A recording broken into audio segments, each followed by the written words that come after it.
Oh yeah, test. Hello, hello. Can the chat hear us? Hello, hello, hello. Can we be heard?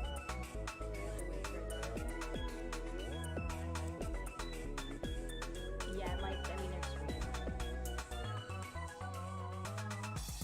Oh, people are saying hi. They might be saying hi because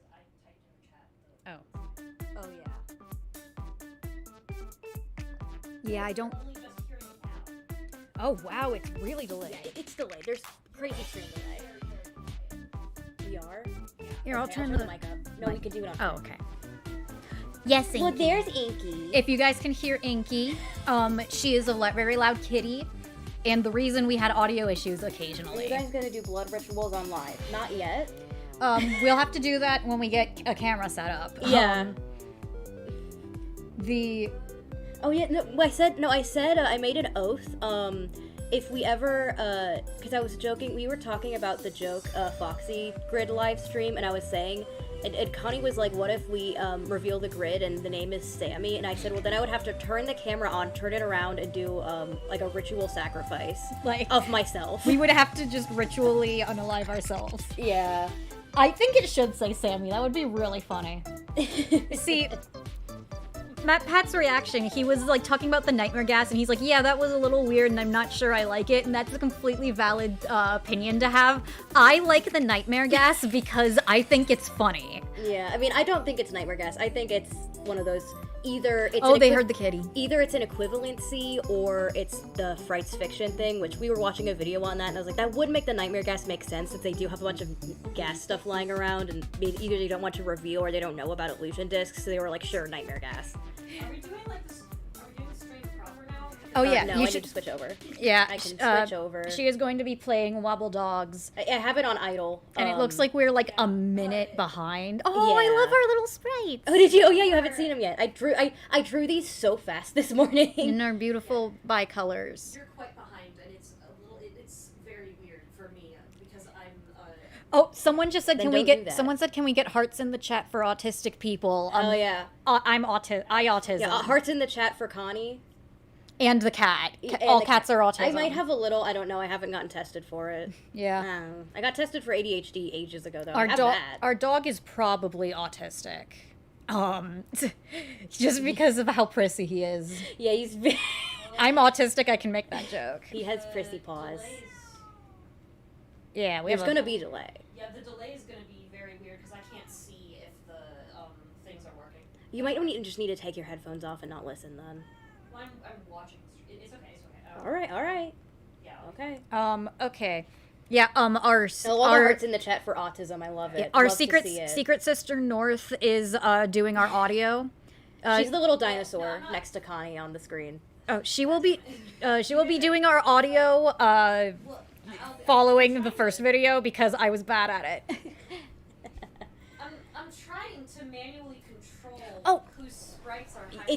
It's gonna be too much. Just put both of me and Connie's on right now. Yeah, alright. Just control yours when you want to talk. Don't wander, sweetie.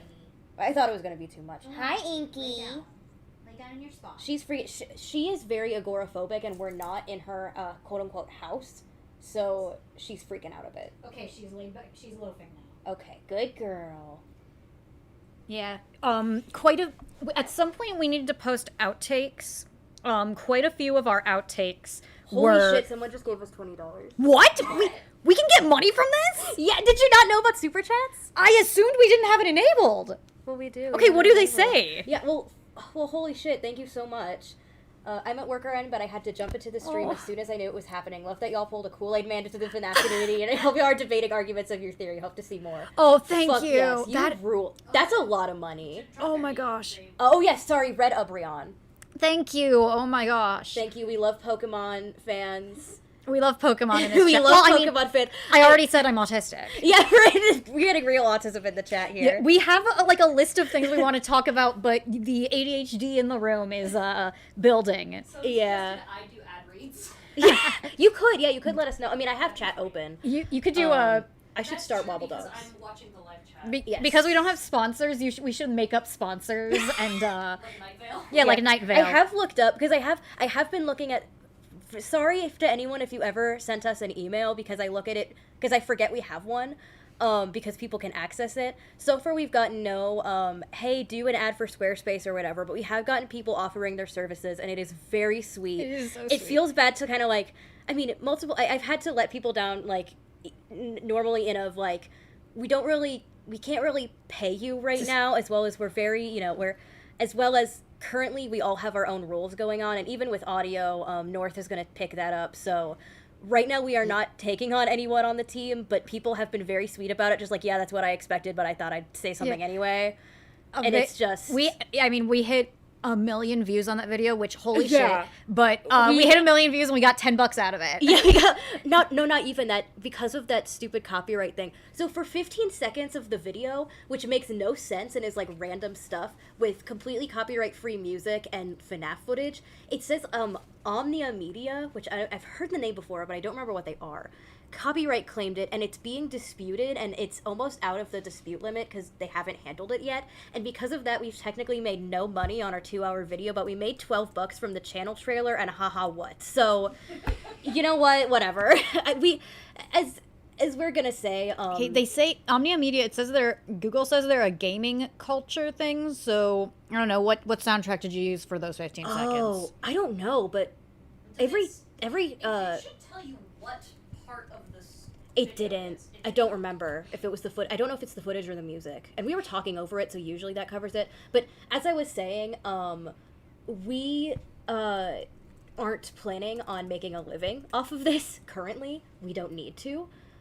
So we are going to decide what percentages go where, especially because they're probably going to be split. But once we get the money, definitely a percentage is going towards charities and stuff, because we don't need the money, so we're going to be spreading it out to I have a job. Yeah, that's why we started now, because Connie just got back from her job. Yeah, we were gonna start an hour early. Corey was like, we can start at 4, and I was like, girl, I have work. I'm a librarian. Yeah, she's a librarian, which might not surprise any of you. According to Lemony Snicket, I'm the only trustworthy person. Yeah. You have 3 more super chats. By the way. Oh, Okay. what? Jesus Christ, guys. Oh my Okay. gosh, you guys don't need Yeah, to do that. those, I mean, again, but we might even give, we could even give most of the super chat money giving towards, I was thinking, because PCRF yeah, is but yeah, probably a good one. PCRF, just going through Operation Olive Branch, seeing what they're, because that's what I did during, I don't know how many of y'all know Wayne Radio TV. I put references of him. I watch him the most out of all of us. When he did his Palestine charity stream, a lot of it was me just going through Operation Olive Branch stuff and donating small amounts to a lot of people. Do you, and that's what. Oh, and we have another one. Oh my god. Okay, we're gonna have to read them all. The person who suggested ad reads, do you want me to read the super chats? I got it. It's okay. When we get into the real discussion, I can you can let us know. But okay. Well, what you can also do is allot a specific time for super chats. There are like so do many it at people the end. here. A lot of streamers do that. True. Yes, we would definitely, because the plan currently is I want to organize it. We might end up organizing it by discussion, and we're very unorganized, obviously. You can tell. What we're going to address stuff mentioned in video reactions, and then stuff mentioned in the original videos comment section, and then we're going to go full live chat discussion. Okay, but we will read super chats because, Yes. oh my gosh, you guys are so sweet. Because, and probably the best time to, I'm going to say hold any theory-related super chats until that point, and again, you don't need to give us money, so... Oh my gosh. It's so sweet that y'all do. Oh, it's popping up. You don't need to. Oh, you guys We're are not, so sweet. we're not planning Speaking on of which, making... before we then start... again, I might have accidentally, caused people to give us more money, and after I said a good amount of it is going to go to PCRF and then Operation Olive Branch. So you know what? If you're donating for that, then But, sorry if our volume control gets weird, by the way. oh yeah, let us know if we're too loud. Autism. If you're donating for charity, it's easier to go direct. Yeah, go direct. If you want to, if you Because really... YouTube takes a cut of super chats. Yeah, if you really want to donate to PCRF and Operation Olive Branch, then do that. Do you know?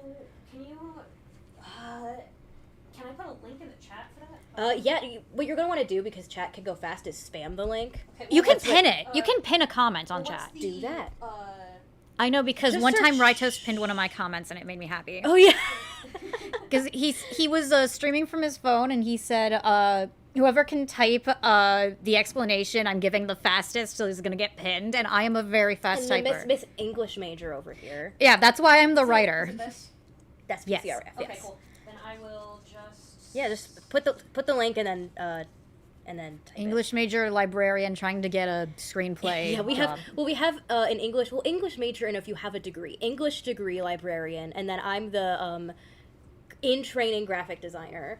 Yeah, so I've done all the graphics they make for all our of site. our graphics. Because people keep Amazing asking, at it. I've made every graphic for our channel so far. Unless it's including- like a very obvious stock image I pulled from Google. Because Yeah. I was like, I could ask her to make a Phineas Taggart sprite, but I will only be using it for 2 seconds. And I know we're Okay, just you going to be say thinking that, but about the Phineas Flynn. The original plan was to use the cupcake for 2 seconds, and you said, "Hey, can you make a ghost doll?" Okay, but sprite?" that's funny. Yeah, okay, that's fair. That's What you should have done is funnier. used. Actually, I don't know if the video is out yet because Right Host had the Phineas Flynn Taggart. Yeah, that joke. was after we Yeah, that was edited. after. That was after. Just first off, we do want to start by saying you all are so sweet Oh and my so God, nice. yeah. Like we literally were like, okay, we're gonna post this and get like 5 views, Well, 'cause and here's- people yelling at us like in the comments. But Here's you the guys thing: are so is nice. before we posted the video, Connie was like, "We need to be prepared to get like 11 views." We were prepared for that. This is what we weren't prepared for. We were not prepared for like a breakout thing. We were not prepared for people to be so nice. People in the chat are asking for your pronouns. Any pronouns for Connie? She, they for me. She, they for Corey, And then I think North is you're just She, she, her. they. Yeah. She, her. Yeah. North is just a she, her. I'm not like I'm the boring cis one. Yeah. Yeah. I'm not going to get like insulted or triggered if anyone uses other pronouns for me. But, Right. Like, I mean, that's like it's like how my thing where I'm demi-girl, demi-gender. Like if someone used he for me, I wouldn't correct them. I wouldn't give and a I shit. think I don't remember if we clarified at the beginning of the stream because people were asking because I forgot to put until the credits. Yes, we are siblings. Yes, all 3 of us are siblings. I'm the middle child, which explains the everything about me. I'm youngest, which also explains everything about me. Oh, Inky is so cute. I wish we could show you the cat, but we do not have cameras. Yeah, or And- also and we also don't we don't really wanna show our Yeah, face. we don't want to show our faces yet. But if you are unaware, we just look like what I draw us. Yeah, Including that- North. North just looks like North is just a Spinosaurus that floats around us at all yes, times. I'm a little green Spino. That just floats around us. In case you're wondering, Inky is a calico kitty. Yeah, well, she's on my sprite. Oh yeah. Oh, she's in the sprite. Yeah, that's why it's a GIF. Is because she's I have her sitting on. Aw. Well, I have her sitting on my lap because it's a theory stream. Yeah. We're discussing theory, so she has to be on my lap. We watch a lot of Right Host. I think you guys. Yeah, and since we don't have a camera, then she is spiritually on my lap. Yeah, right now she's on the edge of the time. couch, loafing. But okay, so yeah, we wanted to say you Well, guys Love's are is so going nice. very slow on We did my want to end, so I don't know. specifically thank Matt Pat and Yeah. She's Always Nervous and Right Host, ID's Fantasy, anyone else who reacted Yeah, to our which video. we were which, not oh my expecting God. and was insane. I did like I was like Can I tell the story of us? So when GT Live reacted to it, I posted their first video. I had no idea. I don't like follow. I'm not on like Twitter or social. The only social media we're on is Tumblr. So like that's it. We're very offline.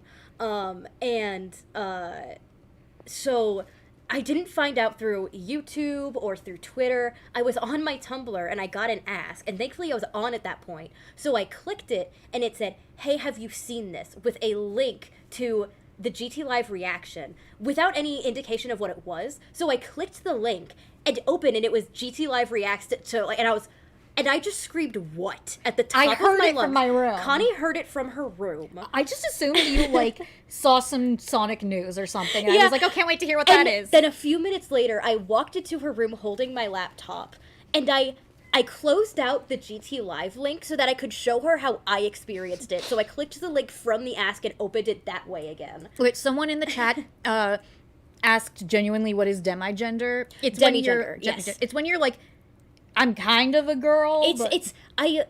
For me personally, it's when people perceive me, I want them to say, "That's a girl, I think." And that's kind of demigender. It's like both they, them, and she, her at the same time. It's like, it's a weird in-between. It's in between and also both at the same time, if that makes any sense. Okay, we should read the super chats before we start. Real quick, Thank you, North. Hi, this is North. I came up to the front because somebody said they couldn't hear me, and that's so Yeah. valid. I just wanted to say my favorite part of seeing reaction videos to y'all's reaction was people recreating the pointing thumbnail. Yes, that was so. Everyone's done it. It's so It's- funny. It's so genuinely funny, and I love so it. good because it was It's like so sweet. Because that was just a stupid meme idea. Because that's how I felt. Like that's how we felt when like solving stuff. And I was like, I'm just gonna do it and then see if that thumbnail works, and then it did, and now everyone keeps recreating it, and it's so good. It's so good. My favorite part is when they get to like certain points where they're like, oh, that makes sense, or that sounds really good, and I'm like, yeah, oh my god, yeah. Like, or like my favorite is like watching people's faces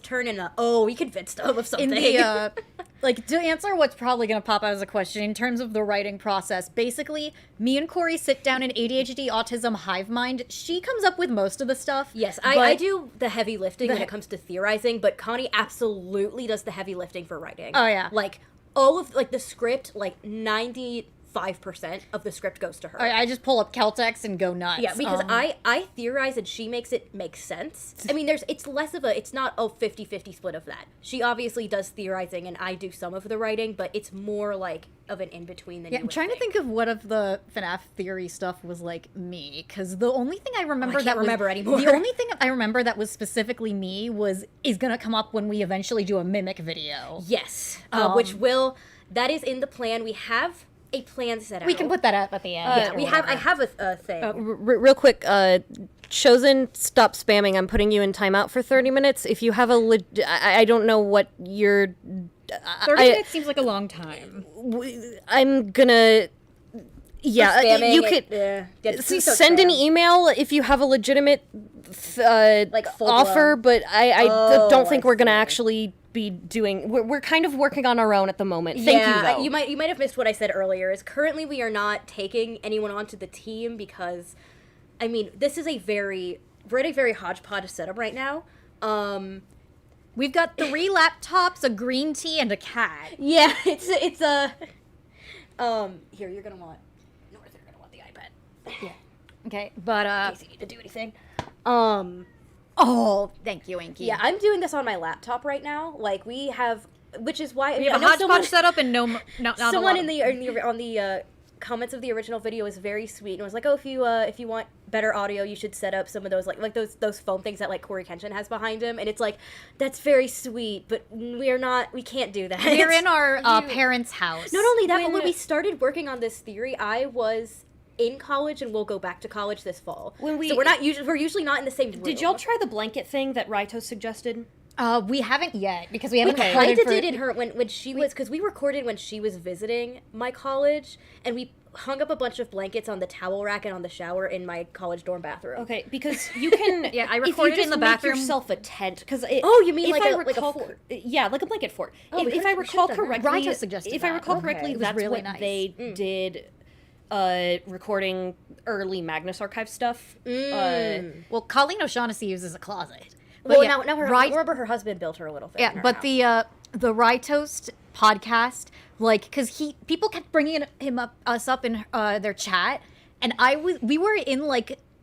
I was like, I popped onto the like stream late and he was like, oh yeah, we just talked about that, and I was like, oh, he's seen our video, and we were so excited. And then crazy. Like a couple weeks later, I'm like, oh yeah, it's podcast. I listen to his podcast while I'm working, and I open it and there's me in the thumbnail, and I'm like, oh god. Yeah, it's like, oh shit, that's me. On Tumblr, Cotty keeps using the Kiki that's me image from Kiki. She's always nervous was also so nice. Oh, she's always nervous is great. So nice. When we were talking to her on her stream, I felt that the meme of we're best friends now. We're going to have soft tacos later. Yeah. Okay, do we want to do super chats before we do let me facts? Really quick, let's there's 2 questions from the chat I want to highlight. Okay. First one is from Rose Cookie. Will you make a Steel Wool FNAF video? They're working on it. Videos, multiple. Plural. They're working on it. Where is the... And then Google Dino LOL asks, what introduced you both to FNAF? Okay, so it's different for all of us. Okay, you start and then I'll go with me. It started with me. Same with our Sonic. Before you go, I don't know if we can pull it up, but I remember someone on my Tumblr asked when is part 2 of the FNAF theory, and I made like the chaos map scene from Always Sunny, but like I put a bunch of screen caps of seemingly random Five Nights at Freddy's stuff. It is not random. It's all stuff that will be part of our Steel Wool timeline. And which, I mean, it's not even. I said it'll take a while because people are asking like part 2. There's not really going to be a part two. We have multiple videos on multiple concepts, a lot like other theorists are doing. We're not doing like a full Steel Bowl timeline the same way we did we solved FNAF, because That timeline's very incomplete. it's also still going. So it would be a weird, especially with what we're talking about with that, is it would be really weird to do and probably be like 7 hours long, and we can't do that. Especially since there's a lot of heavy speculation with Steel Wool stuff. There's a lot of Okay. Oh my gosh. Y'all let's- need to stop giving us money. We don't need it. This is why people save super chats to the I mean, end. we do. I Yeah. am addicted to buying plushies. So this money is going towards the PCRF and Connie's plushie addiction. I brought my emotional support plushie. It's a Funko puppet plushie because she recorded with us. Charlie recorded with us. Charlie recorded with us. And I actually have a Theodore coming in the mail from Inky eBay. also recorded with us because Connie still has a bunch of outtakes saved of Inky's interruptions. I want to post that at some point. I just need to like go through the audio. Yeah, you need to figure it It's just out. so funny because it'll be just Corey like deep into like the middle of a paragraph, and then you just hear like the cat crinkling her blanket, and she's Yeah, like, "Oh, I so- thought I put that away." We did it over a free program because we want to spend as little money as possible, especially because we don't really have the money to spend on this. We are comfortable in like Yes. life, We're comfortable in life. You don't need to give us money. not in YouTube. We're still figuring stuff out. Yeah. But my cat has a crinkle blanket that sits next to me on the bed, and I thought I took care of everything. Where when we recorded, it's the same recording, but I had it so that I could mute when I wasn't talking, and I could mute Connie when she wasn't talking, etc. And I was talking, and I forgot about the crinkle blanket.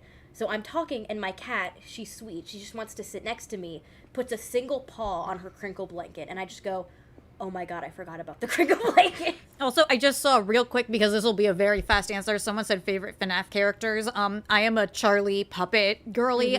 Corey is my. Mike and the Golden Freddy aesthetic. Yeah, I think you can tell. But I like Mike. Because another one of our theories is going to circle back to it was Mike the whole time.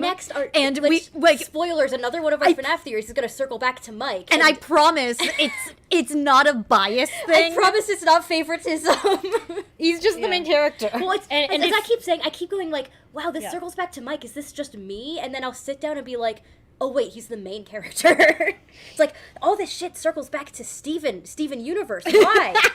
It's like, he's the main character. Oh, I love Steven. Yeah. The other thing I want to say real quick, when I was putting like other media clips in, I was always like, all right, what's something that people who've seen FNAF will know? And I didn't. so I'm like, okay, they're gonna know what Steven Universe is. Everyone's seen Avatar, Oh, and then right, and then I was like, oh, I should put in a clip from Rebecca just because we really love Rebecca. Yeah, well, you put in a clip from Abigail. Yeah. Well, you put in a clip from Abigail, and I was sitting. Well, that was I was 'cause of sitting there, and I was like, recent "Oh, I movie. really wish we put in Little Nightmares for angry, vengeful little girls." Because, And then you did. Definitely part of like beta script or beta discussion of the script was if you like black-haired, yellow-wearing, angry little vengeful girls, then you should play Little Nightmares. It's good. we do have a Little Nightmares theory on the registry, and that will actually be Corey and North. If you're That would be Corey and North. You have to specify morally gray as well if you're going to talk about if you're going to That's compare true. Yeah, Finn and yeah, Cassidy To to Six. Yeah. I love her morally gray.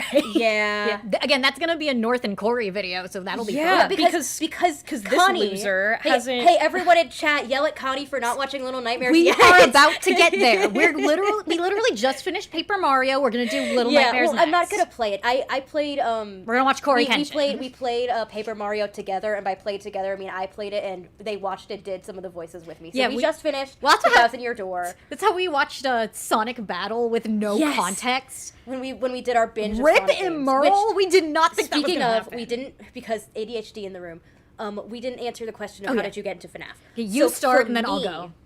As it started when I was a young child, a young boy, if you will, a young lad, and I I had an iPad and watched YouTube on it, and that's pretty much all I did because I had no friends, and my sisters have a age gap, so I wasn't hanging out with them either. Oh, we hated her back then. Mom had to lock us in a room to make us get along. Here's a fun fact. Me and Connie used to fucking hate each other. We wanted each other dead. We wanted each other's heads on a platter. And then Mom locked us in our room together. And It didn't work. It didn't work. But what worked was Sonic the Hedgehog. Sonic the worked was Hedgehog Sonic the brought us Hedgehog. together. Well, partially Sonic the Hedgehog, and partially You being going to able college, and we didn't have anyone else to talk to. Yeah, yeah. Well, because a lot of I was very much a mediator. North is the oldest, so I think at least a good amount, that what started us hating each other as kids was us fighting over North. Because she was the oldest cool sister. Oh, you didn't know So we that? wanted to, we were. That's what most of our anger came from, was fighting over you. Oh my god, really? Yeah, so that's why when you left for college, we were like, oh.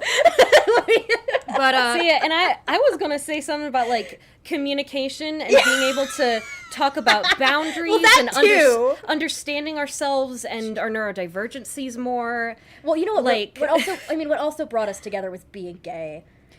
Because Connie's it's a personal story, but Connie is the main reason that I would hope I wouldn't be, but Connie is a big reason that I'm not homophobic today. So everyone thank her. and everyone thank Also, Legend she's of the reason I realized I was bi. Also, everyone thank Legend me of what- Korra for making me not homophobic. Also, telling me what bi was. Legend of Korra and Steven Universe, like, jointly together, I was like, gay people are cool, actually. Yeah. But yeah, now we're all gay. But getting back to, since we're on childhood, when I was a kid, I watched a lot of YouTube videos, and I ran into yeah?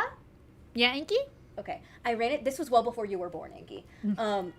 Sorry, damn. I was one of the YouTubers I watched. I'm not going to drop who yet, because it surprises everyone.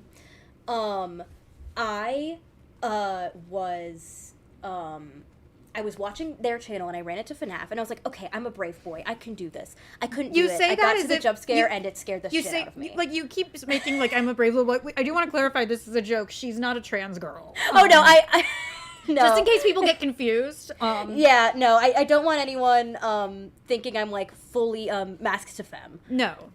I am demi-girl, but I am, yeah.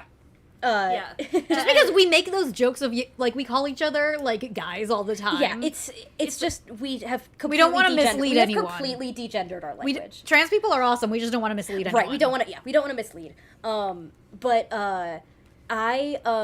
The YouTuber, I couldn't handle FNAF. It scared the shit out of me. And gave me nightmares for months. Not actual nightmares, mind you. Freddy Fazbear never appeared in my dreams, but it didn't help me fall asleep, I'll tell you that. It was my life was very much Freddy Fazbear will be at the fridge for a while. Thing is during that I kept watching horror games. It was that kind of kid thing where, like, horror scared me, but I couldn't kind of look away. You know, very Noelle from Deltarune, where once I even got in trouble because my mom found out I was watching horror games, and I was young enough that she was freaked out, like, hey, you shouldn't be watching this. And then when I got my iPad back, I watched it anyway. And I also don't want to mislead you to think I'm an iPad baby. I'm not. We weren't raised iPad babies. I just had an iPad because I raised money for it myself. Oh, yeah. I got that iPad. Our parents went out of their way to ensure we were not iPhone babies, which was very nice of them. And also part of it was that wasn't really a thing. I mean, I had the first iPhone years after it came out because we passed down iPhones. Like, Yeah, I we're remember like- the first iPhone coming out. We're like just before iPad baby era. Yeah. We missed that. I remember when the iPad came out, and I said, that seems Yeah. stupid. Why would you want a phone but bigger? Yeah. Well, I remember saying, And why then would you digital want art happened, and it was like, oh. And yeah. I remember saying, why would you want a laptop without a keyboard? Yeah. Well, then they made the keyboards that connect to iPads. Yeah, and and we I were was just get a like, oh. laptop. And Yeah. then, what's the and then point? we were like, And then I what? wanted one. Yeah, but anyway. And then they took yeah. away headphone jacks. yeah. We still have a grudge, but Yeah. so you were watching horror games. Yes. But so eventually, again, because of the one YouTuber I was watching would keep bringing it up, I kind of slowly, and as well as just, it was around the internet. People, the few kids I talked to would talk about it. And just me, I guess, wanting to prove myself as a brave little boy, I couldn't look away. And eventually I got, like, there was this sudden switch. I can't even say it was slow, where suddenly, I loved it. Like, I went from being scared shitless of it to, I have to consume all FNAF content at once. And this was I think I would say this was a little bit after Sister Location came out, because I watched the GT Leave live stream VODs. I wasn't there for their live, but I watched their VODs. 6 wasn't out yet, so it was between Sister Location and 6 that I really got into it. And then at some point I kind of fell off. I would say, I don't know when I would say. At some point I fell off because I was doing other shit, mostly also getting into like Undertale and Sonic. But before we get to How you got back. Yeah. I want, you know what, I'm gonna Drop we have a huge delay, but I want the chat to try to guess what YouTuber. It's not a popular one, so don't say Markiplier or GT or, you know, whatever. I want people to guess what YouTuber I watched play FNAF that scared me shitless. I want people to guess, and we'll have to wait for chat to catch up. Yeah, a lot of people are saying they have a similar experience with if the person saying Ryan Sock saying a Sonic video would be really cool. That's our next video. Because no one posts Sonic theories, and I have a few. They're not big. We have quite a few. Well, there's the one that's big, but yeah, the one that's big is not the one that's upcoming. We are doing a small little theory about Amy Rose that we believe is we have deluded ourselves. We've a bit deluded ourselves. I mean, we're gonna mention we're kind of 50-50 of whether or not it's okay. Here we go. Guess it. The Daco, not Daco. I has Cupquake, Ryan. I see FNAF, Lauren Z-Side. I did watch Lauren Z-Side, but I didn't watch her play FNAF. Not Dan TDM. You keep guessing popular YouTubers. Someone said it. Skibbity in the chat guessed it. It was Annoying Orange. What? Did you not know that? You didn't tell me that. Why did I not tell you that? It's so funny. The first FNAF thing I watched was the Annoying Orange Let's Play of the first game. By the way, congratulations to the Annoying Orange's creator on the gender. The Annoying Orange creator is trans now. Congrats on the gender. Congrats to her. Yeah, it was Annoying Orange. Honestly, we probably should have guessed. Didn't they make Marshmallow like non-binary? Like that was like I don't remember that. Wasn't that like a joke that like no one knew if they were a boy or a girl and they refused to answer? I don't remember a lot from Annoying Orange. Honestly, I just know I used to watch the shit out of it. That's so funny. And that. Okay, but then the story of how she got back in was me, and I am a little bit. This is mine. Yeah, well, I'm a little bit ashamed because I didn't realize it would be a big problem because I used to be in the Steven Universe fandom, and stuff would get leaked 24/7. Yeah. Now, let me go back a bit. Consistently. So I had a baseline knowledge of FNAF growing up. I knew the plot of the games, mostly because I liked some of the fan songs, so I just looked up how the game's plots were going, and I was like, that doesn't seem like my thing, but whatever. I wasn't into horror yet. I'm goth now. Yeah, but super goth. I had a baseline knowledge, so I knew your transition I knew to there were goth. missing kids. I knew like FNAF 4 was. I knew like Sister Locate. I knew the entered skin suit, and I was like, oh, that's sick. But I had a baseline knowledge, and so yeah, the part I'm a little bit ashamed about because I grew up on Steven Universe leaks, and I was like, oh yeah, we just watch the leaks and then just don't talk about them. Yeah. When the FNAF movie trailer leaked, I did watch it, and I thought she had no idea. I thought it looked so sick and awesome and cool that I was like, I turned on a game archivist playthrough of the first game, and Corey was like, no, you need to see someone play it in order to understand. I need you to understand. When the trailer came out, I wasn't back into FNAF yet. I was still kind of falling out with, not like falling out like dramatically. I just kind of like lost interest for a while. Me and Connie discussed games and theories a lot just because we're both Sonic fans. We're both huge into Sonic. So I was like, no, you need to watch playthroughs because the games, until like Sister Location, watching a silent playthrough, you don't get a whole lot out of it. And if you're not going to play it, might as well watch someone else. So of course I had to show her the Corey Kenshin playthroughs. Yeah. And we sat and just binged FNAF. Oh, yeah. And it was when we were binging that we started theorizing stuff because Connie kept asking questions about the lore. And I was like, well, from what I remember, it's this, and we started theorizing, and that's when we ran into, people kept bringing up the name Cassidy, and we both kept asking, who the hell is Cassidy? Because we had finished, where is the evidence for the second child existing? It wasn't even the evidence, it was, we had caught up to, like, all the games, and we had never heard the name Cassidy. I had when I watched game theory and stuff like that, but I just I have horrible memory. So I had, like, hardly any memory. I just remember the name and the theory being, Well, I like, remember there's two spirits. it started with what got to our timeline was it started with Corey being, it seems more like Michael might be the vengeful spirit than this book character. Mm-hmm. And we got into that, and we were still just like, yeah, I guess, but then, like, it's kind of weird to keep, like, the Golden Freddy kid a secret. And then it was when she was at college, I bought the log book to try and figure out the codes myself. And we mentioned this in the video. We were on partially. call, and I was like, yeah, I just did the Cassidy code. It was pretty neat. And Corey was like... And I mentioned the altered thing, where it's like, well, isn't all the altered text crying child? Why wouldn't the altered text solving the name be crying child? And something we should have brought up is, if Fated's name can be solved, it's probably the Foxy Grid, because that's where Fated letters are. No one has solved the Foxy Grid, and I don't know if God could solve the Foxy Grid. If Dawko interview with Scott, I know it already happened, but if any, the thing is, it's like, oh, if you could ask Scott anything. Well, the thing is, he's not gonna answer lore questions directly. Yeah. So the thing I would ask him is just, is the Foxy Grid solvable, or was it just a red herring? Because if you can, we can answer that, we can at least know whether to put that behind us or not. Riley B. Criley has asked if we have read the books. Okay, so here's Connie the thing. has. I have technically. Sorry. Cross your fingers. We'll get back to it. Oh no! I was just gonna ask for permission to answer like FAQs in the chat, real quick. Okay, we'll get there. If that's gonna be a jumping off point for a discussion, Okay, books. go ahead. Go for it. I have technically read all of them. Technically, I skimmed the fourth closet, and I am because it's the fourth closet. and I am currently very slowly going through the entire thing. And I previously said I would literally rather die than do that, but I was really bored at work, so I'm doing that. Sarah, North clearly said, you should listen to the Sounds of Nightmares instead, and she didn't, so that's on her. Well, I want to watch Little Nightmares first. You don't need. That's fair. You don't need to. There's no real order to Little Nightmares. Yeah, you They're don't all need, out of order. Well, you should watch the games in order, probably, but you don't need to. You don't need to. Yes, Inky? Hello, Inky's giving her opinion as well. yeah. But what I was saying is... Yeah, you don't need to know the Little Nightmares games to listen to the Sounds of Nightmares. You really don't. They're so disconnected. They're. Sound of Nightmares honestly brings some kind Can of... we get back on topic? Yeah, okay, sorry. Yeah, Okay, sorry. We're trying to convince her.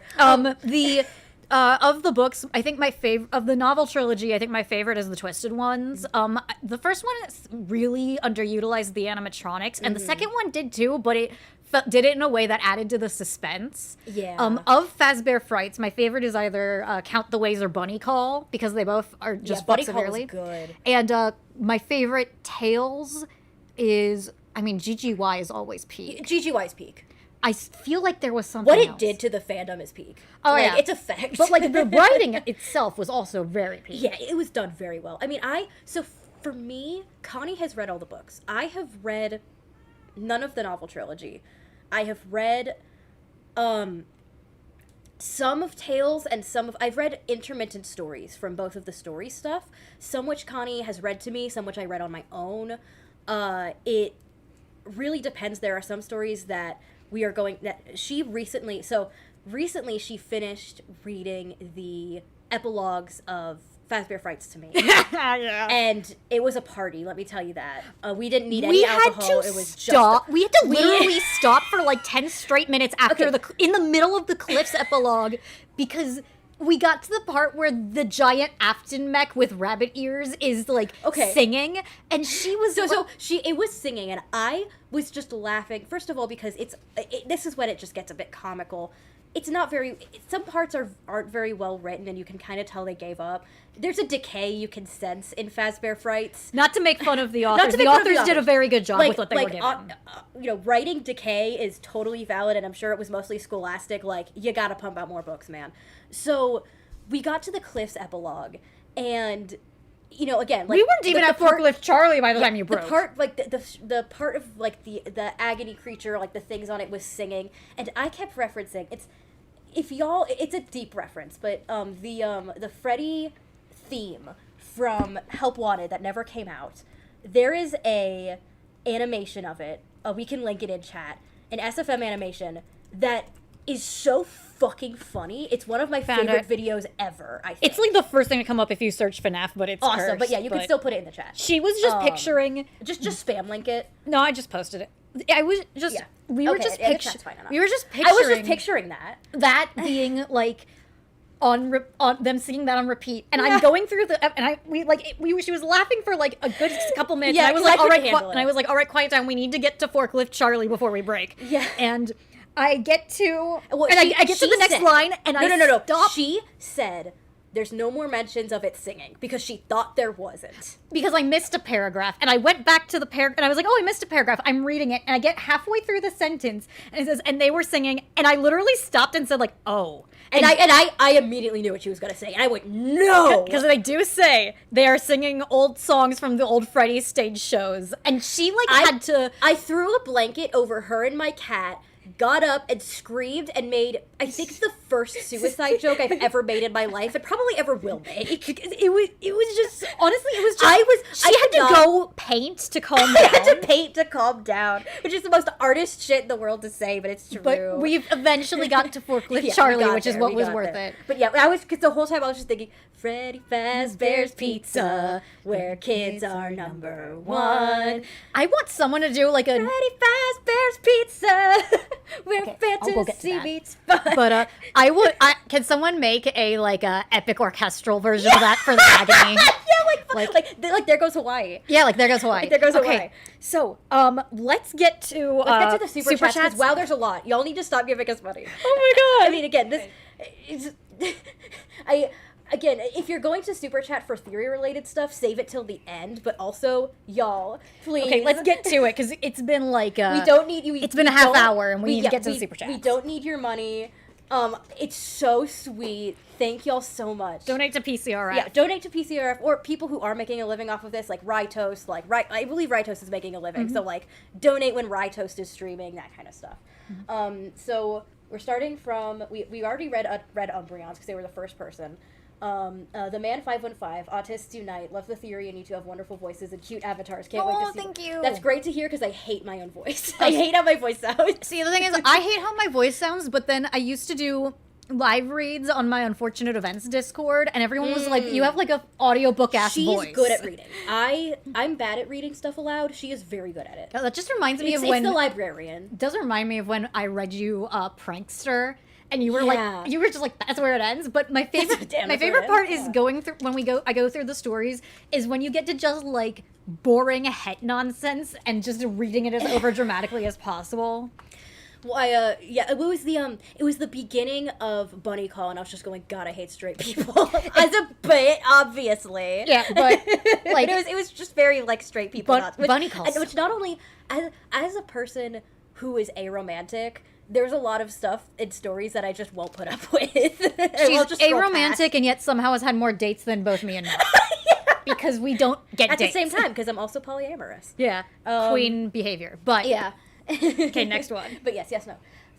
Hello, fellow autistic girlies. Props to y'all for double-handedly getting me back into FNAF lore. LMAO, happy streaming. I've seen a good amount of people say, like, I haven't been into FNAF, which, as for someone who experienced that of going out of FNAF and then coming back into it, because, I mean, technically because of this theory, because me and Connie were theorizing together, and that was so fun, and it got me back into, like, really thinking about it. I'm very happy to hear people who say that, of like, wow, Scott's gonna have to pay us now. He got people back into his game. It makes me like, you know that meme image of We're doing free promotion. You know the meme image of Kermit lying on the floor and there's a bunch of emoji hearts around him? Yes, that me one. Constantly. I used to know. Do I still know that person? I used to know someone online who used that all the time. Okay, but yeah. I just wanted to let you know that your video was super funny from one autist to another. Yeah. Well, thank you. I'm also glad it was funny because it's almost the Toby Fox original worry of like we have a very specific sense of humor to like us three. It's like, will other people get our sense of humor? Which, by the way, y'all are also neurodivergent, so I guess it I do crosses over. I do want to give you guys all a fun fact. In the script, any point where Corey is mean to me, I added to the that was script because I thought it would be funny. Yes, because we aren't like we'll poke fun at each other obviously because we're sisters, but like any point where there's anything like mean towards Connie, that was Connie's writing. There was even one point. It was during the when I was part talking of the about Cassidy Fazbear discussion. Frights. Yes, part of the we were talking about the Cassidy discussion, and she got into Fazbear Frights, and in the script.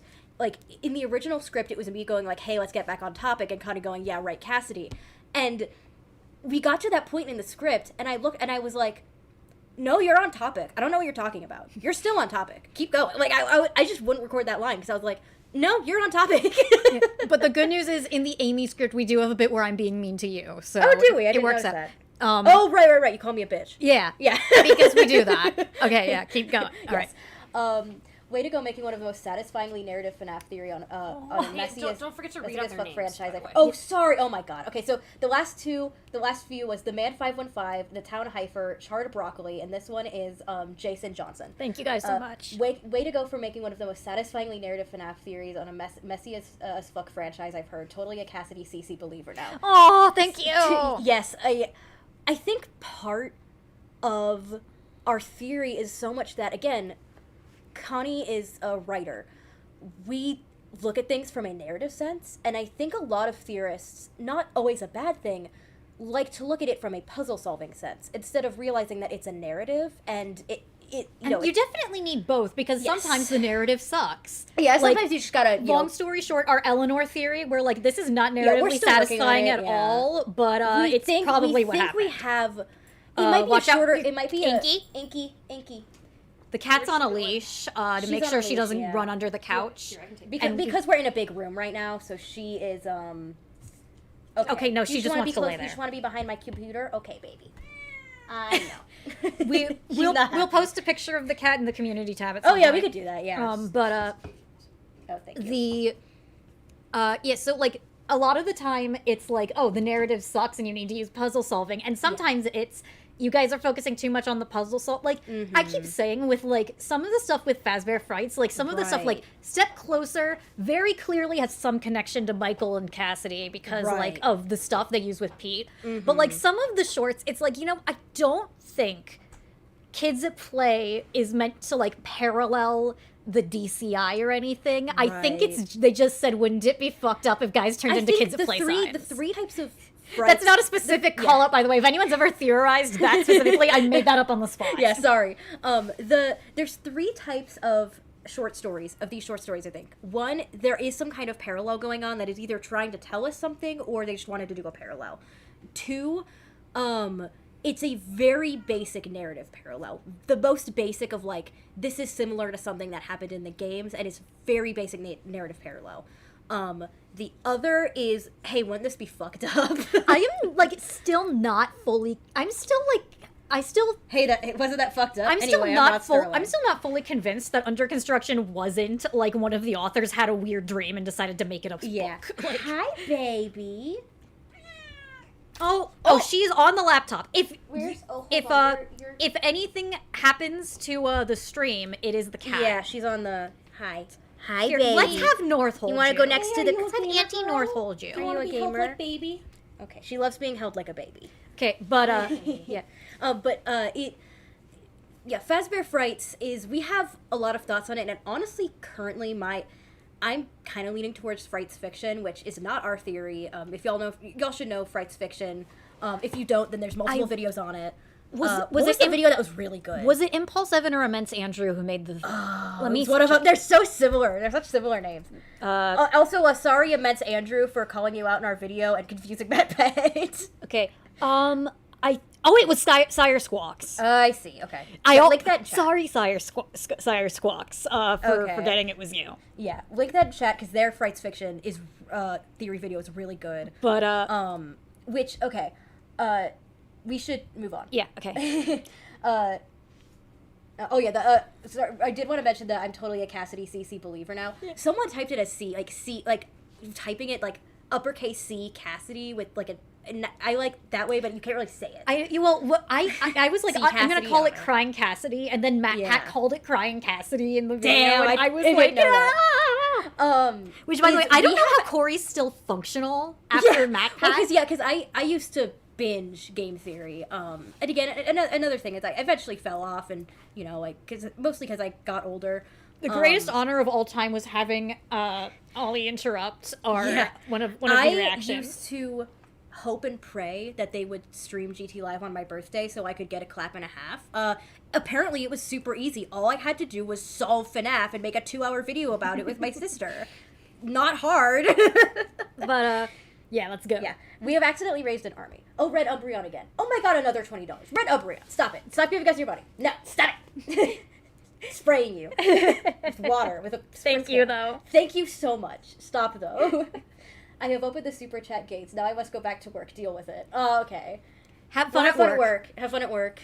It's weird to hear people like, oh, I'm listening to this while at work, because that's what Connie does with other theory. Connie has seen way more theory videos than I have, because I have less of a tolerance for certain things, and Connie is God's strongest soldier. And she just I've been in the trenches, she listens man. she listens to theory videos when like putting away books at the library and stuff. Actually, Which is her job. I liked. I think today I was watching Twisted Animatronic. He was talking about how it's most likely that Helpy was or like the glitch trap that is pretending to be Helpy was the one that trapped Roxy under the forklift. I mean, that makes sense. Yeah. Well, he also pointed out in the room there are like gas canisters with Helpy's face on them. So yeah. Awesome. Love it. Okay. Oh. Also, I should show you Rise from today. That was very good. It was basically a catch-up of if you haven't been here since Ultimate Custom Night and you want to know what the hell is going on. Yeah, you know what? That's a good video to have out. Oh, good job, Inky. She rarely sits on shoulders, but she's sitting on North's shoulders right now. Yeah, you're good. I don't know why she decided to do it, but yeah, I don't know why I I tried to show her she could do it, because Inky, we got her. She did not know how to be a cat around people. I had to teach her. And one of those things was sitting in a lap. She did not know how to sit in a lap, or that she could. And now she is very good at lap time. Okay. I tried to show her that she could sit on my shoulders, and she wouldn't. And then one day she was just looking at my shoulders and hopped on. Okay, let's get through the super chats, because we do have a list of frequently asked questions. It's not a long list. That's what the stream is supposed to be. It's not a long list, but all right. Loved the theory, inspired me to hyperfixate on FNAF, and now I have a juicy theory idea cooking. Also, totally ADHD distracting myself around. Fair and fair. Yeah. I am excited to see what the theory is. I love seeing people's theories, and again, people have brought up things in our comment section that's like really interesting. Oh no, I dropped $10 from Cherry Blossom. Sorry. Oh no, I dropped $10 all over the floor, and now funny theorists can pick it up and spend it on goods and services. Well, if it's not going to, I mean, again, a good amount of this is probably going to PCRF, but if it's not, it'll probably end up going to Connie's plushie. I kind of have a small army of the Funko plushies. It's not small. It's not because I like the Funko plushies the most. It's because they're like $7 at GameStop, and I will see the Snow Chica and go, "That's the cutest thing I've ever seen in my life." Connie also likes collecting American Girl stuff, but she does it like money, like smart. Oh yeah, I have to find it on eBay. Yeah, she finds like stuff for cheaper than it's originally. Laura Harris in the chat says, I don't know if Inky wants attention or food, but you should give it to her. Valid. She wants to leave. She wants to not be here. No, she does. No, the other thing is that Inky talks a lot when she's comfortable. Yes. She's a very talkative cat. Yeah, she's very talkative. If you guys are like, oh my god, that cat is meowing, they must be like starving her or something. No, she will stand in the middle of the room and scream just to get our attention. Well, the other thing is she likes to talk when people are talking to be part of the conversation. Yeah. She's done that like when we've been watching streams of things and somebody's talking and then there will be a pause and she will respond. Yeah. We live streamed church once and she kept interrupting the pastor and it was awesome. She wanted to say something. She had things to say. Yeah, she had things to say.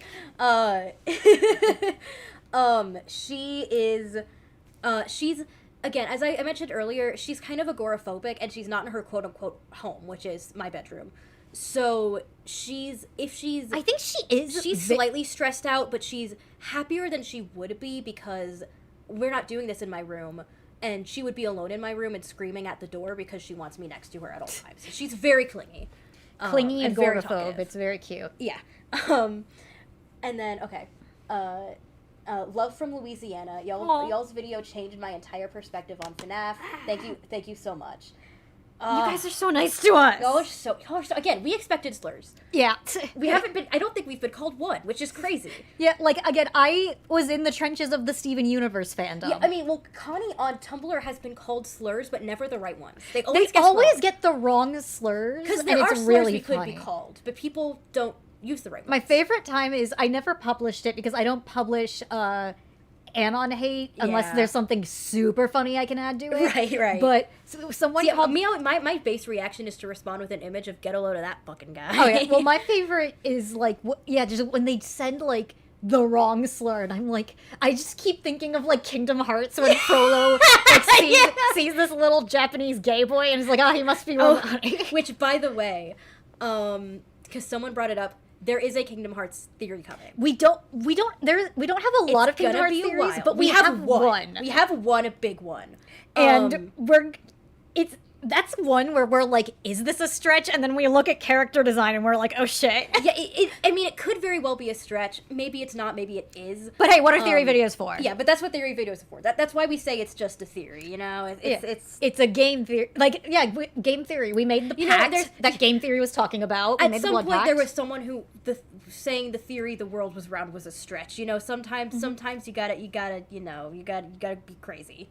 I mean, Sorry, on Connie's laptop, the opening frame of the yeah. Can you close that, please? Okay, yeah, that's gonna distract Turning you. over and seeing Freddy Fazbear. All right, thank you. But the theories, I mean, there was a time we were like, man, the mimic theory is so cool. I wish it was real.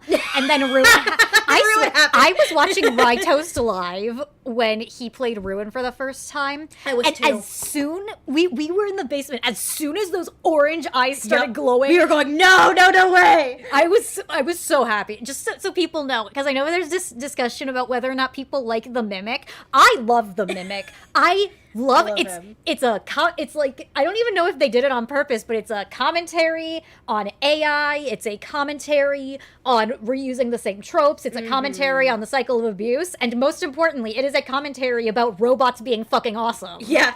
Also, I would like to mention, hi, North here. When because I'm the normal sister because I'm normal about FNAF, normal about game theory. I remember watching the Corey Kenshin play the first FNAF game and thinking, Which I think I showed you and years then ago. getting to the other ones and being like, oh, ghosts. I kind of like because I personally like the idea of, oh, it's just a robot doing what it's trained to do, and there's no stopping it and that's the scary part. Yeah, and that's what. And exactly now what we they're have, doing. I mean, and that the was point of in the original game because Scott wasn't planning again a lore heavy franchise. You're gonna have to give me that beard. Yeah, okay. Later. But because Sims. Scott wasn't planning a lore-heavy franchise, he left a couple open explanations, and one of them was obviously Phone Guy saying the animatronics get a little quirky at night. And now I like that the franchise has... Why is he on screen? Okay. because you said get a little quirky at night. Oh, you can pull things up on your screen? Yeah. I I'm sending I you like- I have already. I have him already. yeah. set I up. like that they've been able It's a whole to, for lack of a better term, or a more recycle the idea and use it in the same universe. I mean, They're having a lot of fun. To the point of the mimic confusing people for endoskeletons. Yeah. And stuffing them in, like, instead of stuffing them in suits, he's tearing them apart. It's the same thing. I mean, technically, he did stuff Kelly into a suit. She was in the suit True. already, and that was the problem. yeah. Mimic epilogues fuck severely, by the way. Charred Broccoli gave us $2 saying for PCRF. Again, Thank if you... Some of this is going to PCRF, but if you want to donate directly to them, please do that instead. Because we don't need the money, they do. Same with Operation Olive Branch. Going through that, seeing who needs money is a very good idea. So please do that. Jade just gave us a heart, gave us less than 3. Thank you. Harmless Plant has in quotes, "You're pretty good."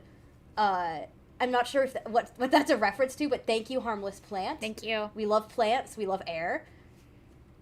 Red Umbreon, not another $20. God damn it! Umbreon, are you Umbreon, okay? To be fair, this is before you. Yeah, this is before we said, but still, come on, Mal, come on. We Come love on. you. Wow, you're giving us too much money. Stop it. I'm a middle child as well. Middle children rise up. Oh, sick, yeah. Yeah. Epic. I have, the textbook middle kid syndrome growing up. Which was partially why we hated each other. Oh, yeah, Because she hated textbook me. middle kid syndrome. Yeah. Middle kid syndrome and of she hated youngest sibling because youngest sibling. To Also me- because I bit her. as a Also, yeah. child. Oh, yeah. Okay, that wasn't why I hated you. I just thought that was funny to bring up every now and again. Question in the chat that I think is interesting. Okay, I'll get there. We'll get get there. there. We'll Get get there? there. Yeah. Okay. All right. We're not gonna get to talking about theory stuff from the live chat until after we talk about videos and stuff But- said on the original video. Yeah, So middle we'll kid get there. syndrome. When I'm reading Bleeding Heart, I was at the beginning. I'm like, oh yeah, just like me. And then it gets to the creepy part, and I'm like, Hopefully, I feel like this is a metaphor for Yeah, something. yeah. Like it's so funny that a good chunk of the time it's like, this isn't a metaphor for a political thing because we don't want to do metaphors for a political thing. And then Yeah. freaking somnophobia was like, this is drug use. Yeah, well, I feel so bad for B7 because knowing what lycanthropy is, it's that. It's that. It's lycanthropy theory, like that kind of, because that happens. They drop it in. Name drop it in the short, but it's so fast that it's- people well, 'cause- didn't but- pick up 'cause on that. people- And 'cause yeah, people being will hurt. feel disconnected from their limbs and do what he did, but people, a good amount of people don't know about lycanthropy or therianthropy because it's not well known. I know about it because I know Therians. Yeah. I'm dating one. Yeah, but, and so it's. So yeah, Oh, I didn't know that. But so rip to B7, and everyone thought B7 was a trans metaphor and being mean that was to a trans people. That would have been a bad trans metaphor. Well, being mean to trans people. Good thing and- we have Roxy as our trans rep instead. Yes. Our queen. Okay. Yeah. Shout out to one of the best theories of this franchise I've ever seen. Genuinely blew my mind on Once an easy again, feat. please Well read their done. names. Oh, sorry. That is from TG Joe Poma. TGO Poma. God, sorry. I have a little bit of dyslexia. Thank you so much. Magnus Archives mentioned goated taste. That's Norse. That is so I have been trying to convince them to listen to it. Thank you, Hey Dr. Especially- Ghost. My especially- roommate made her listen Especially to Corey because she loves the sounds of nightmares. Yeah, I just know there's a lot of it and it feels like an endeavor. it. I'm but I do saving want to. saving it because North wants to do a D&D campaign in the Magnus Archives universe, and it would be really funny if I knew nothing about the Magnus Archives and participated. Yeah. that That yeah, is that an would idea be funny, actually. for when I start. I'm not sure how that's 'cause I going to We have, do know Night yes, Vale, though. I have long studios in the fall for my fall semester, and I was thinking of if I start any podcasts or any series like that, it would be then, because that kind of stuff is really good for art studios. This goes towards a plushie and nothing else. You have five £5 for a plushie. Yeah! From Pedro Connor Dennis. It doesn't say. Hold on, I need to. If I open this, will it show the full name? It will not. Raz something. I don't know how to see your full name. Sorry. But it's there. From E Daum, I don't know if your posted theory is true, but it fits so nicely in my head that I fully believe it. My dog Freddy likes your voices too.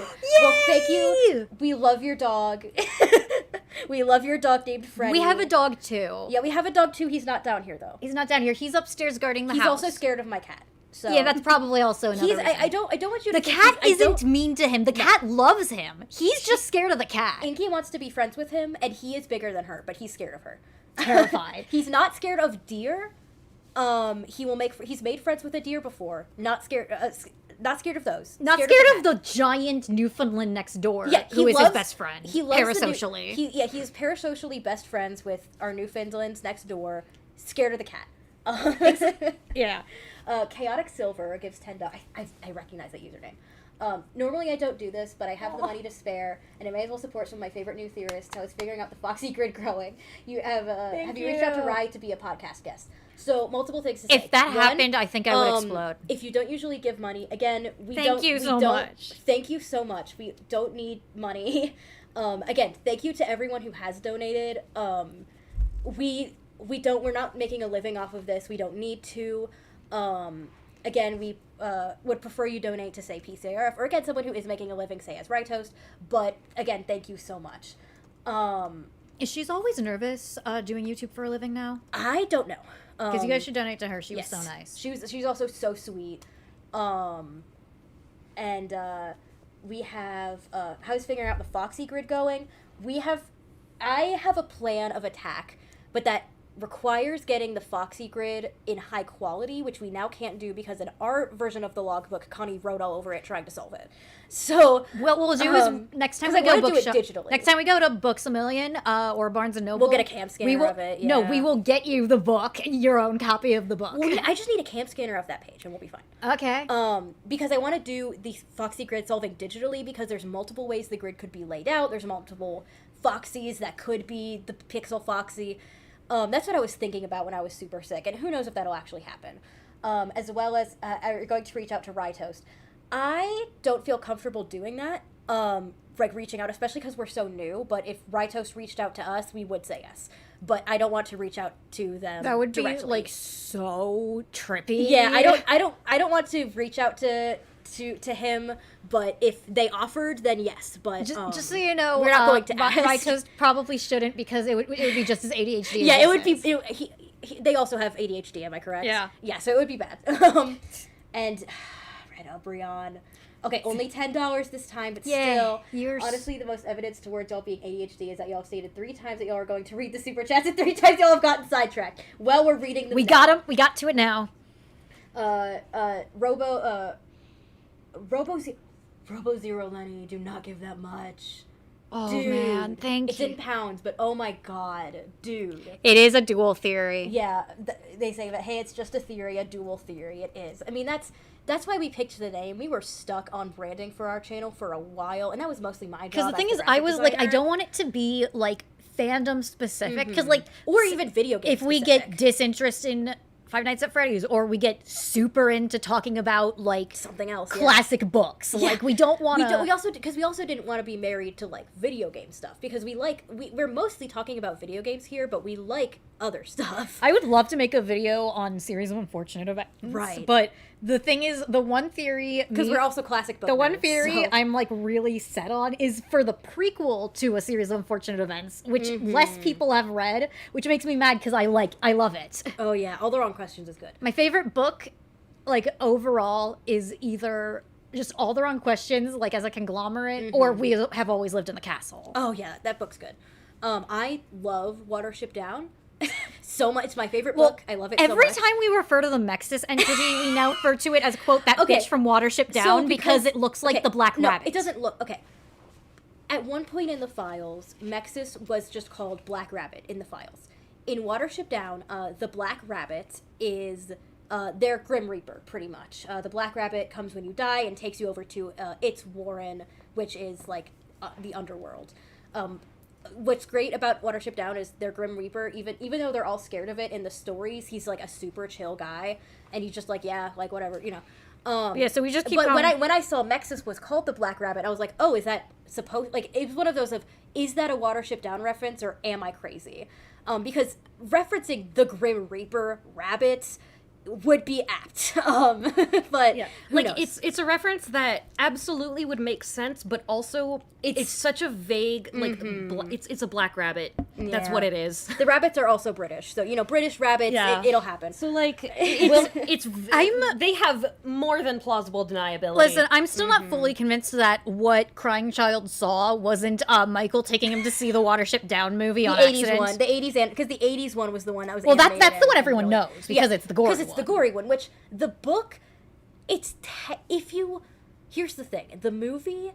The book has that in it, but it's not described. It's just like, yeah, his ear was hanging down because it was kind of like snapped in half a bit. Nothing crazy. The movie way overdid the gore, which was why it was gory.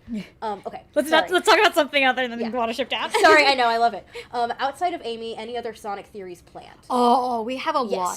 Yes. We have At some point, we need to do the Infinite one, but we just gotta get that one. I mean, that one needs. Long story work. short, because we There's have also we one have, that I we have that never- partially posted on Tumblr. It's like Infinite might and how the Phantom Ruby might be connected to Stellaris from Sonic 06. And there's a lot of stuff, as well as the. Did you see, by the way, today? Honestly, we might just do a video of just discussion of what is going on with Blaze and Sonic 06, because there's a lot of I don't really even believe one singular theory, because the true answer is they threw her in because she was popular and the people making 06 had no time to learn her character. But now they're dealing with that, so it's more of the question not of why is she there, and more the question of why are they deciding she was, What could what are the they doing now? Watsonian explanation be? Yeah, in universe. And there is one that I haven't even written down to put on Tumblr, which a lot of my Sonic theories I did, that is a pretty big one. I don't know about in length, but just in what it's suggesting. And that one would be a lot. As well as, I don't know if we'll ever make a video talking about it. Maybe we'll wait till after the third movie. Oh yeah, I was gonna say. We, if y'all have ever heard of the Chaos Emerald theory for the Sonic movies, that was us. That was us. That was us. That was us after the first movie, hive-minded. Yeah, that was the first time we hive-minded was Chaos Emerald theory. And we never made a your video game on plan? it. Someone did. I think the game might have frozen. It might also be slow. Hold on. It has been laggy. Yeah, it's been laggy. Okay. Just because there's a lot going on my laptop, and I got the new laptop, so that one would be able to handle it, but I haven't done anything with it yet, and I want to see if I can move all of my laptop stuff over to that one. Okay. Okay. But yes, we have other ideas for Sonic, and especially because, like, they're in FNAF, theorizing is, like, the main thing YouTubers do. It's nice when we find YouTubers that just do, like, character studies and stuff. Like She's Always Nervous and stuff like that. Just look at a character or something like, or a thing. She also makes theories, obviously. Oh, yeah, but she does that. With Sonic, there's, like, no theory videos. Oh, the stream went out. Oh, Wobble Dogs died. Wobble Dogs died. Don't worry, we'll be back. Well, the rest of the, I think Okay, you're still on stream. I think it's just Wobble Dogs. Okay, yeah, but okay. I mean, no, it's Wobble Dogs. we'll get it back up. But it should be up. I think it's because I minimized it. But yes, long story short, we have other Sonic theories planned, as well as we're doing a lot of FNAF theories because we have a lot of FNAF theories, but we are not married to that. That is why our next video is going to be as light as the Amy one, because we don't want to. We don't want to box ourselves in. I have watched YouTubers box themselves in, and again, not only do we want to talk about other games, but also other things as well, and so we don't want to box ourselves in. So yes, there's other Sonic theories planned, etc. All right, insert message here from Big Sword Little Man. Good name. Amazing. Red Umbreon, only $5 this time. All right, I'm out of here for the rest of the night. I'll see if I can watch the VOD after work. Good night, y'all. Love Good you. night, Red Umbreon. Good night. PCRF isn't working for me, so here. Oh, Jesus, that's a lot of money. We'll make sure that money goes to the PCRF. I'll take notes. Yeah, it's $50. Okay. Yeah. Oh man. I'll take notes. It's a lot of money. That is definitely going to the PCRF. Are you actual Kingdom Hearts fans, or you think it's just silly? Both. I love Kingdom Hearts. It is also very silly. It's also very silly. Also, Sora and Riku are very gay. Sat I down did not and think. binged all I of the thought that was games. just gonna be. Yeah, we binged all of the Kingdom Hearts games. I did not think Sora and Riku was gonna be. I thought it was gonna be like the Tumblr. Oh, they're rivals, so we have to ship them. No, they're just gay. No, they're just very gay. Just like why am I blanking on the name? Apollo Justice? No. Phoenix Wright. Phoenix Wright. Phoenix Wright and Edgeworth. Yeah. So Wrightworth. That one is also very... Why was I- We have no theories for that game series, but I do love Phoenix Wright. That is another one where I went in going like, okay, people ship them because they're rivals, and then, no, Phoenix and Edgeworth are just genuinely gay in that And then game. meanwhile, smash cut to William's tunnel to Henry's house. Yeah! As I said, he's getting into rabbit character. Full circle back to FNAF. Full Yeah! circle, we're back. Woo! Okay, so we need to actually start talking about the theory. But I am glad we did get to chat about it in general as well as with the chat. We also got through the live chat. We got through Super Chats? got through All Super right. Chat. So the first question I wanted to do was before we talk about, because we do want to talk about like the Cassidy Vengeful Spirit theory. Right. But before we do that, the first thing I want to do is people bring up like movie Cassidy in regards to that. And Okay, yeah, that's the thing on is, you. Pat brought that yeah, up. okay. And I do want to say That's in you, because with I'm the still on the video, fence with all of that. hopefully you guys can't tell, but the video was very patchwork because we recorded in one session and then we had to re-record like 3 times because we came up with new ideas. Yeah. I think the last thing we put in was The springlocking. it was, oh my god, Cassidy got springlocked, and that's why it's like that. Yeah. Like that, because we had like a whole section where we were like, yeah, we're not sure what the twitching scene means. No, we figured it out. We figured it out. But the thing was, while we were making it, Corey wasn't entirely convinced that movie Golden Freddy Kid was gonna be a crying child parallel. Or a Cassidy. I'm not. Yeah. Cassidy isn't. Again, it's gonna be confusing for some people because usually when we say Cassidy, we mean crying child. I really think that movie Golden Freddy Kid is gonna be like Vanessa's crying child. Yeah. Because they just went out of their way to give him Vanessa's hair color, like the striped shirt, the like being a bit more aware than the others. Like, I think, and so I or do. it'll end up being a movie puppet. Which I could meanwhile, also see. him being the Vengeful I'm on the Spirit, fence. I'm not sure yet. He's definitely the Vengeful Spirit of the Filmverse because that kid was planning Ultimate Custom Night in his mind the entire movie. Also, so it said one session. Yeah, one very long session. That kid was. Oh yeah, we were up till like 3 a.m. doing Again, that. she was visiting me at my college dorm, and she was in the bathroom with blankets hung up, and I was in my puppet bedroom. plushie. And a puppet plushie. And we sat and did it all in one session. But I think the first FNAF, I think maybe our theater, if you our guys, musical theater knowledge. If you guys know my Tumblr, when cartoons rule the world, I have a bunch of FNAF memes. I think the first one I ever made was just the movie Cassidy, and it's just with the headline "Kitten thinks of nothing but murder all day." Yeah. Yeah. But yeah, we'll get to like Cassidy vengeful crying Cassidy at some point. That's something that Matt Pat picked up right away. Yeah. Because you put I put him in the background. That's why I didn't. Yeah. That's what I was gonna say. That's why I didn't like talk about it much because we still weren't really convinced. But I did put him in the background because I do think that is going to like. And because the visuals work. I do want to call out real quick. Ooge Klops just gave us $2 with no message. Thank you. Again, thank you. I'm gonna repeat again. You don't need to give us money, but we are very thankful. We'll get to vengeful crying Cassidy and all that. But I do think, at least in the Filmverse, like they're at least setting up that kid to be like ultimate custom knighting that. Like, yeah, there's something going on. I mean, if Mike Schmidt isn't an Afton in the Filmverse, then there is a slot open for a very angry Afton son. Just saying. He better be, is what I'm saying. I have said this multiple times, and I'm gonna say it again.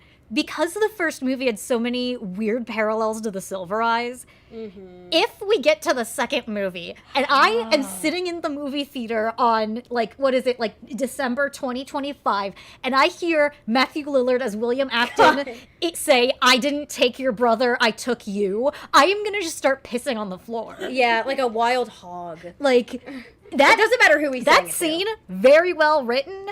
But if they do like Robot Kids again, that would be the funniest thing they could do. Honestly, if because we all hated it so much, that would be the funniest. You say that, but theorists keep bringing it up. Yeah, which is again that's something we had in the background or mentioned in our video. I don't think any of the human characters we see currently are robots, and there's proof to prove all of them aren't a robot. The thing is with how the Charlie bots.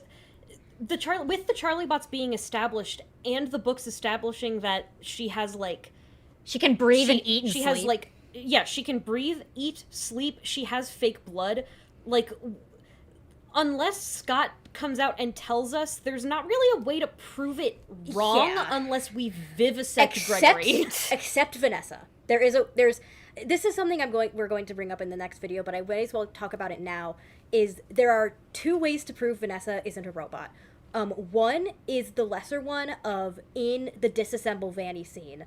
They go to disassemble her, and here's the thing, we don't see it. But also, Gregory would have had a different reaction if he thought, what he thought was a human woman had, like, robotic parts. I feel like the reaction would have been different. Would have been the question mark from the fire escape ending. But the main one is, I think one they probably gave to us, is her animation when you flash her with the gun or the camera, is she steps back and blinks. Rapid blinks.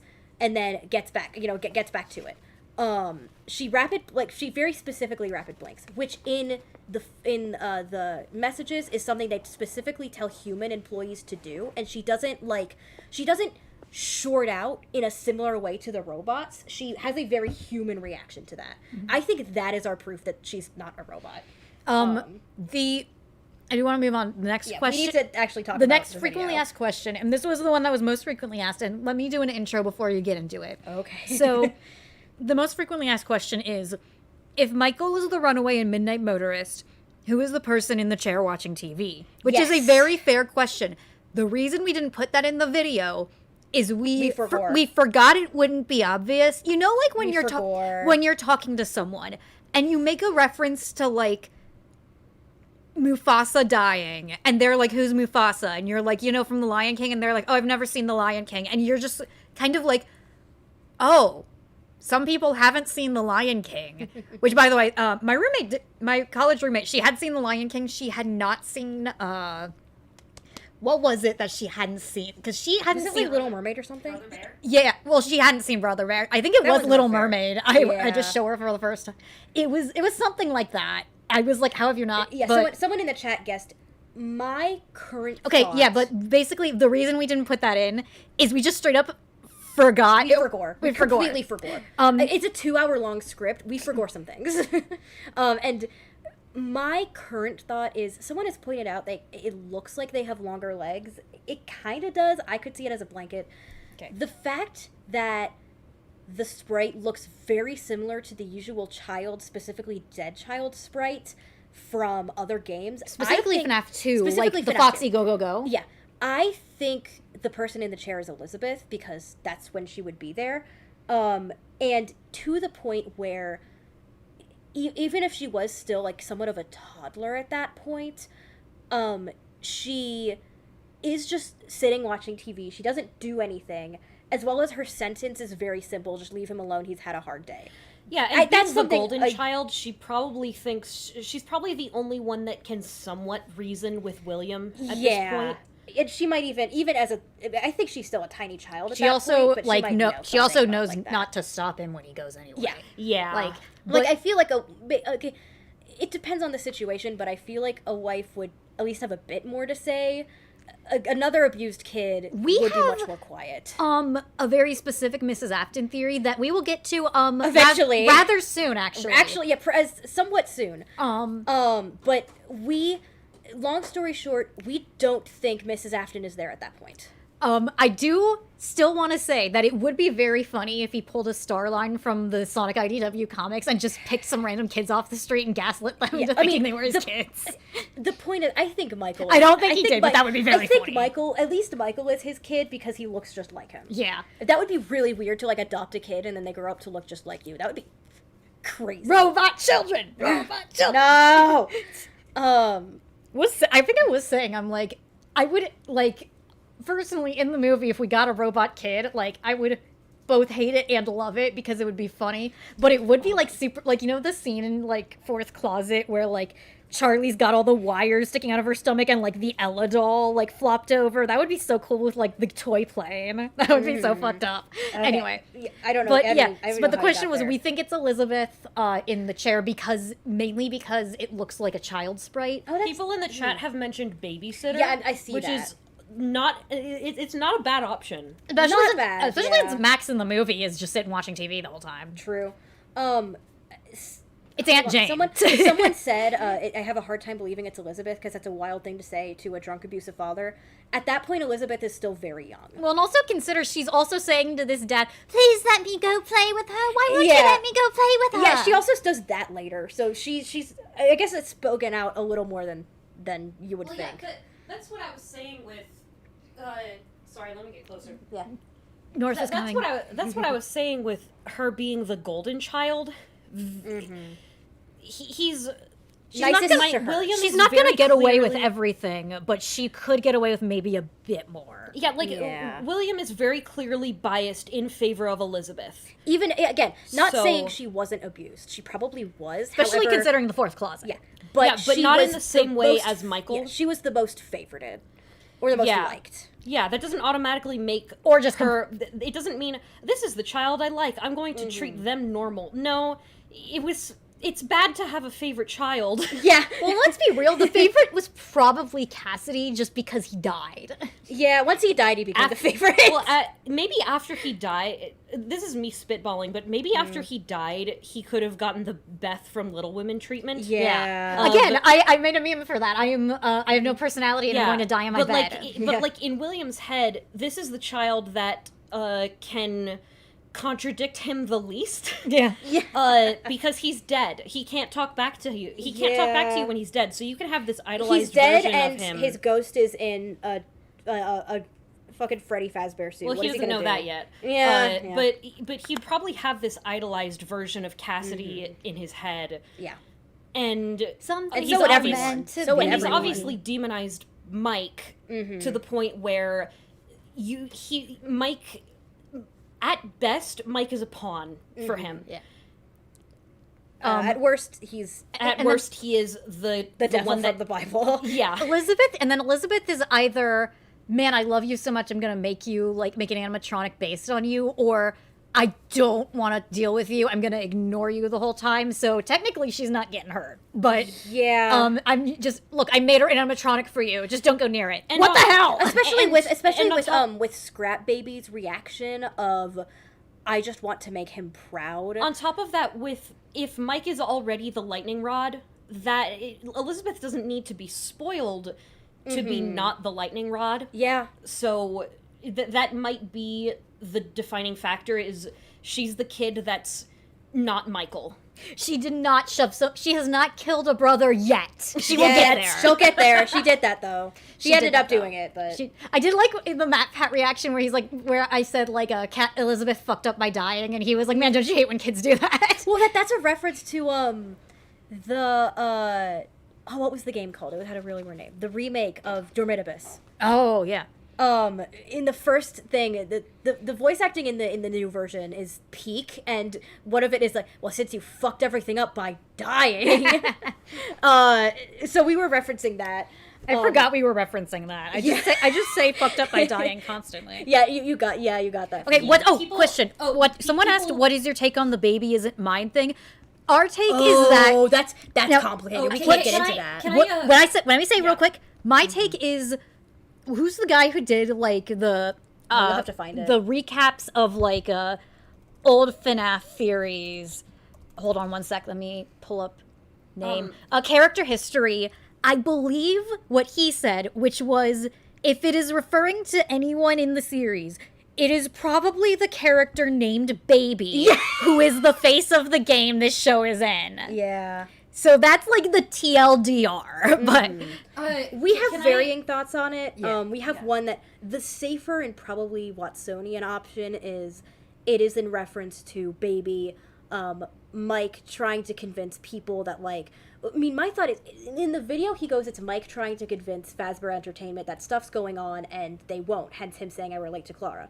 My thought is, That was it someone would else be, who said that. Yes, it would be, it could even be was like Mike. Gibby said Yes, the Clara it- thing, yeah. I think it could even be Mike trying to be like, yo, Dad, this robot is clearly haunted with my sister, and him going, that's not, the baby isn't mine. pretty That's much. crazy. You sound Yeah, crazy. that's right crazy. now. You sound crazy right Now now. go into the basement. She will not try to kill you. Yeah. Okay, we have some. I also do want to clarify something that I did notice was brought up in the comments of the latest Matt Pat thing is, no, we don't think he was like, oh, great, this is a good way for me to murder Michael. We do think it was more like, well, I want Elizabeth back, and I don't want to die, so I'll send Michael, and if he dies, he dies. It's one of those where it was reckless. He was expendable is the good word. Michael's expendable. He was reckless with Michael. I would like Yeah. to, because people I mean, are confused. Hang on, real quick, because people are confused about it in the chat. They're asking if you're going to do like a live reaction to Matt Pat's video. No, That's long. No, that would take so long. What we're doing here, this is pretty much what. This is our reaction to it. Is us answering some frequently asked questions. Yes, and a lot of those are, and as well as very brought up questions in those videos. Speaking of which, one question that will take a very short time to answer Okay. is when people say, like, point out that the mask in Into the Pit isn't, like, exactly one-to-one the Yeah. Golden Freddy mask. fair. That is a fair point. I will say, I was blinded by my desperate desire to use the "you have the same fucking face" meme. Yeah, That is one of my favorite I Tumblr think posts it of all is. I time. think there's two ways that I've reacted to this. One, that's fair. Two, sometimes in FNAF there are things that are slightly different that are supposed. I mean, fucking Scrap Trap is supposed to be Springtrap. Like, it doesn't have to be exact. In but it my is eyes, fair to doesn't say have be that exact. we But got that that a is the bit whole more thing off. with that. we can lead that into the discussion of the Golden Freddy suit. Yeah. There's some stuff we should have accounted for there, and that is honestly, we probably should have talked about this first, because that is the most talked about of our theory, or most discussed, is that suit Golden Freddy. And mostly, I do want to say, that was also a late in the game thing we threw in. Yes. So, that we came up with. I remember us screaming in my room about it. We were like, Yes. holy crap. I still love, and I like that other people do, like, the narrative implications of Michael being in the Golden Freddy suit. Yes. I think narratively it makes sense. And again, we really looked at it from a narrative perspective. It's originally I was super I still think it's probably Golden Freddy, but if it turns out to be something else, then like whatever, I'm not like the most invested. It's a major part of our theory, but not like a huge But yeah, part. our theory still I think, goes without like, our it. theory, It doesn't have to be Golden Freddy a for chair our can, theory to like, work. if it's one of 4 chair legs, a chair can stand on 3. Yeah. Like, we have other points that we're confident in. Yeah, and like, we do think that it was probably Golden Freddy, but like, if it turns out it's not, that's not going to completely destroy we're not gonna just get destroyed. Like, it's what we raised our points, and there is some things we should have thought of with that. One of it being, yes, the face opening. We thought it does open a bit differently than usual. However, again, sometimes in FNAF, Springtrap turns into Scrap Trap.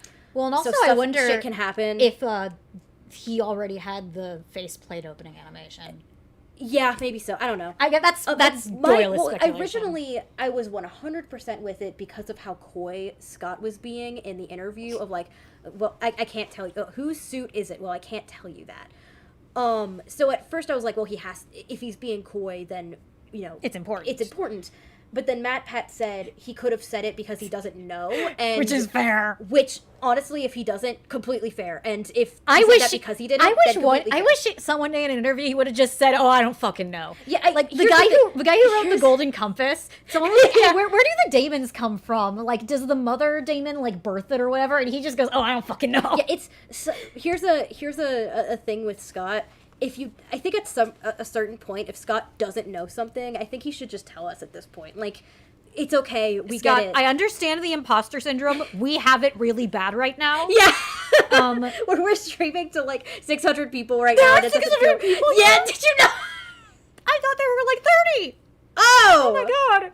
Well, there you go. Hello, everyone. But yeah, ruled by imposter syndrome right now. Yeah. Scott, at this point, you have enough money. Just say if you don't know something, and yeah.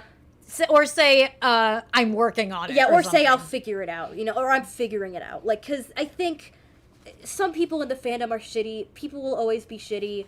The people who matter will be like, oh, okay, Also, but we do want to say, if the Springlock suit isn't Golden Freddy, it's probably the Springlock Jester that kept getting brought up. People will bring up Funtime Chica. I don't think she's a Springlock suit. Looking at her, now that we've seen her, I don't know if the faceplate matches. It might. And once again, I don't think she's a Springlock. A major part of our argument was, why would they make a new one? Yeah, why would they make a new one? Because we know that that's a liability. The Freddy's location said they only had 2. If Tails is game canon, which is still up in the air, we know of a Springlock Jester, and like that's about it. I think there was one other. I mean, Rosie Porkchop was Fazbear Fright, so yes, no, so just the Jester. My current thought is if it's not Golden Freddy, it's the Springlock Jester. So we have 3 max, basically. Because there's a lot of people here. For those of you who may not know, the Springlock Jester is brought up twice in Tales from the Pizzaplex. Once in the Mimic story, like the one with Edwin and such, and the other one in the epilogues. We know it's a Springlock suit because of the epilogues. It shows up as an open Springlock suit that looks like a Jester. It is described with the same colors as the Jester suits, plural, from the Mimic story, which is pink and like a greenish yellow, which I think partially what that means is there used to be a Jester character for like Fall Fest that Sun and Moon are based off of, where Sun and Moon aren't an original character, they're based off of some Fall Fest character, being the Springlock Jester. But I mean, I'm glad that I could just say that because there's no way to make like a whole video around that, like it's similar coloring, they're Jester characters. Just a theory, a game theory. The most original they got was probably like Monty, maybe, and that was probably the AI doing that. So that's if it's not Golden. Yeah. If it's real quick to address Caleb in the chat, bro, you seem to have a lot of opinions. Okay.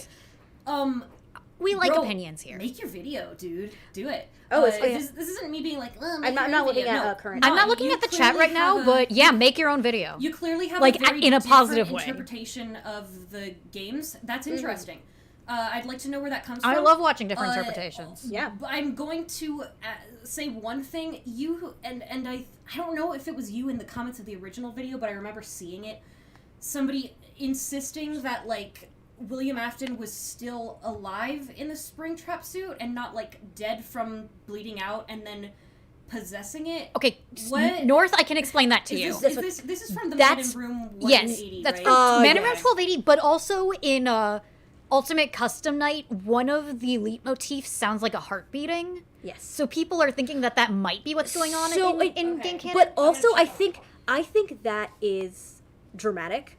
Because I don't know if you've seen, maybe, Connie, you can find it so you can put it in the chat, is the random facts about FNAF or something like that, useless facts about FNAF, is when there is a very quiet sound cue in FNAF 6 when they're getting angry during the salvage minigames, and Afton's is a heartbeat. Oh shit.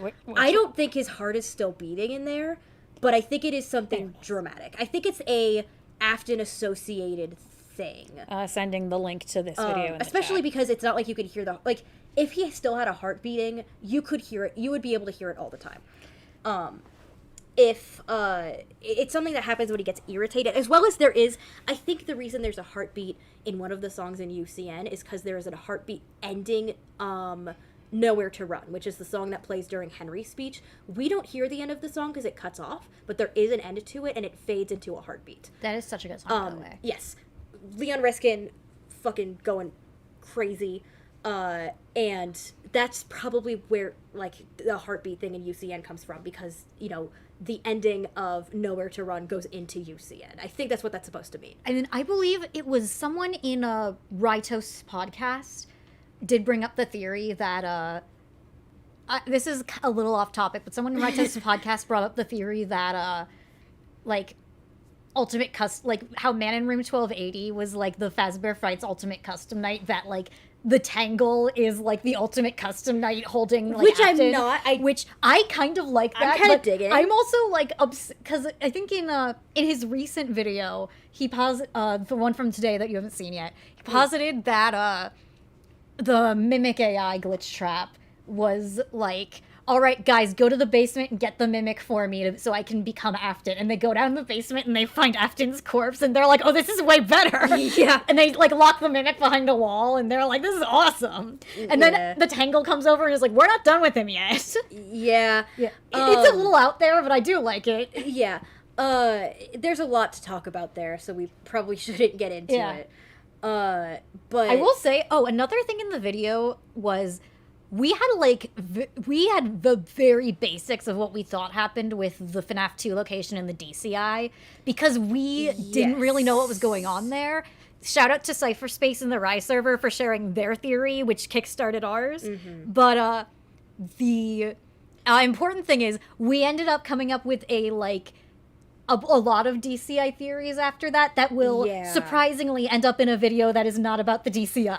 It won't be the next one. It will show up in one. It will show up, and there's some of it is connected to Shadow Bonnie, and that might end up being a very short thing on its own. I'm not sure. Our little diatribe on Shadow Bonnie. I have I now have an idea about, not Shadow Freddy. I have no fucking clue what's going on with him, but Shadow Bonnie, I have some idea. I have an idea. And if it's nothing, then it's an idea. I think I did like Matt Pat was like, oh, you like I was like I forgot to put it in the shadow animatronics, and Matt Pat was Which like, oh, is you probably and fair Scott both. because they are from very early FNAF, where he was like, I'm just gonna put in some scary shit for fun, which is fair. Okay. Oh, no, before we start, there were some more super chats. Okay. Because y'all are insane. We only had one more. I only had one more question written down, and then after that we'll do the Cassidy addendum. Okay. Yes. But the one question was, could crying child still be the vengeful spirit? And the answer is there is. Okay. Let me, because I've been thinking about this.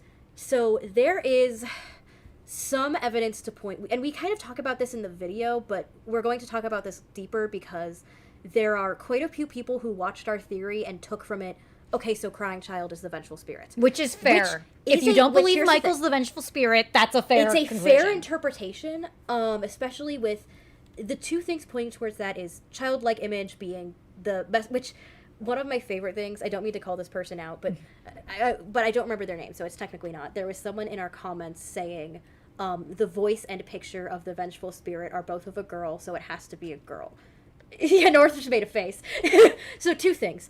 I don't have the things here with me, but we have heard that for the casting and the voice direction for the person doing the voice for the vengeful spirit was told to be a gender-neutral child voice. Which people have also pointed out in favor of Cassidy, because Cassidy is a gender-neutral name. Yeah, and yes. just like Mufasa dying, I forgot to put that in the video. Yeah, I forgot that wasn't common knowledge. Yes. Yeah, because some people were like, Cassidy's a girl name, though. Yeah. Today I learned Cassidy is gender neutral. Yeah. Also, fun fact, this was I didn't put this in because there was no way this was intentional by Scott, but oh yeah, hold on. Cassidy as a name in the was never used in the or at least not in recorded usage in the US until 1983 exactly. Which tells me which for some people were like, "Oh, so he can't have been named that because he was a kid in 1983." My first thought was, oh, so Scott looked up boy's name 1983 and got Cassidy. I don't even know if that was it, but the thing is... I don't know, like, it could have... the thing is... That's what I would have done. It was in use in the UK before then. Yes. And you know As who's the from boy's the name. UK? Is our boy Willie. And again, I don't think that was intentional. It's just a really fun coincidence. Yes, I think it's a fun coincidence of... He would name his kid a name that is popular in the UK but not in America until 83. You know, like something like that. And, okay. I don't think Scott does name deep dives, Mr. Jeremy, Yeah. Jeremy. Yeah, well, he does that because he lives in Texas and also Utah. Utah is, it's where it takes place. Well, we looked it up and Jeremy is like the most If you popular look, name in Utah. The Jeremy heat map is the funniest thing in the world. Everywhere is just kind of like... normal, and then Texas is like kind of like yellowy, and then Utah is just bright red surrounded by like green. It's so funny. Sorry, Jeremy. Yeah, there's a lot of Jeremys in Utah. There's a reason there's so many people named Jeremy. But okay. So yes, I will. There is some evidence pointing to the crying child as the vengeful spirit. And one of the things being, because a lot of it is like he doesn't seem like a vengeful type, there is an argument for, as the crying child, as what we have seen, he would have had a lot of agony. If he's not full, then it's just his agony tormenting him, because that's what agony does. That is also fair. Other thing to consider is that we only see him in distress. Yeah. If he's not around robots, maybe he is a little bitch. We don't know. Yeah, that's true. Maybe he is movie Golden Freddy, like drawing in the sand, we just like, also- I want to create a We're hell. going off of what we have seen from the character, which is technically probably the most out of any characters except for William. William we probably see the most of because of the books, the stories. We see a lot of him. The movie, he's in a lot. Crying Child is probably a close second just because we play a whole game as him. So, there is something to be said there. However, there are some things we brought up when we were there for the She's Always Nervous stream, but I wrote down three major points for why I think it is still Mike, because there are things that are still there that are hard to explain under Crying Child that can be explained under Mike, and that is firstly the UCN lines that we brought up. A lot of them, as we brought up in the video, are very Mike coded. Which is like, I knew I would find. You knew I would find. You knew I would get you eventually. Again, I've been 2 looking minutes for you. ago. Yeah, I've been looking for you, and now I'll never let you go. You knew I would find you eventually, which are very. Michael hunted his dad down for 20 It was 20 someone something who years. William would have thought would hunt him down.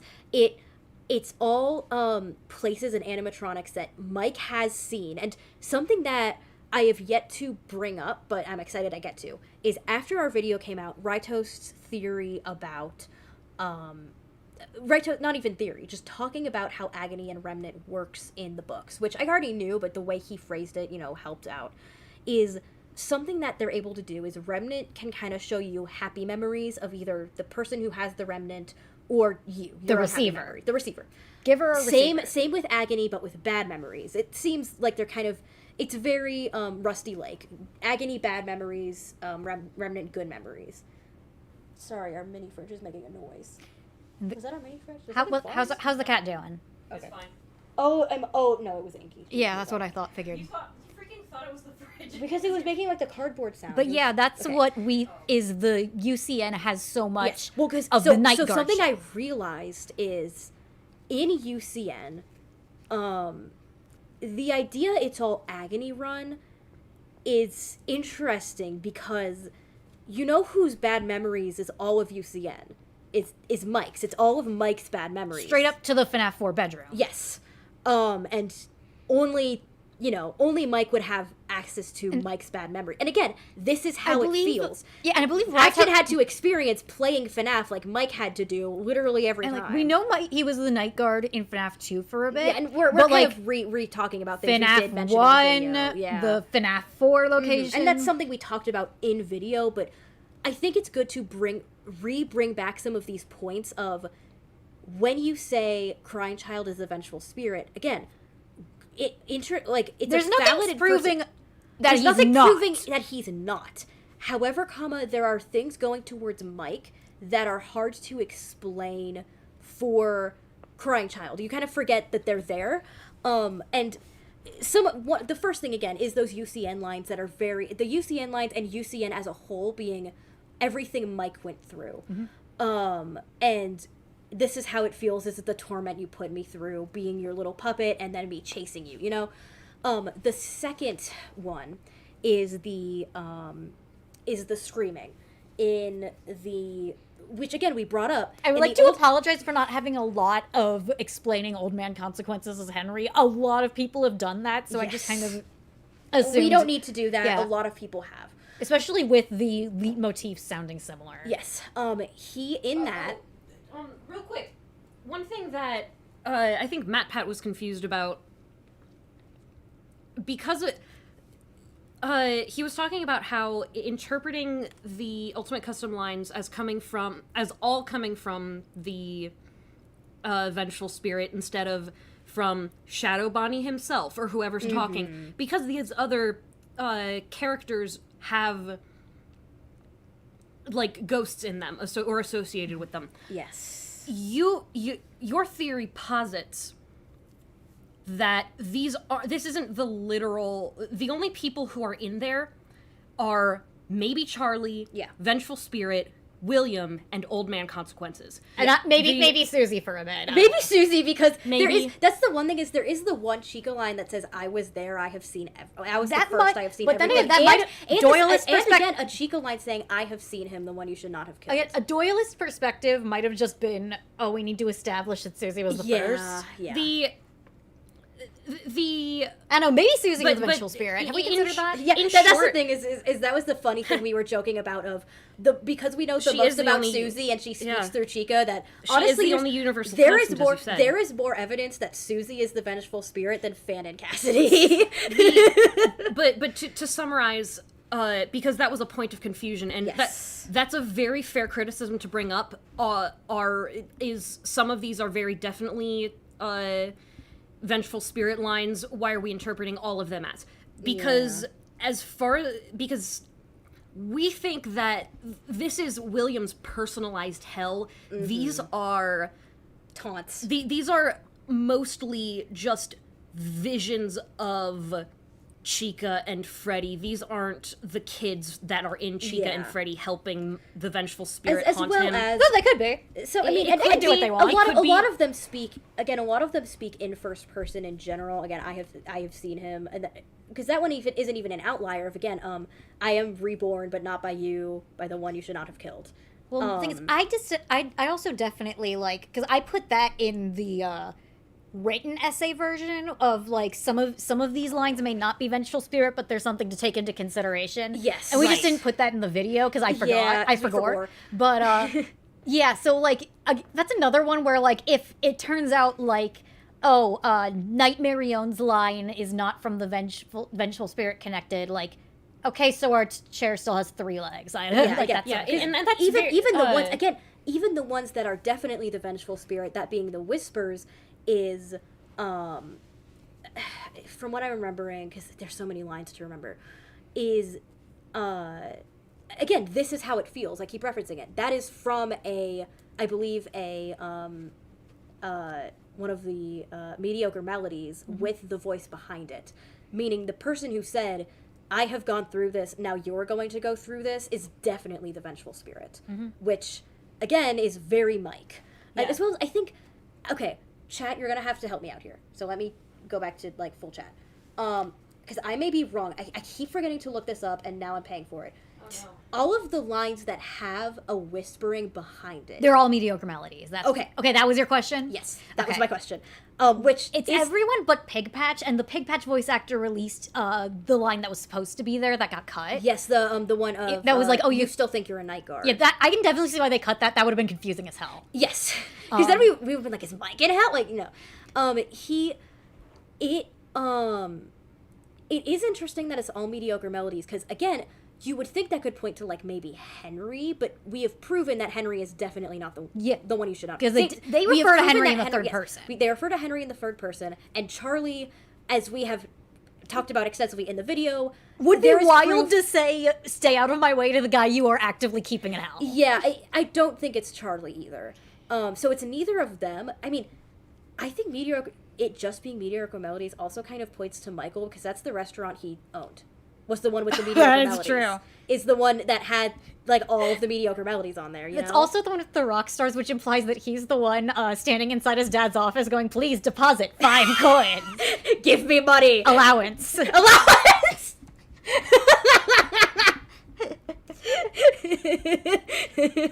He was really afraid of the wet floor sign. You know what? Yeah, maybe damn. the reason the wet floor bots are like that in Ruin is just because Mike is terrified of Well, I those think things. it's just the death lines, but Yeah.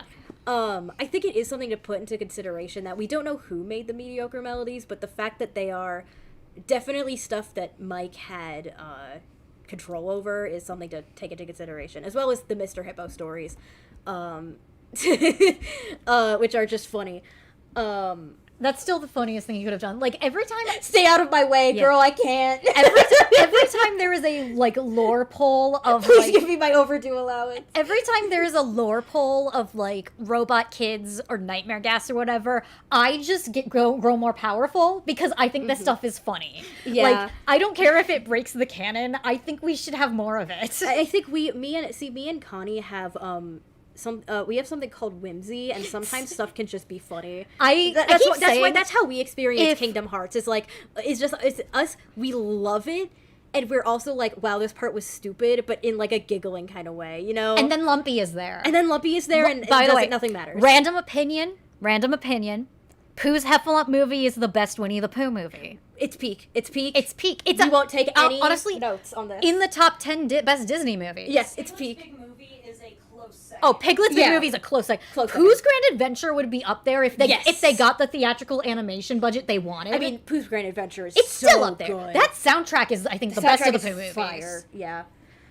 Why are we talking about Winnie the Pooh? We were talking about FNAF. Yes, we're trying to We talk are about Five Nights not at going. Freddy's. Insert blood and honey sorry, joke here. there is one more thing that I think, again, we talked about UCN lines as we were talking about the screaming in the void in Old Man Consequences, which we are pretty much in agreement as Henry. We don't have any Other options. there's not much else to go off of.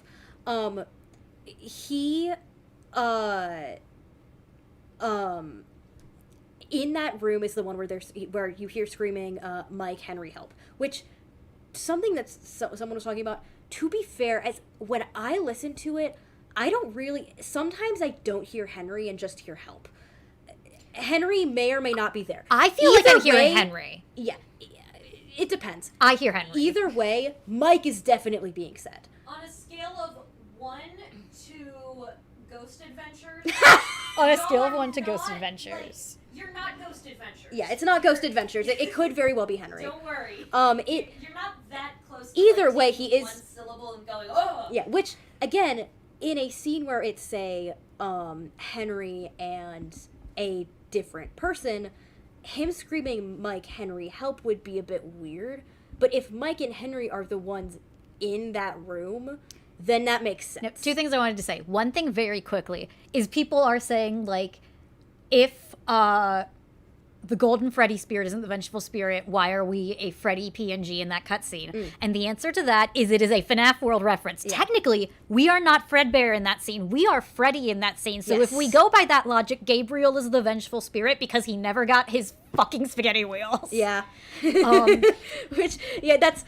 and the other thing I want to say is I remember I actually saw recent theory that was interesting was that Old Man Consequences is the Vengeful spirit, and he's convincing someone else to leave him alone and let him continue torturing William every day. It's not, I don't know if I believe it, but it is. yeah, it I is don't pretty believe fun. it. It's very funny from the perspective of it being Andrew with the alligator mask. He's like, now Yeah. listen, I know that Which- this is technically a bad thing, but if you think about it, William Hell is also Andrew Heaven. It's a very efficient system. We keep referencing that. William Hell is Mike Heaven. It's a very efficient system. But there is a conversation to be had about Henry Old Man Consequences having an alligator, Andrew having an alligator mask, and Monty. How none of them seem to be connected in any way except via alligators. The random kid with the alligator mask and the Yeah, and bathroom. that kid as well. I mean, who knows? Maybe Scott just likes alligators. Yeah. I don't know. I I hope one think- day he just drops something like that. It's just like, what is with all the references to like Nightmare Own? And he's like, oh, that doesn't have plot relevance. I just like her. Yeah, That would be funny. I think there is something symbolic about something that Connie brought up is something symbolic about the alligator one killing and replacing Bonnie, which is, I don't know about replacing, but killing is definitely something that Henry did to William. Yeah. So there is something there, just not, fully connected. But back on track, the third thing about that I think points more to Michael. points more than to Cassidy. Mike is Mike himself. And I mean that half jokingly, where again honestly I say we see the most of William and Cassidy, and that's partially true. We spend the most time with Mike, seeming as he's the main character of most of the games, he's the main character of the movie, he's the main character of FNAF. So we spend the most time with him, we just don't know as much. Or see him on screen as much. Because we're seeing from his POV. But the fact that Mike spent however many years as a dead body on a vengeance quest, again, as we pointed out from his speech, his sole purpose is vengeance on his dad. I'm not sure if he knows how yet, but he'll figure it out along the way. And part of that was his long vengeance quest, that he possessed his own corpse because he was so pissed off at his dad. And that's something we see in him that, again, we see more of it from him. We don't see a lot of Cassidy, especially as a ghost. The most we see of Cassidy is trying to reach out to Mike specifically. Maybe Jeremy, FNAF 2. But what we see from Mike is someone who is vengefully hunting his father to get his ass. And again, as we said, in a narrative sense, where does that leave us if Mike doesn't even start the fire? He helps, and he might have even known, but in the end, the kill was Henry. Henry kind of stole his kill. And, what do you do if someone steals your kill? You torture them in hell, I guess. You drag them to hell. You drag them to hell. Also, do you want to bring up the Michael name meaning now, by the way? Speaking Okay. of name meanings Speaking that of name probably don't meanings, mean anything, so, but again, should. So, as we mentioned earlier with the Cassidy thing of, popular in Britain, but, first, that kind of stuff. Michael, the name. I don't think this was on purpose, at least at first, because for the first game, he probably just wanted to give the security guard a name. The name Mike Schmidt, it's a very common 80s name, and a version of Schmidt is a variant of Smith, so very common last name, or somewhat common last name. It's just very common names to put together. But later on, when he was doing more with the series, maybe this is on purpose, maybe it's not. But it is something Scott would know. Maybe. It's Catholic and not Christian. But there's enough overlap that we know a couple there's enough angel overlap names. that we know some Catholic lore. And I knew enough about demon names to to catch the Amanda the Adventurer implications Yes. before anyone else did. Before me, I didn't notice it. I was like, that's ballin'. Yeah. But the name Michael, it means like who is equal to God or something like that. Which, to be fair, No, it's multiple. Well, it's a rhetorical question of like no one is equal to God. No one, basically. kind of like who is no one is equal to God, which is that in of itself is a pretty cool name for someone whose father tried to play God. Like that's pretty cool, but it's less meaning and more. So a lot of the reasons people are named Michael is via Roman Catholicism because of the Archangel Michael, who does show up in the Bible. I don't remember what he does. What does he do again in the?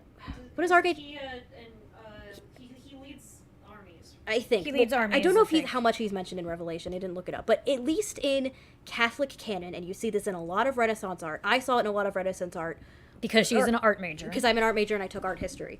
Not just Renaissance, but Baroque, Catholic centric art. Is when depicting Revelation, you'll see a lot of the Archangel Michael, because in at least Catholic canon, it was the Archangel Michael's job to send people to hell and for punishment, and as well as deciding judging people's like souls it and was sending them to judging either whether heaven you or go hell. to heaven or hell. Yes, and mass sending people to hell in the Revelation like clusterfuck that is that. So again, not sure if that's purposeful. Also, just want to say too, the person But in it chat is who there. says Michael didn't die yeah, I because saw that. Baby repeatedly says you won't die. He kind of got skinned and worn as a skin suit for a week. He was dead. He definitely He died was dead. because he was rotting. He was a corpse. Yeah, Quite he literally, died. he was a walking Baby, corpse. you won't die. A lot of people bring that up. It is possible that Circus Baby pulled some shit. I don't think she did. I think Scott was just like, you know, it'd be a really creepy line to put here. Yeah, I think it was. This line is That cool. is very Doyle. That is a Doyleist speculation, which I try to stay away from because I don't know Scott's intentions. Right. But also, I don't think Baby was pulling. I think that it shit. was just, and people have. There is a discussion again, another discussion to be had about Remnant and how, and if. See, the reason I don't think Mike was like Remnant healing to make himself normal again was he's already dead, and two, if Remnant was going to do anything, it would have done some stuff when Ennard was in it and had more, because Ennard probably took quite a bit of Remnant with them, and why would it make sense if when there's less Remnant, he's getting healed by Remnant, you know? We're also told that Molten Freddy has like the most remnant or whatever. Yeah, so Ennard took the remnant with and it. so if that was what was inside of Michael, that probably wouldn't have rotted him. Right, and again, we see in the stories that Remnant has healing properties, but the closest it has come to bringing someone back to life was someone who was mostly dead Princess Bride style. It was a kid who had been dead like 5 minutes. Yeah, it was a kid who had been dead for 5 minutes. Michael had been dead for a whole week and already rotting. I don't think Remnant can regrow organs, is what I'm saying. Although if Or it does, and that would skin. explain that would explain how the man in room 1280 has 2 arms. Yeah, I mean, yeah. Again, we don't think the books. I believe Burntrap has like some flesh on his arms, but like Yeah, we don't believe in Stitchline games because of those two, and one of he them doesn't have an arm. One of them being the Scrap Trap does not have an arm, and they very specifically point out in Man in Room 1280 that he has 2 arms, They're like he has 2 arms, 2 legs, and as it's well like as wow, okay. more flesh than Scrap Trap has on his body. Yeah, how did they? Well, because Also in Man love in Room the 1280, in Man in Room 1280, they describe that he is pissing and shitting himself. And it was Scrap awesome. Trap doesn't have a bladder. Like, there's It no was way. it was so funny. King of this shit. I do have one more thing, but if you want to do the super chats now. Hold on. Also, another thing I do want to say is I think "You Won't Die" isn't that one of the lines Ennard can say to you in Custom Night? So it could have been like dramatic repetition there of like her promising, "No, you won't die. You'll just be a skin suit. It's fine." Oh, okay, I'm hold 7. on. Someone has given us more. Michael is the one who defeats Satan within Revelations. He's also responsible for confronting evil kings and also buried Moses. Cool, good for him. Insane. Awesome. Again, if because we know Scott's religious. I don't know what denomination he is. He seems religious enough that he would probably know at least a bit about the Yeah, Angel at least Michael. because if you're I mean, here's the thing. There's certain sects of Christians where you're not going to hear any Catholicism because they're so, like, Eo-Catholicism, which in certain aspects is fair. Listen, just gonna be real. The division between Christians is we have normal people in the corner over here, and then we have the loud people who won't shut the fuck up, that's who you see online. Mostly American people who think who don't even know about the original translation of the Bible and still think being gay is a sin. But I digress. David and Jonathan were married. I digress. It doesn't matter. It's probably something he could very well have known. So we're not going to definitively say he knows that because which is why it didn't end up in the video. Don't live in his vents yet. But it is something that is there and to be considered. That Archangel Michael symbolism. Oh, hold on. Do you think Cassidy's spirit may have merged spirits with William? That's an interesting possibility to think about. See, that is. I will say, that is a point towards vengeful crying Cassidy of if Golden Freddy is attached to the Springtrap suit, it would be way easier for him to pull that shit. That is something I neglected to mention. Yes. Yeah, and I do want to say, part of the when I said the video was very scrapped together, when we first recorded, we were more under the impression that William might be the fated text. We are now way more convinced that Charlie's the fated text. Probably Charlie. Probably Charlie. So we had to cut most of that. Which is why we had such a random transition between like talking about who fated text is and then talking about Scrap Trap. Yeah. I get to cut like half of that because if fated text is, it depends on the timeline. If it happens in FNAF 6, it could very well be William because he has pieces of Golden Freddy on him. Thing is, it's something that we also neglected to mention, but something I have brought up, is it is only pieces. So, it really, it's not all of it. Actually, Cassidy was only in the muzzle because that's pretty bad. And the feet. And the feet. Because, the feet. I don't know, he thought those were cool, I don't know. Well, it might have sucked to have the metal feet. If you have padded feet, you're more quiet and can easily kill more children. Two notes on that. Oh, notes. First, you mentioned in the video, and I think you mentioned to me, if the, Andrew and, what's his name? The other kid? Jake. My best friend. Jake not being able to, was it Jake not being able to see? Yes. No, Jake was able to control the animatronic. Jake was able to see. Andrew charged the battery back. Yeah. So if Cassidy is possessing Golden Freddy and then gets taken apart some and stuck to Scrap Trap, it's none of the face parts of Golden Freddy. True. So that would explain I can't see, and it would still connect to Andrew. Yeah. Follow up though, somebody asked in the chat earlier, I think, how do you explain I can't see being paired with when you look in the mirror, what do you see?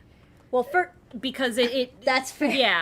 That is a fair question. It's probably it's a ghost. Now we're getting into ghost world shit, which even having a ghost POV as Jake is hard to understand. If altered text is altering numbers to fit the word search to spell out his name, he can see the word search.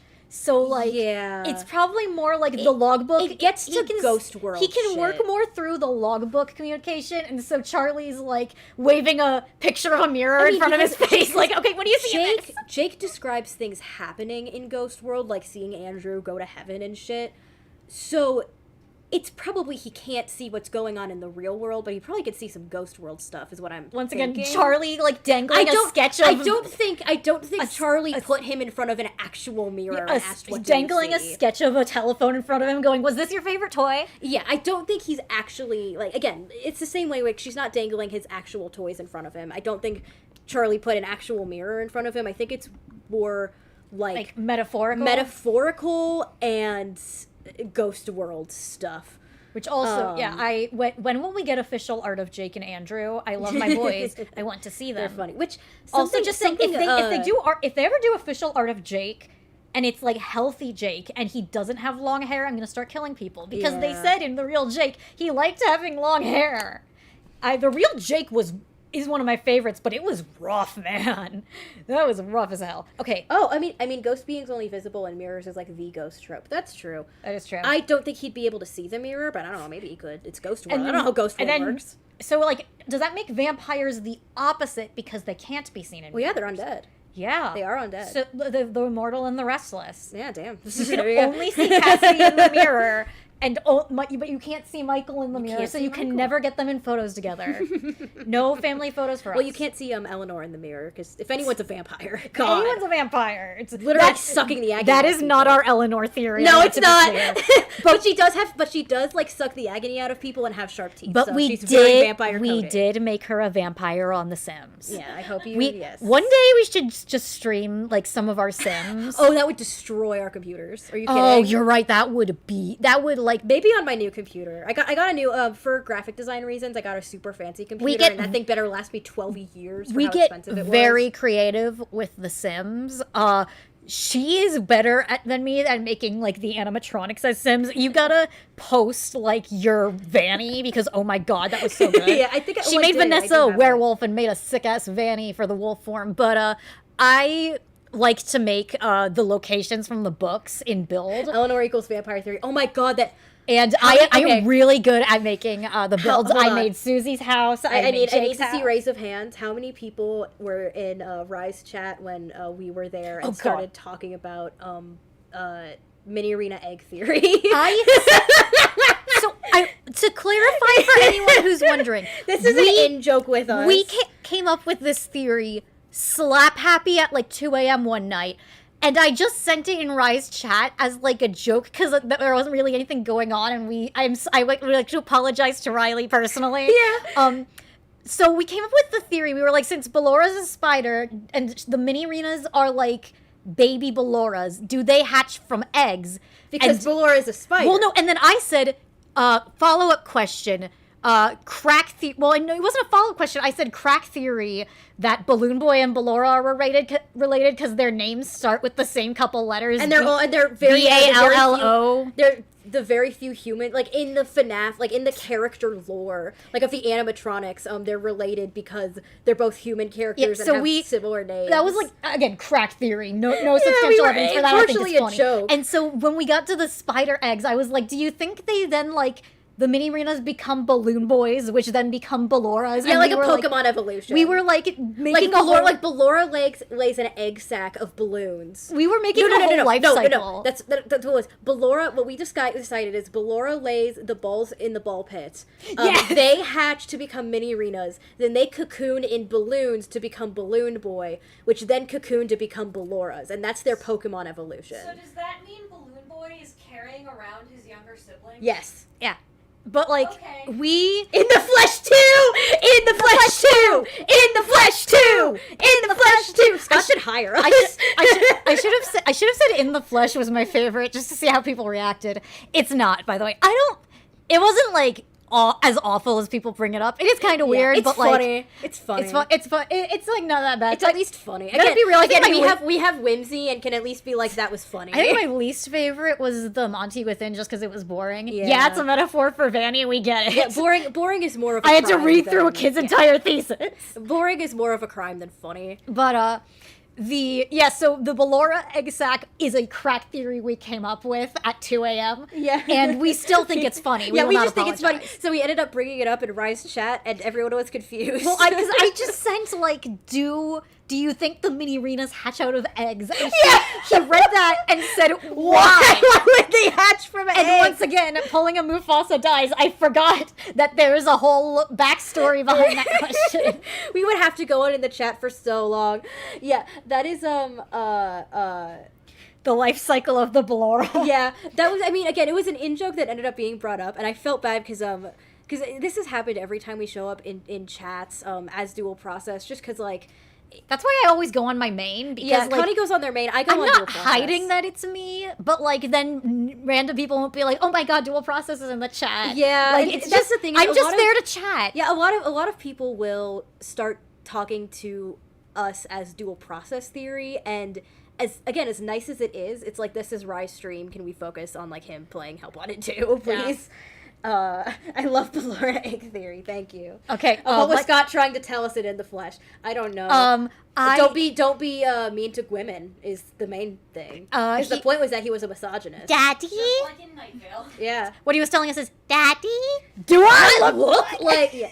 It's. I mean, there's a crack idea for what it can mean, but it revolves around another theory that I will say I don't know if Matt was supposed to be Matt Pat.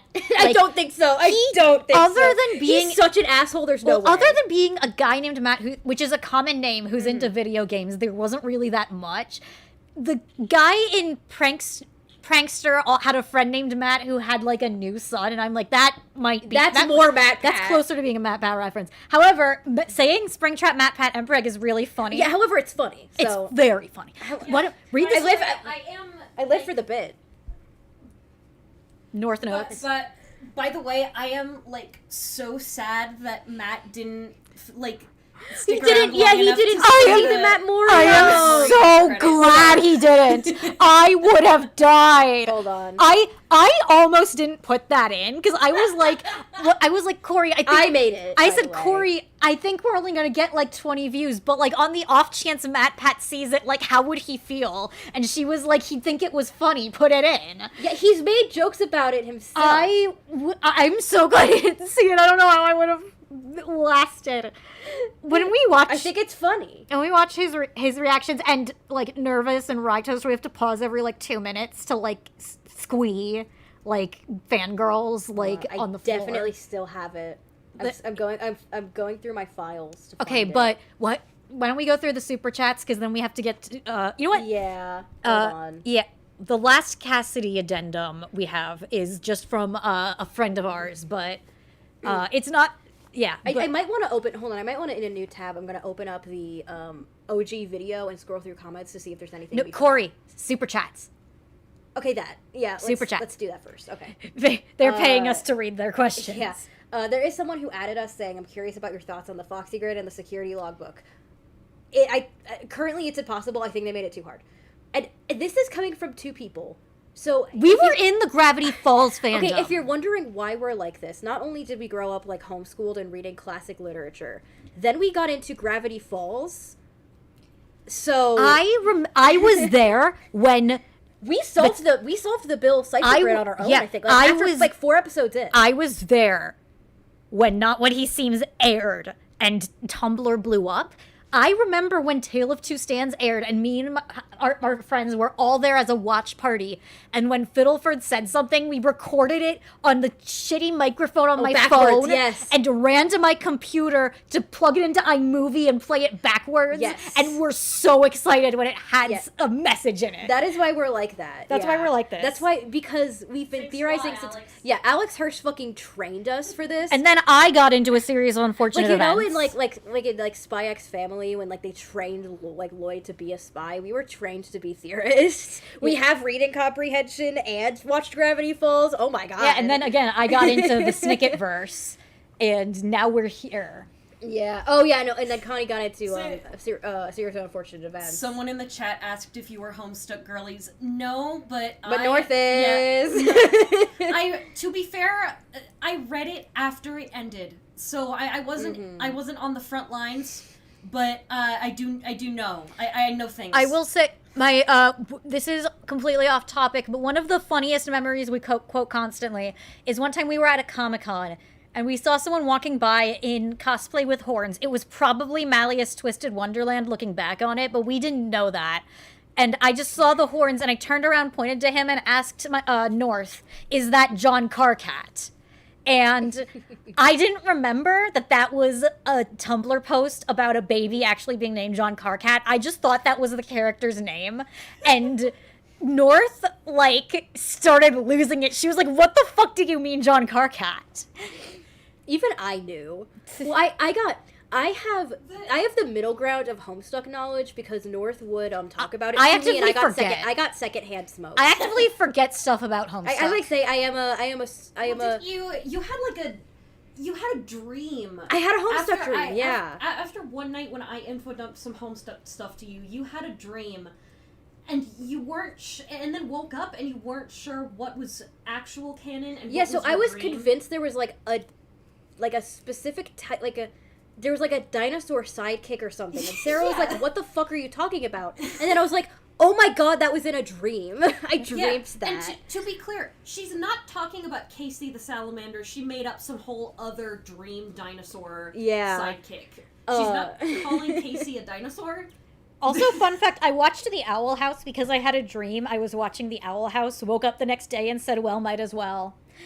Yeah. All right, but Corey, super chats. Yes. ADHD yes, time. Yes. Let us see. It's gonna take a second. Okay. Okay. Where did we leave off? Okay. We have two more. Chaotic Silver again. Any chance you're going you. to make an excessively long reaction video reacted to Matthew 4-part reaction on your theory? I don't know if you missed this or if this was beforehand, but no, we're not doing that. That would be so long, and I wanted to make as little videos about this specific theory as possible because I don't want to make like 50 videos addending the theory you're talking about. Which is why I just wanted to do this live stream and get conversation about it over with. Also, our main reaction would just be, yes, sir, thank you, sir. Yeah. I mean, there's not much for us to react to. It would be a lot. And I don't want to, like, again, I want to have this stream kind of tie up loose ends, finish questions, and then, that'll kind of be it. I mean, unless something huge happens, which, as Connie has mentioned, Into the Pit is going to come out.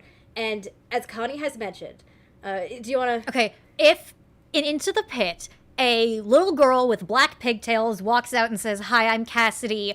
I am the fifth spirit and the one in Golden Freddy and the one you should not have killed.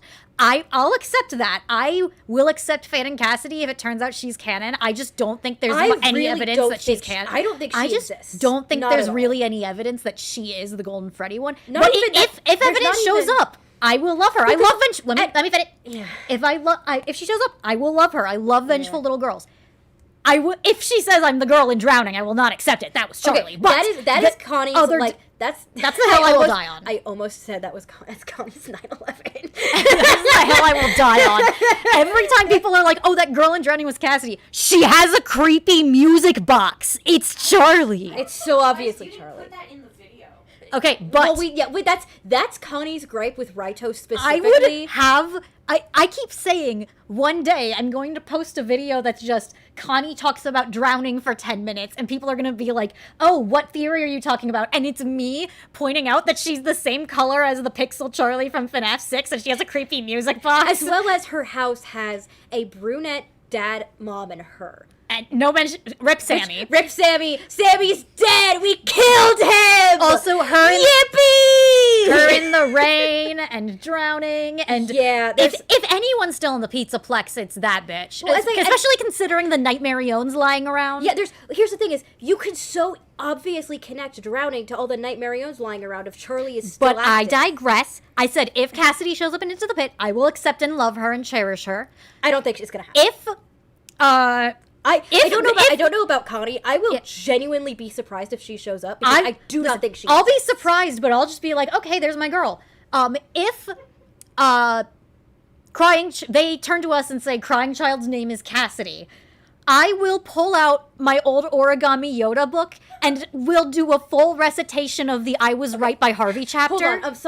Someone has said in the fourth closet she is soon to be a girl with long black hair. It was never pigtails. It was always long black hair. True. The pigtails Also, comes from the logbook. I want to pigtails- clarify yes. that. I found that out. It's totally from that image of a girl with pigtails and it's the little yellow balls. That's where, because her image, she never shows up. People cobbled, Fan and Cassidy is a collage of ideas from the series. She is the little girl with black hair and pigtails with the little balls on it from the logbook. She's Cassidy from the novels. She's Cassidy. Just saying, considering Charlie had pigtails as a baby in the Silver Eyes, are we sure the puppet wasn't giving a gift to... Okay. Yeah, it also, I mean, I think there's a lot of random kids in that book, so there's that. It also looks a lot like one of the kids in the Ultimate Custom Night ads. When it flashes El Chips ads, there's like the three same kids. Yes, and I think it's one of those. I think it's just a kid they use for FNAF stuff. But As well as, I mean, and something we completely forgot to bring up is Cassie. Well, Cassie. hold on. In Security Breach, there's the door. Do you remember the door? The Charlie door? No, it wasn't a door. The picture in Of the little girl in the nightmare gas chamber? in the hold on. I'm actually gonna. I think Wobble Dogs is fucking busted. I don't think it's moved. Okay, yeah. But basically, the in Security Breach, you can see a picture of a little black-haired girl in the FNAF 4 bed, and there's like a slash over it.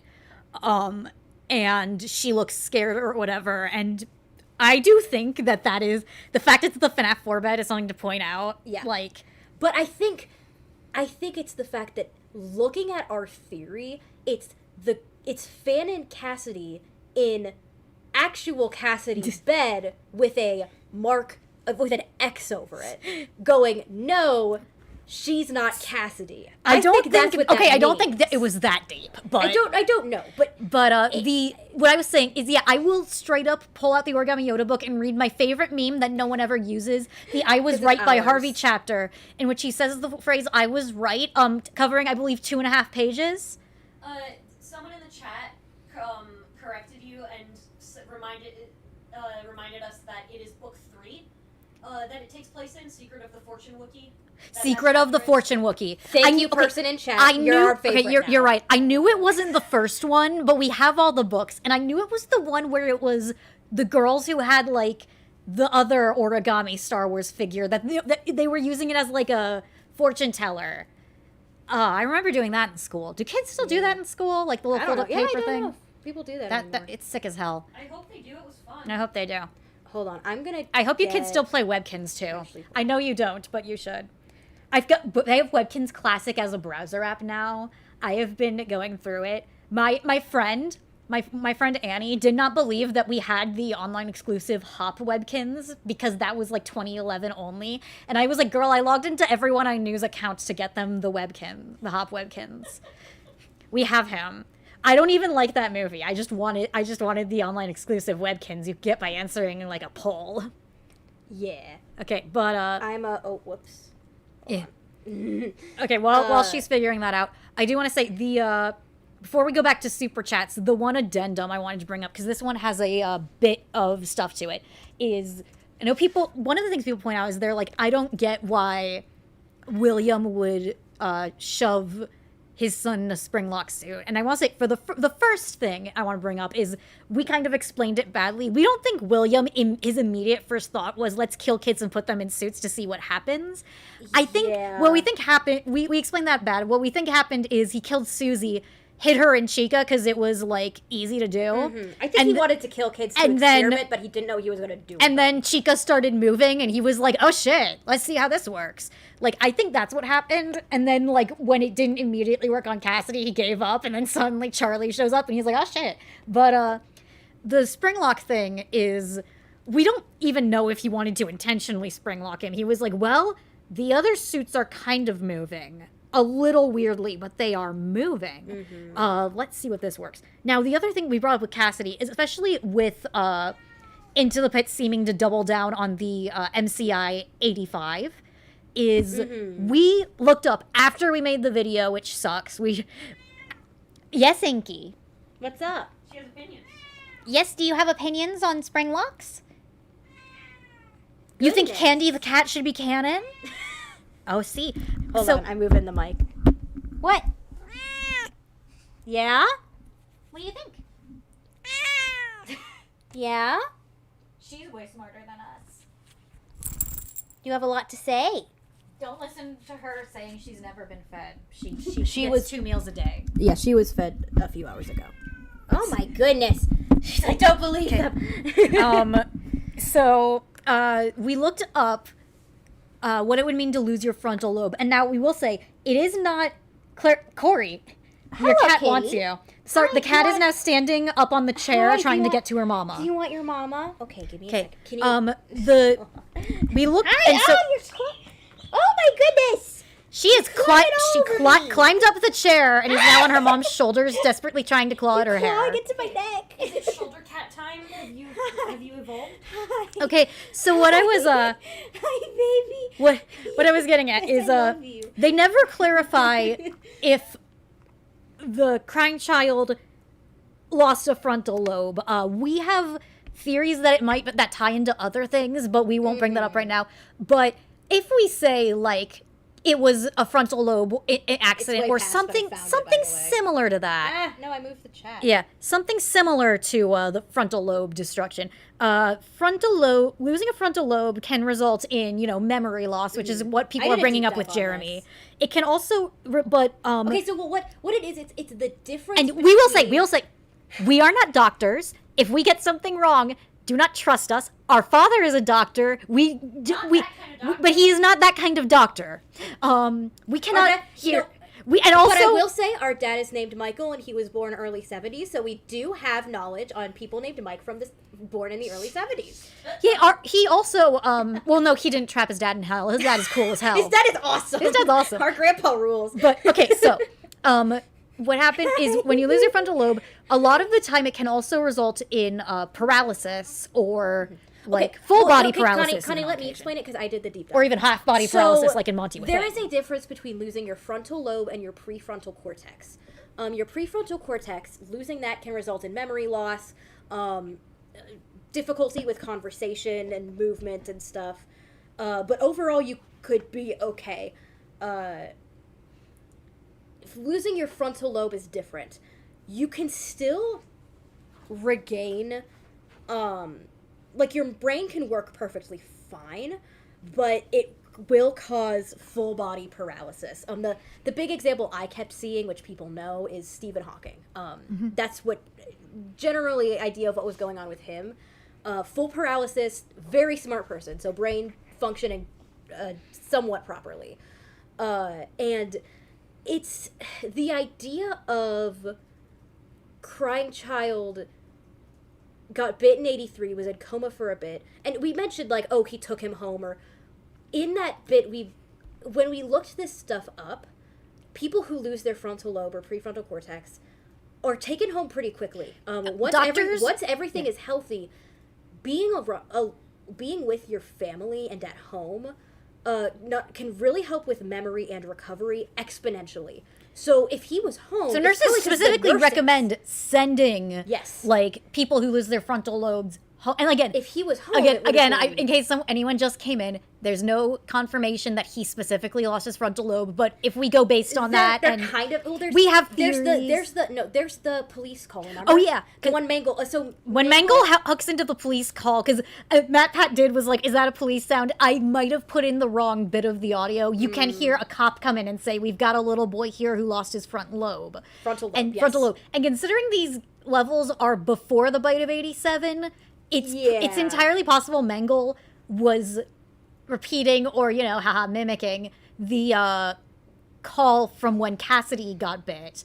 But that's again, speculation. Right. It's got theory-backed, but evidence-backed, but speculation. Wobble Dogs didn't work, so I'm going to replace this image with one of my many GIFs. And oh, my God. hold on. Let's find a dancing GIF. Okay. But, I have a lot of... If Cassidy lost his frontal lobe, it is not only, likely he would have gotten, full body paralysis, and in the 80s would have also explained Michael saying, I don't know if you can hear me, if he was in a coma, or if he just straight up couldn't respond. But he would have been taken home, specifically. And he would, and also, if he probably could have needed oxygen support, but maybe not the whole time. And the reason I bring this up is, our good friend... that would also explain the medication bottle. My buddy on Tumblr, Cassie, they go by Joy Flame Ball is their username here on YouTube. Yes, they've been following me Tumblr. forever. I think they're on our Discord. He said, posted this about our theory, and I wanted to read at least part of it. Okay. Because do you want me to put it on screen? No, I got... Oh, you want me... Here, send me... text me the image. I'll put it on stream. Text? Instead of dance. I have Dancing Sonic up right now. Okay. Sonic's breaking it down. Oh, by the way, this GIF cost me $4, I think. What? Because it was before there was a good website or a good way for me to remove a green screen background, and there was no transparent of the dance, but I needed it for like a stupid meme. So I paid $4 on a website for it to remove the green screen, and I keep using it. So Worth it. so it was worth it. Okay. Do not donate to us for more transparent to audience. Yeah. No, don't pay it off. Okay, so Oh, hi, baby. So, oh my, Inky. what I want to say is she's crawling all over me. my buddy Joy Flame Ball. So Hold what on, let me get the image up. You pull it up while I start to read it. So what he said is one critique of the theory I've seen several times is it's unlikely Cassidy would have been lumped into the MCI as disappearance is completely different. Hold on, wait a minute. I can't fucking find it. And the one thing I did something I noticed is because the last two die together because they arrest someone the next day, but then 5 kids are linked. Yes. So I do, but it says Where did it go? okay. Hold on. I'm sorry. Let me find that. Oh my god, you're not dying. You're fine. Inky, do you want Aunt Connie to hold you? Do you want Aunt Alice to hold you? Yeah. Okay. There we go. She's happy. All right. So, one critique of the theory: unlikely Cassidy would have been lumped in. And Joy says, Joy Flameball says, I have a way to address this. And I'm reading from their POV. So I feel like a lot of people, me included, forgot for a minute that there is no way in hell William would take the Fredbear suit to his house. That would be far too suspect and far too much work. No, he would have taken Cassidy from the Afton house to Freddy's. The Springlock suits would have most likely been stored there, seen Faux Guys Night 3, FNAF 3, Night 4 tape. And at this point, he would have known that there are cameras and they're going to see him. So what does he do? He wears the Spring Bonnie suit. He takes Cassidy from the Afton house to Freddy's in full Spring Bonnie gear so no one realizes it's him specifically and puts him in the Fredbear suit in the safe room. So Cassidy's disappearance isn't just the owner's son randomly disappearing. It's someone in a Spring Bonnie suit kidnapped the owner's son from his house and took him to Freddy's and he disappeared, which is far more similar to the other MCI. The only difference is Cassidy wasn't lured into the safe room he was taken. Not to mention this would be more evidence against Henry, because Henry probably would have known where William's house is. He's most likely one of the only people that does. Henry was the co-owner of Freddy's and refers to William as an old friend. Why wouldn't he know where it is? Of course it'd be Henry. He knows how to operate Springlock suits and he knows where the house of the 5th missing child is. Isn't it repulsive of him to kidnap a sick and dying child from his own home? We should throw his ass in the dungeon. Because no one would ever consider it was William. No one would ever consider he would kidnap his own son, just as no one would ever consider he's killing those kids and shoving them into suits. Yeah. So yeah, There you go. I would love to... It's on screen now as soon as you finish. Shout out to my good mutual Cassie. Shout out to Cassie. Which, speaking of, is something I forgot. Which is so funny whenever we talk about our friend Cassie. Yeah. We promise we're not going to throw them down an elevator. Then we end up spinning into ruined discussion, and then we have to talk about a whole different Cassie. Yeah, because I think, again, a huge point towards the fact that Cassidy doesn't exist is how similar Cassie is.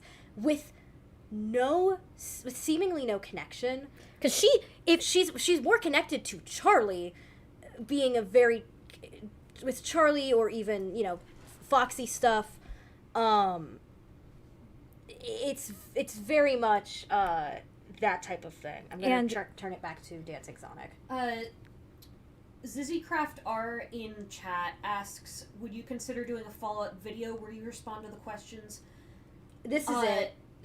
It might I'm down to edit it, but yes. We should probably edit this stream as well as other stuff. We should probably do baby, an edit where Inky, no. Like, come here. You're killing your aunt. You're killing her. Hey, You're killing guys, her. just so you know, her claws are in my space buns right now. Okay, Inky, come on. Inky, come Okay, there we go. You're killing people. But yeah, we should probably have a because we've gone on a lot of ADHD fueled rants. Yeah, we should probably make an edited version of this. It would probably be more accessible if we had a. That's what I was saying. Mm-hmm. But the live stream is gonna stay up on the live section of the channel, but we'll probably make an edited version of this because I want to put in what we were talking about in She's Always Nervous's chat. yeah, and then also I do want to say another thing from Tumblr. I apologize if I'm pronouncing this wrong. Summerly Chorus, I believe. SUMMERLYCORIS says, and I'm going to skim this one a bit. I think one of the things that wasn't brought up, Cassidy could have been either palliative care or hospice care, especially if they weren't comatose, but instead stuporous, just conscious enough to breathe on his own. Afton doesn't need to take him from the hospital in secret or invoke an I'm the parent card. Now let me take my son with no medical care. If he had money, and he did, how else could he afford a fucking bunker? Then palliative care so his son could recover at home is plausible. Even in the 80s in FNAF-verse with advanced animatronics, even we don't have today. Hospice care in America started to become a thing in 73, so by the time Cassidy got bit, he would probably be looked after at home. And what they eventually got to is kind of hard to take an intubed boy to Freddy's, but a stuporous kid who is more likely to have a stable airway, that's a kid that can go to Freddy's.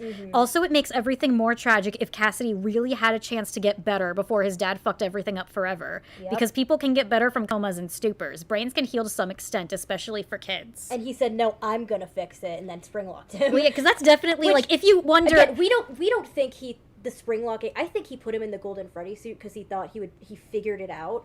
And then the suit being a Springlock suit springlocked, and then there was no chance of him getting better because holy shit, oh my god. And then again, kids miss it. Kid got kidnapped from his home. You can't exactly either he again it's gotta bury him in the hard woods. To tell. He did go in the spring Bonnie suit as Joy Flameball was thinking. My thought is, if he was enough conscious and good enough to be, say, in a wheelchair, he could have been like, oh, well, he's feeling better, so I'm going to take my son to Freddy's, which, and then oh no, he went missing with the other kids, which, here's the thing, we know he hated Freddy's.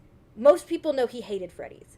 But also, he was okay with him being at Fredbear's literally every day. So it's a dumb decision, but an in-character dumb decision to just be like, I'm gonna take my kid to Freddy's, I do think it was it would have been a kidnapping just because someone was arrested the day after the last two, which we really do think are Gabriel and Jeremy. Yes. Because something's going on with Freddy and Bonnie. Well, also with the Grave Order. Yeah, well, that's what we mean, is the Grave Order, because if the Grave Order wasn't... If Cassidy was one of the last two, it would be Cassidy and Jeremy. And it can't be Charlie, because Charlie wasn't taken to a back room, and that's what was seen on the cameras. Yeah. We also, again, there is also I have talked about, because they also, you could say this for the kidnapping idea as well, of 5 children have been linked to the incident, is the idea that, at first I was really going with that Charlie was the 5th missing kid just because she was at Freddy's even though she wasn't missing, but also that she's not missing, she was found. And if all of this kidnapping et cetera stuff turns out to be wrong, it could just be Charlie who's technically the 5th missing kid. Or again, Cassidy was real and we were wrong the whole time. It's possible. It's not impossible that it was Charlie that was, again, linked to the incident. But you could also say that about... Inky, no! Inky, no! Oh, she's on the keyboard. All right. She wants to join the stream. She didn't do anything. Thank goodness. I just don't want her to end the stream on accident. Yeah. She likes to lay on the laptop because it smells like mama. Yeah, she loves her mama.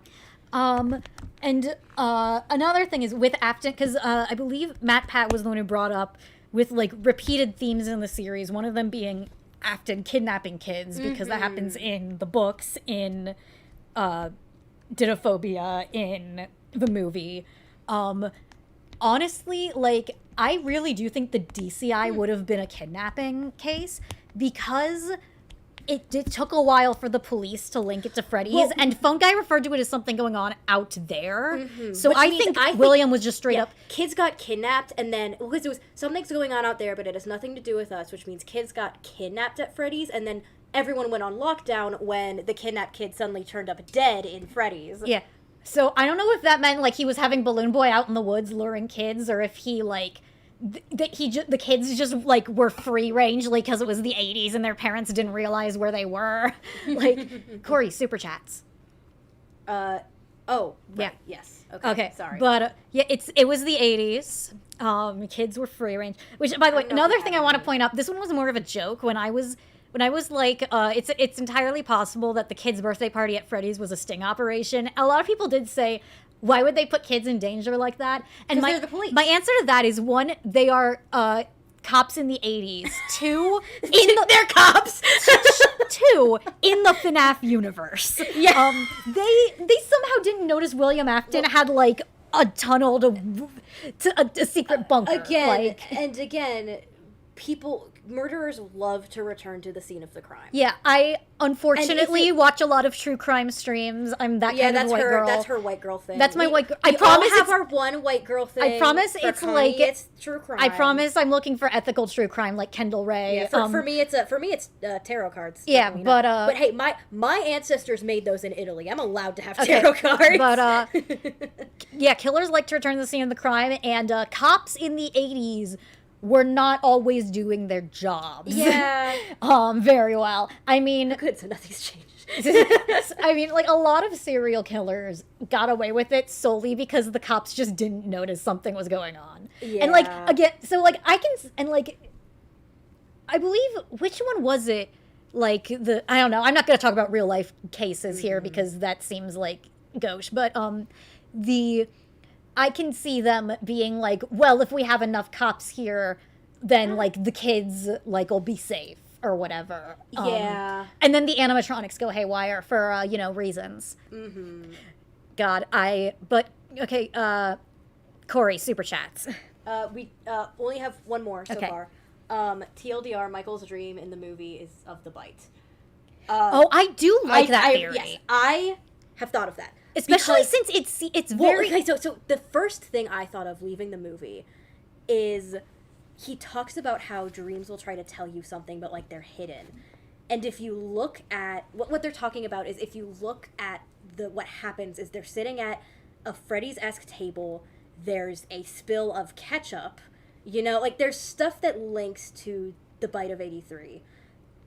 So that is a theory that I wholeheartedly agree with, and I think something they are probably going for. Corey is on the Schmidt equals Afton. I'm more on the Schmidts are gonna be the Henry family. Well, I think that too.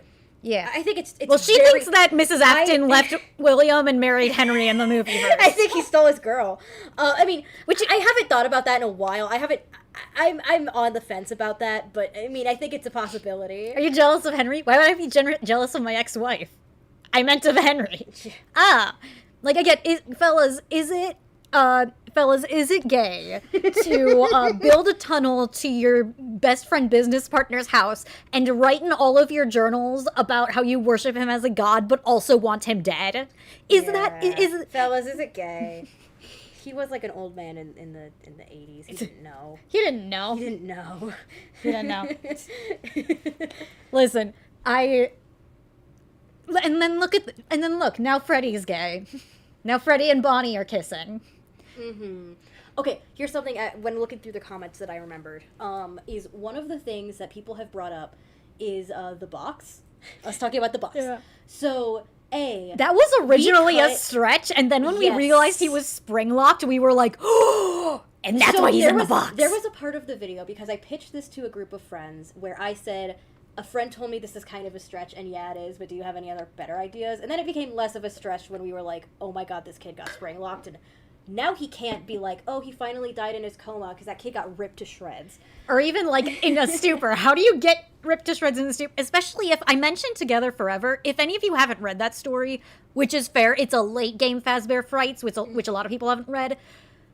It is a visceral and gory description of two girls being literally torn to shreds. Like, Springlocking is no you joke. see the aftermath. You see, like, organs hanging from wires. You see, like, the face peeled off. It is it's vivid. The rest of the short I didn't like. It was way too, like, obvious. Like, you're supposed to hate these two. You're supposed to like the, like, but, like, the vivid gore of it, like, I have to give them props for going in on it. That's something about those books, is they go in again, on the gore. if that is how, like, spring locking can happen, because, like, I'm sure there's also the, like, scar, like, variant that will, but if you are just ripped to shreds, you can't just say, like, I don't know, he fell out of his bed and hit his head and died. Also he got ripped up. Yeah, which also would explain Springtrap's, as Wicked Makers pointed out, he has like organs around his ankles. How did that happen? If he got like fucking ripped up, then that would entirely possible that like they wrote the Silver Eyes and they're like, yeah, you get like this cool scars like this, and then they were like, wait a minute, wouldn't it be sicker if they just got like ripped up? I don't know if that happened, but that would be funny. Also, just want to say, we made a joke about how we don't think the crying child's name is Evan. I'm not gonna get into it because a lot of people have that headcanon and you all are allowed to have that. But I looked it up, and the person, I don't know if it was the first person, but the first person that I believe suggested Evan as the crying child's name, the one that's linked on the FNAF wiki, references the real Jake as in the post, which makes me think it's a confirmation bias thing. Yeah. Which is like, well, this character had an older brother named Michael and is named Evan. So this character must be named Evan. Yeah. Like, I think that's what happened. And, like, yeah, the Foxy grid is impossible to solve, and it kind of looks like Evan if you tilt it and squint. So everyone was just desperate for a name. Yeah, everyone was desperate for a name, as well as people didn't think that Cassidy was the name because... I mean, I don't know. Maybe it was Daco's fault. I'm not sure. I will say, no, Daco did. Daco just solved the crossword. Yeah. He didn't say, but yeah. Daco was probably Matt's fault. Daco is. He just said it wasn't Evan. No, I'm talking about the name. Cassidy being. Cassidy. Yeah. Oh. Daco he seems like such a sweetie. But what we were talking about is I do want to say. If in canon the crying child's name isn't Cassidy, I want it to be something that equally shakes the fan base. I want them to be like, his name is Andrew or his name is Jeremy. Like, just Jeremy wouldn't shake the fan base. Yeah, it would be just like, say like his name is Andrew. His name is there's something like his name is William the Second. It's Michael Brooks. Like, yeah, his name is Michael. That's what I said. I'm like, what happens when Into the Pit? What are we gonna do when Into the Pit drops and Michael Brooks is canon? Yeah, like. I honestly just want to say nothing. That was something I forgot earlier when someone mentioned the books of her not having pigtails. Because the pigtails comes from the book, but also it was a lot of confirmation bias of, oh well, Cassidy is a character in the book. It was a girl, and that one's a little more lenient because Cassidy is more of a girl's name than a boy's name. That one's more lenient. However, people then used it to be like, oh, Vengeful Spirit, Second Golden Freddy, when in the books, Cassidy most likely is haunting Bonnie because Michael Brooks is haunting Golden Freddy. And like by process of elimination with the other kids we know are there. Which, by the way, shout out to Book Jeremy for not going into the back room with his stupid friend Gabriel. His name is Matthew Patrick Afton. Yeah, that's his name. Jeremy survived. Book Jeremy's... His name is Freddy Fazhuman. His name is Balloon Boy. We're all having really good names. Book Jeremy and Girl Game Cassidy. He's surviving the MCI, just like, hey, look at us. Crying Child's full name is Steven after not surviving. We all know this. Which, by the way, another thing with the thing is every now and again, Matt Pat would pause to read a meme, and I'd be like, I keep forgetting that people have not been on Tumblr for 10 years. Yeah, and don't know a lot of our humor is very I would like to Tumblr personally humor. apologize to Matt Pat for the giant badonkas post because I didn't know. He paused it and started to read it and then was like, oh no, yeah, I'm sorry, that is a huge meme on Tumblr. I forgot. Mufasa Dies forgot that people just don't know that in real life. Like you know when Curtis Connor is like, have you ever said poggers to someone who's not online? Like it like that's what it was like. I'm like, I would like apologies on that specifically. There was that one video that I love so much of this guy. He's like crying and it's like, I'm so scared that I'm gonna kiss someone, and after we kiss I'm gonna say poggers. It's that, yeah. Yeah, but yeah. So apologies for the Tumblr humor. We will not see stopping. Yeah, where we were. You merely adopted the Tumblr. I was raised by the Tumblr. Straight up, by the Tumblr. Corey, straight up, August is going to be my 10-year anniversary on Tumblr. Damn. Yeah, I was there when Kurosami became canon. She was there for DashCon. I was a little bit after DashCon. I was like a couple months late.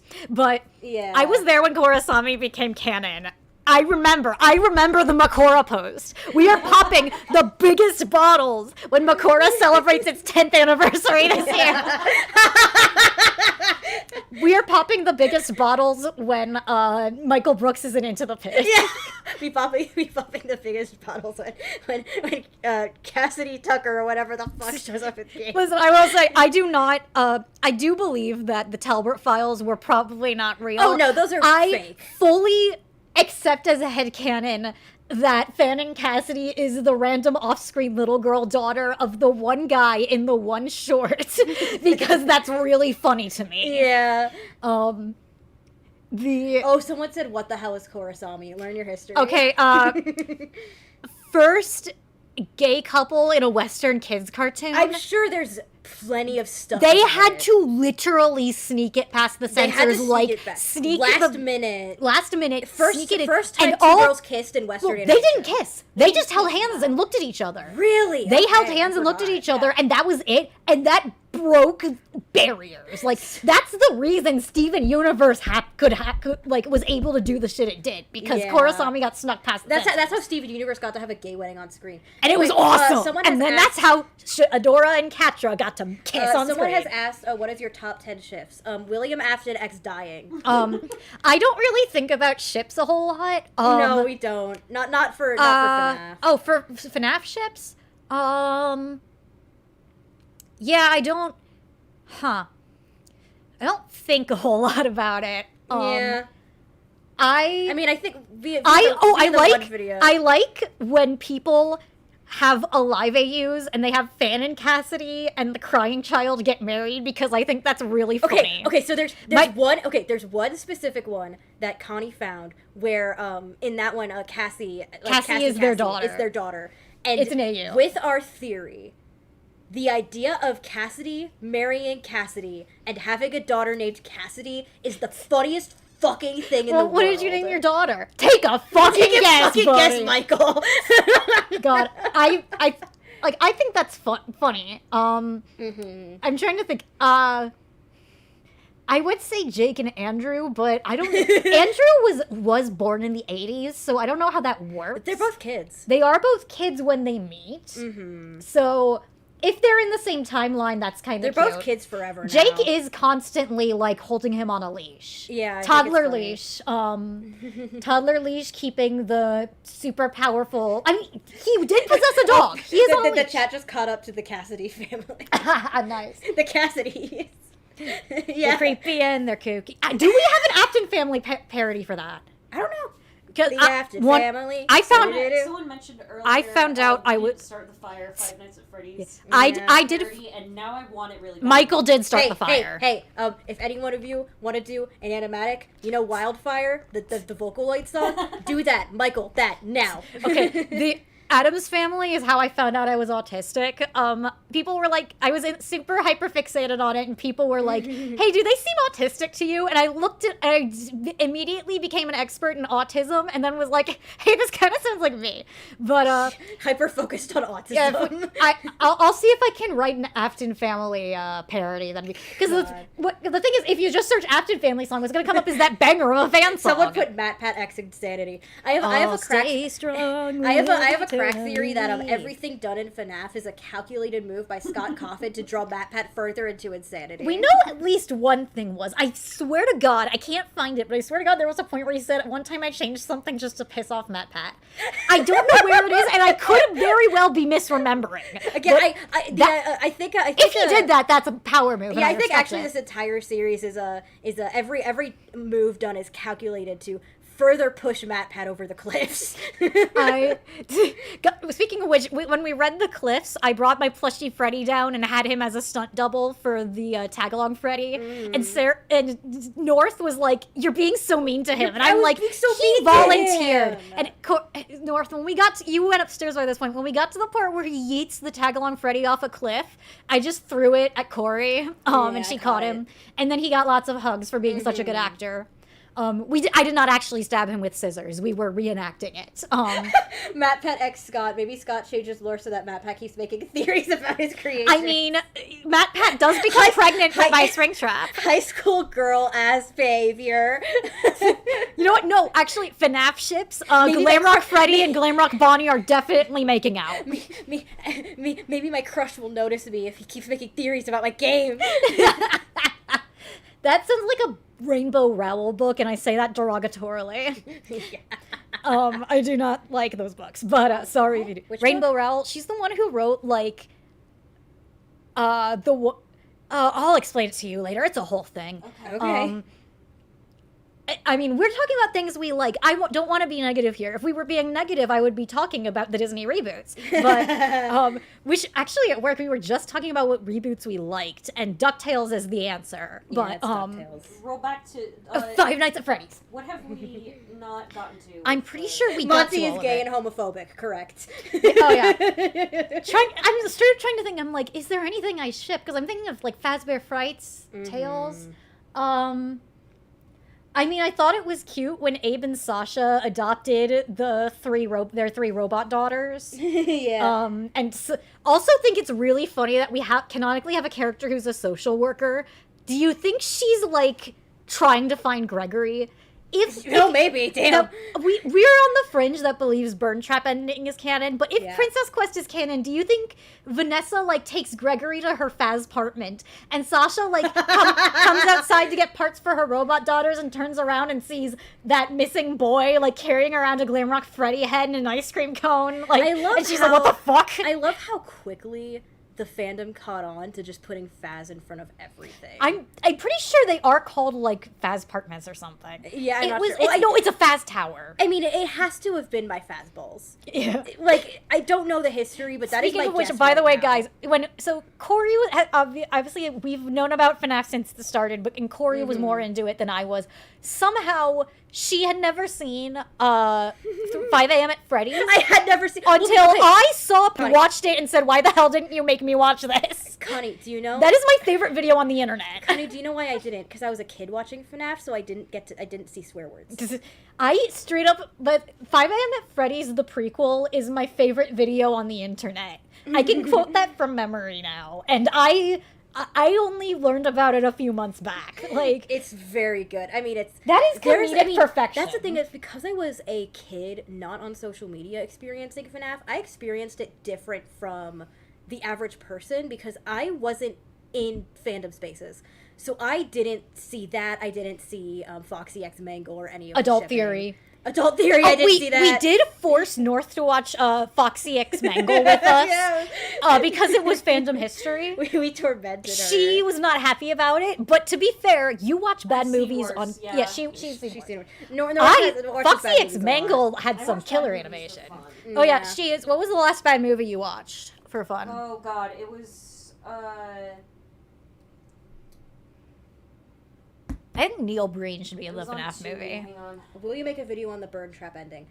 That might be a fun one to do, but I want to wait because I will say, because I've said this in Rise chat, so I feel comfortable saying it without like saying I'll save this for a theory.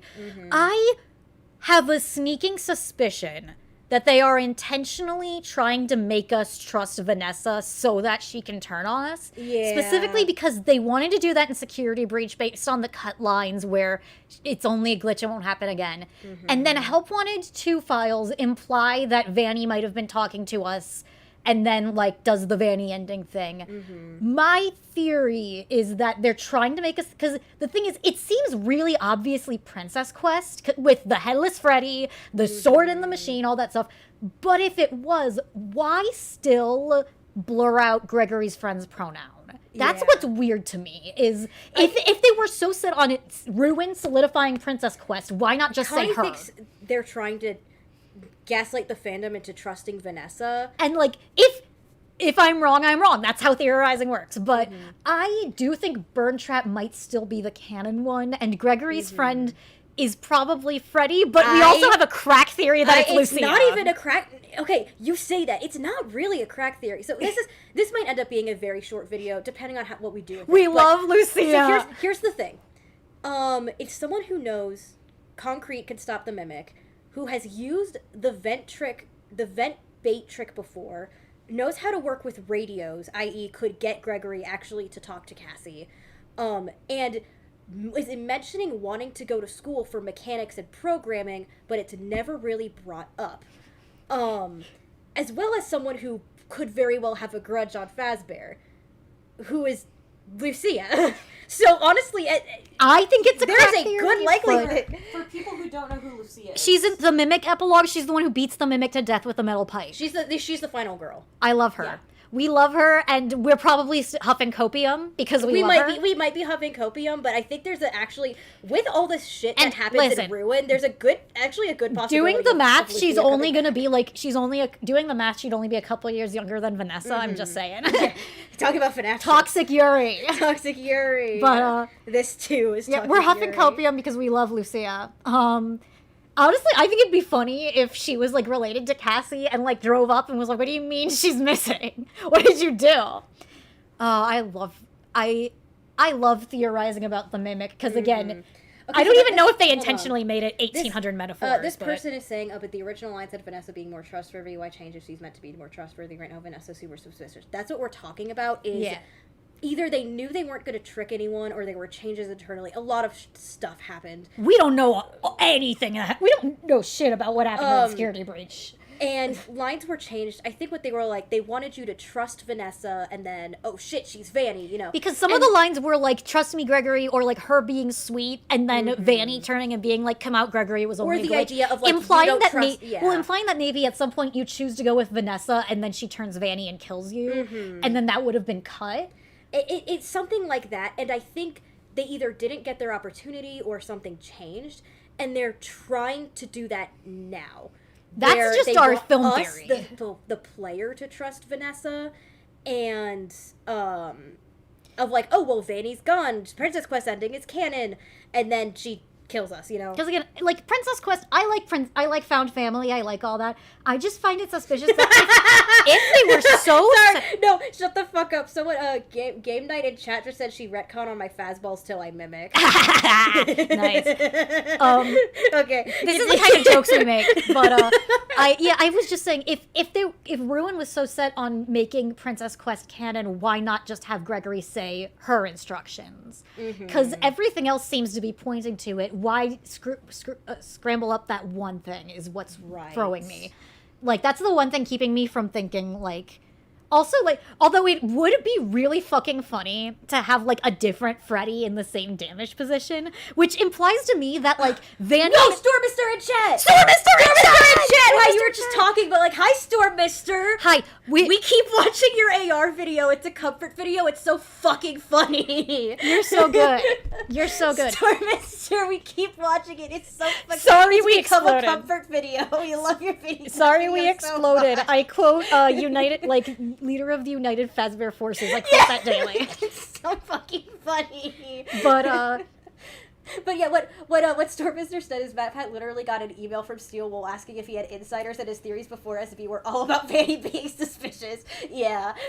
Yeah. Yeah. but, the... Stormister been here for ages. Well, hi. Hi, Damn, we're bad at hello. looking at the chat.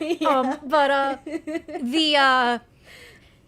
Yeah, that's the only, that's the only thing really that, but I will say, with, the Freddy in the same position, honestly, my, whimsy thinks it's really funny if, like, Vanny has no idea Burntrap's going on, and she's just sitting in her room waiting for Gregory and, Freddy to show up so she can kill them, and then just, like, a random, like, backroom Freddy wanders in, and she's like, "It's the bitch ass, get him!" Yeah.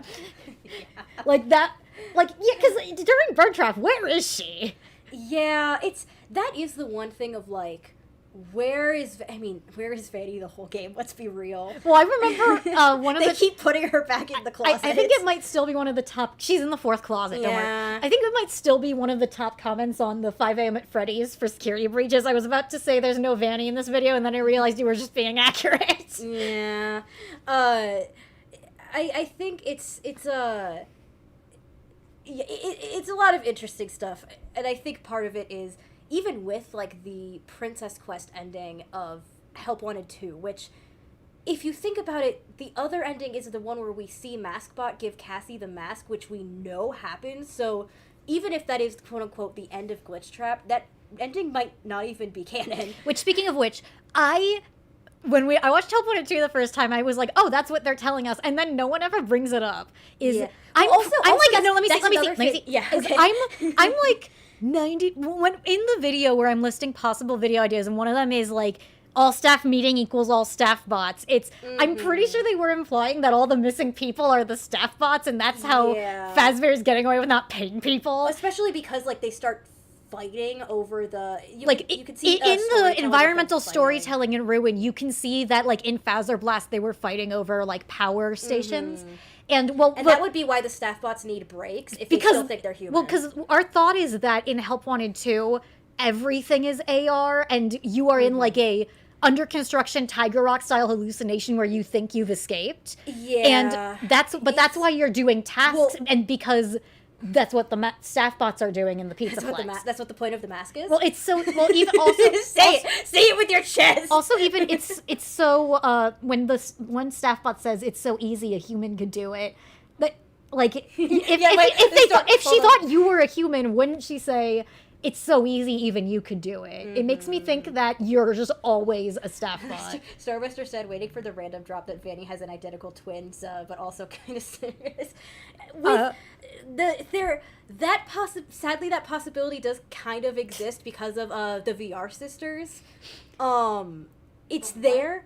Okay, we need to explain. Okay, North has never experienced the Freddy in space stuff. The VR sisters. In one of the troll games, and I believe what someone pointed out is a lot of the stuff is based on like fandom theories, and that one might have just been based on the Vanessa twin theory. Yeah, because they hold on. But I find it weird that they're both based on VR Toy Freddy. Was VR Toy Freddy possessed by two girls?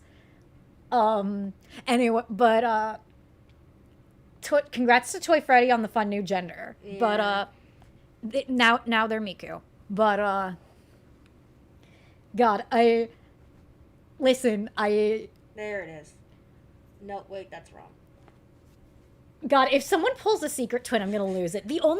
That's the wrong. I'm trying to think. When has a secret twin plot twist worked? Gravity Falls. Gravity Falls, obviously. That goes without saying. Mysterious Benedict Society did pretty well, but that was like the first. Yeah, that was in like the first third of the story. Yeah, like, they let you know pretty fast. That was pretty fast. There was the Prestige, unless you read the book, which spoiled that immediately. Dude, you're spoiling all of these things for these people. Oh yeah, Gravity Falls spoilers 10 years in. Yeah. Oh no, Gravity Falls. 12th Night. I hope you guys aren't spoiled for Shakespeare's 12th Night. That's not. The secret was that her twin was alive. They're dancing around. I mean, I guess. Comedy of Errors. Yo, one of the VR sisters has Shadow the Hedgehog shoes. Look at that. That's like straight up Shadow shoes. What the hell? Toy Freddy is rockin'. Yo, she has Shadow shoes. Do you see that? The red one? I know that is not. Oh no, never mind. It's. So the reason they're the colors of Toy Freddy, VR Toy Freddy, and Livewire Toy Freddy. That's why I'm saying that. Because again, North is normal about Five Nights at Freddy's, so she doesn't know this stuff. Yeah, there's stuff that she doesn't know. There was something because of where the video is. Something I wanted to talk about because we were talking about it is something that I brought up to Connie, and then North came in and brought it up, like had the same thought. Because we were talking a lot about the epilogues, is in our discussion. Oh my god, I moved the dinosaur. Also, just while she's moving the dinosaur, I do want to say the Fazbear Frights epilogues, they are insane, but I love them. The Tales epilogues are just a straight up send up to slasher horror, and I love it.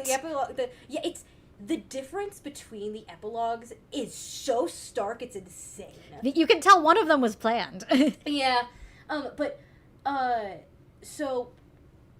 Something we brought up is because we were talking a lot about Andrew, and in our video, as I mentioned earlier, a reason I don't think Cassidy is a thing is because of Cassie. Cassie seems very much like an I'll give you back. Like a consolation prize. Consolation, yes, a consolation prize is a good. Well, way down to the ball bear, the little ball yes. wristband. And again, if Cassidy was a real character, all the stuff that made Fanon Cassidy was drawn together. There's nothing pointing to the fact that that little girl with the ball pigtails is Cassidy. The most we got in the book series, says she has long dark hair. In the graphic novel adaptation, she has kind of light brown. She looks like the fandom interpretation of Cassidy. Cassie, we mean. Yeah. Yeah, Cassie looks like the fandom interpretation. Yes. So, and I guess, and again, because of her character, I can see them being like, we want to give them this character because they are so obsessed with it. Mm-hmm. When we were talking about the stingers, something I brought up is Andrew happened post, all those books happened post FNAF 6 and post Ultimate Custom Night. And post Ultimate Custom Night. And it was me sitting there going, was Andrew supposed to be that? And people didn't get it. You know, like, hey, we like the idea of a vengeful little kid and two spirits in one body being connected to that. Let's write that into the book so people can have that. Well, I think the two spirits thing spawned out of Fazbear Frights. Mm-hmm. I think they were just your theory is that the Andrew spawned out of the Fanon Cassidy. And it was supposed to be like, look, we gave you what you wanted. And Ouroboros, they're feeding into each other. And fed into each other. I mean, it's an idea. I don't know. I will say one of the theories I would love to talk about, because people bring up the Mimic's definitely trying to recreate the Afton family. Like, we all agree on that. Like, there's the Afton table, there's Crying Child. One thing I haven't seen people bring up that I would love. Joy Flayball just came in. Joy Flayball referenced you earlier. Cassie, we just talked about you. We were just talking about you. All good behind things. Your back. All good things. All good things. We were talking about your post about Cassidy on the security cameras. Yeah, we're totally if you weren't not there. planning to throw you down an elevator shaft. We promise. But the thing with the Mimic is like trying to recreate the Afton family. I think Mimic's gonna go farther. Like, I think Mimic's trying to recreate the missing children incident. Yes, it's something that people didn't even mention.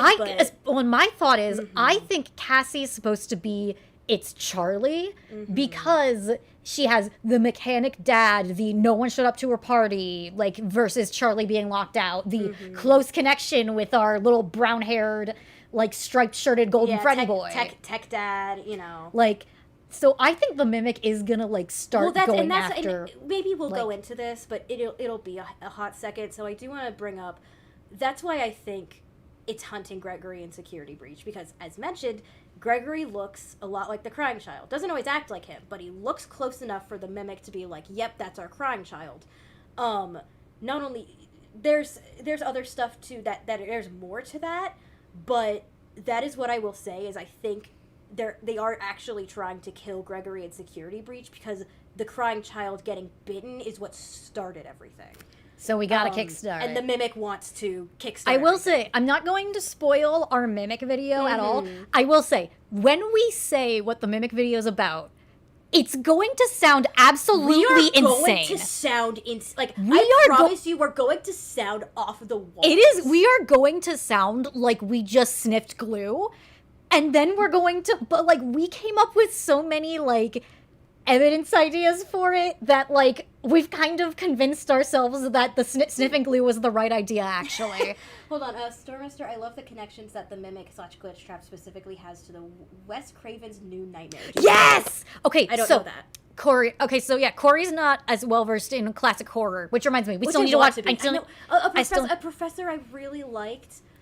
Teaches a Gothic literature class, and I want to take it, but I don't know if I could fit it into my goddamn schedule. I have a major, I still need to show her Young packed major and 2 minors. Okay, so I have Corey, a lot going on so you know Nightmare on Elm Street, which is the one with Freddy Krueger, you know, the one guy who goes into your dreams and kills you. Yes. The original plot was also him going after the kids he victimized.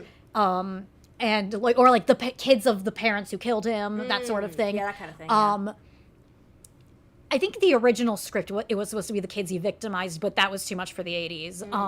But they made like 1 billion movies after that. Yeah. Like every horror franchise. Which I think FNAF should do that. I think they should give the Flesh a movie. Well, I think something I've mentioned is. But let's get to New Nightmare.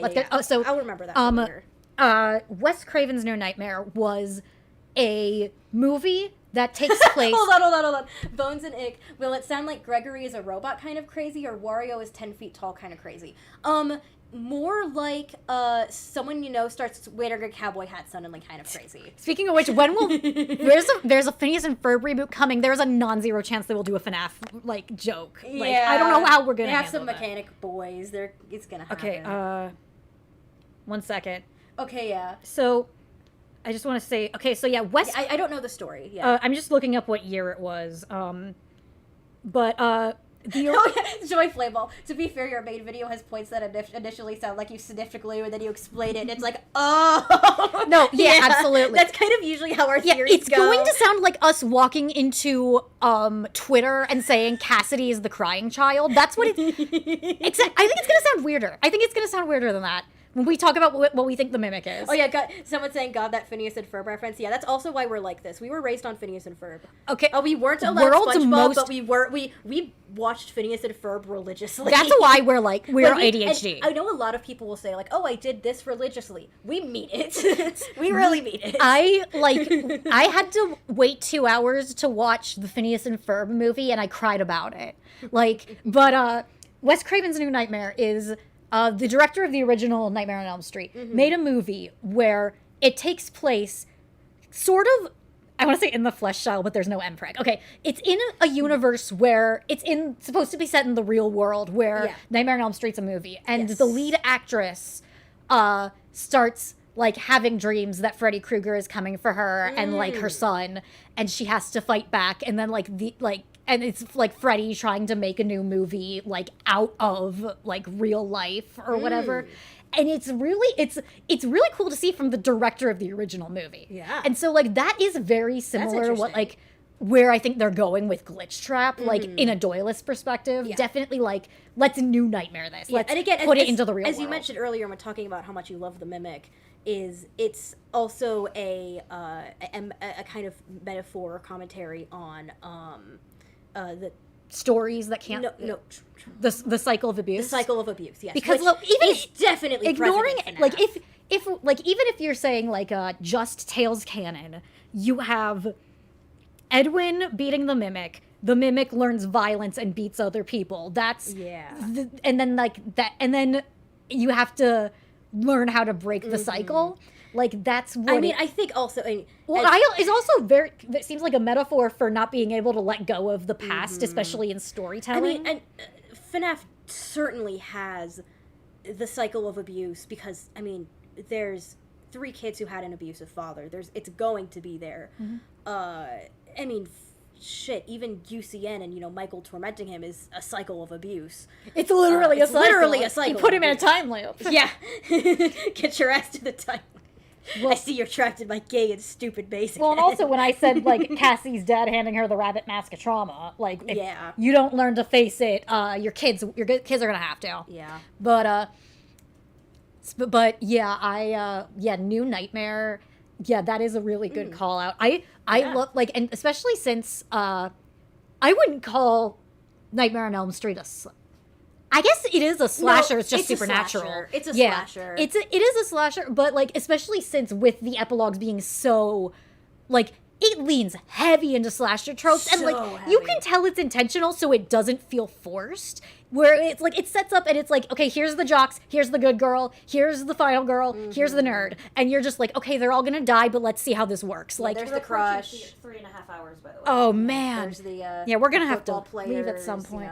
You know. Like it's such a send up, and I love it. Which I keep saying it would never ever happen because FNAF is a kids franchise. But by God, I want a rated R, like gory film version of the epilogues of Tales. It would look so cool.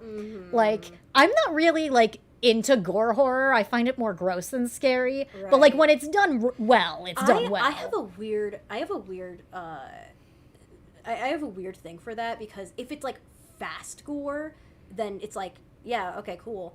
If it's really slow is when it's like getting... Well, it's more like pornographic, seems. Yeah. But, was it me and you or me and North who watched Evil Dead 2 with Dad?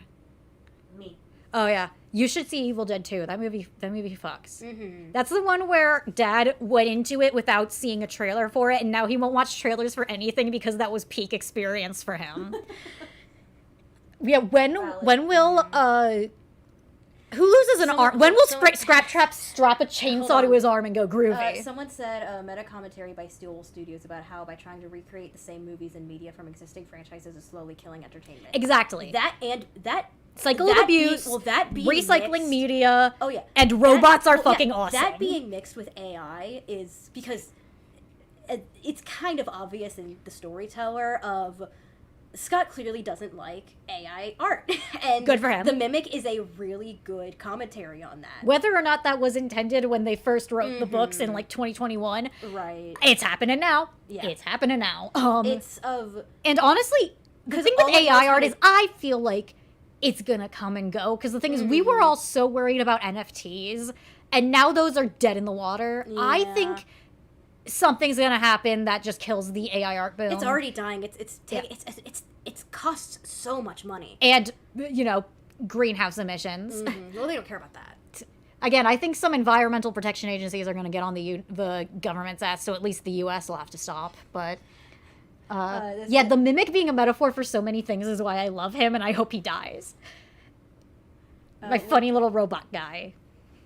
It's so funny how in kids' media, shows and movies have to be tamed down, but kids' books are just like, hey kids, what's the most fucked up thing you can imagine? I was saying that with books have lasted longer, so they've been through I believe I was saying that in one of Rye's chats where I was saying it's easier to put it in a book because you don't actually see it, and as a kid you can either imagine all the details you're ready for, or you can just put that aside. Yeah, which is why kids are like that. I read Warrior Cats as a kid, and I was a Warrior Cats fan, and I was just like, oh, cool. And then like 6 years later, I'm sitting here and I'm like, oh my god, that cat's organs spilled out of his spilled out of his stomach. I read. I'm not caught up. I haven't read the third series, but I read Wings of Fire. Oh yeah, that's the prologue is like someone getting speared. They start with infanticide and go down from there from there.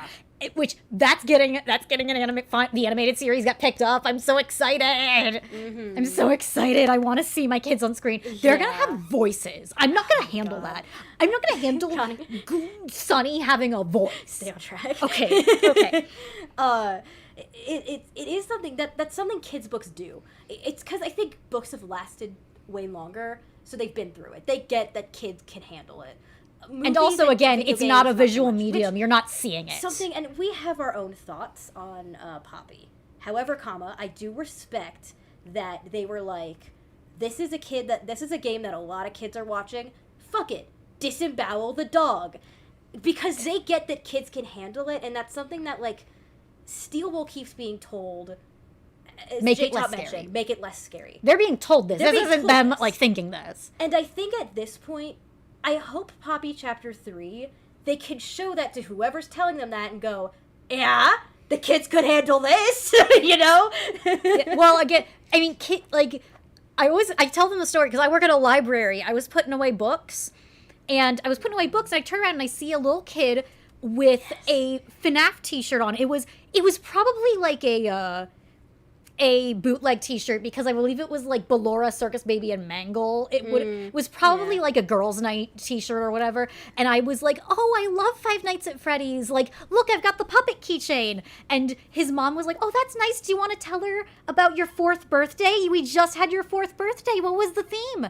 It was Freddy. Yeah. And he was so shy. You met Timmy. Yeah, I met Timmy from You're the Band. It was so sweet. But I'm like, listen, these kids are watching horror, and I think part of it is, we used to read kids' fairy tales, and, I joke, a little childhood trauma builds character, but, it's was it the C.S. Lewis who said, the dragon's quote, they show kids not that monsters exist, but that monsters can be beaten? Yes. And so kids are, watching this horror shit, well, no, and that's part of they're not dying. Part of the video game is that you can win, you know? And it's, it's not only giving the children, their monsters, a face, it's giving them mechanics to beat them. When I was a kid... It's also giving them a face and then giving them a plushie of the monster to learn to be less scared When of it. I was a kid and scared of FNAF, I was mostly scared of FNAF 4 because that's the one where they're in your house and hunting kids.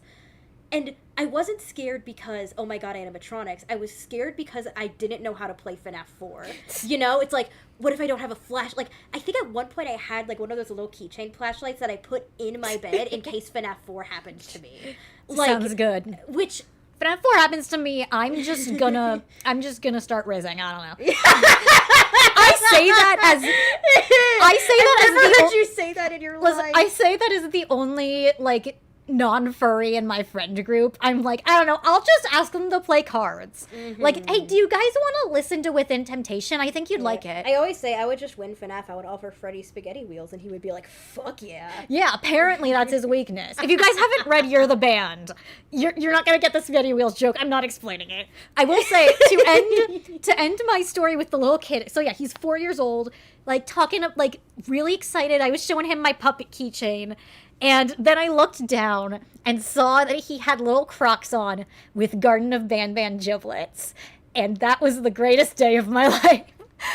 Banban is awful and I love it. I impatiently wait for every update. Connie kind of unironically, partially in a weird irony, in a weird between of irony and unirony. It's the funniest thing I've ever seen. Yeah. As soon as he said, hey, like, glad you finally decided to wake... What's the line? Like, hey, you're finally awake? Frederick Fazbear's in my home and has a shotgun. As soon as he said, hey, you're finally awake, I'm like, oh, they get it. They get what they're doing. I will always remember talking about kids...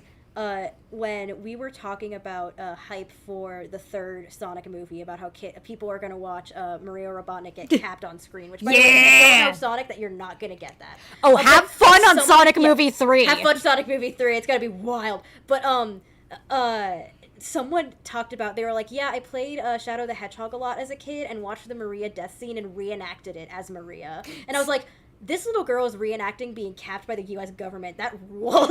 We used to pretend to be Ariel. This kid was above and beyond. Because I remember people were saying, like, is that going to scare kids in, like, the third movie? Should we warn them? And I just said, no. Hey, I watched Bridge to Terabithia with no warning when I was 7, and I'm only mildly scarred. Talk about childhood trauma. Bridge to Terabithia did it for so many kids. Our dad brought... Back on topic. Our dad... Yeah. Back on topic. What, do you hear something? Back on topic. Okay. No. Yeah. Bridge to Terabithia should in the FNAF verse. Leslie went to Freddy's. God. Well, hey, that's just the movie. This is Josh Hutcherson is there. Yeah, Josh Hutcherson was there. Yeah. Josh Hutcherson keeps ending up being in movies where kids die. It's a curse. It's a curse. I mean, Hunger Games. Did a kid die in Zafura?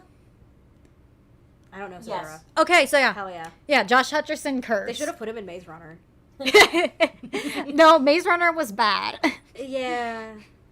Sorry, Maze Runner fans. I read the books as a teenager. I did not like the last Sonic one. Fans, when they see that little girl die, hell yeah. Sonic fans and FNAF fans can hold hands over that little blonde girl better die. Oh yeah. Still obsessed with the kid, the guy who voiced Ferb being in the Maze Runner movie. Oh yeah. Because you're just sitting there and you're going, that is Ferb Fletcher. That's Ferb Fletcher. That's Ferb.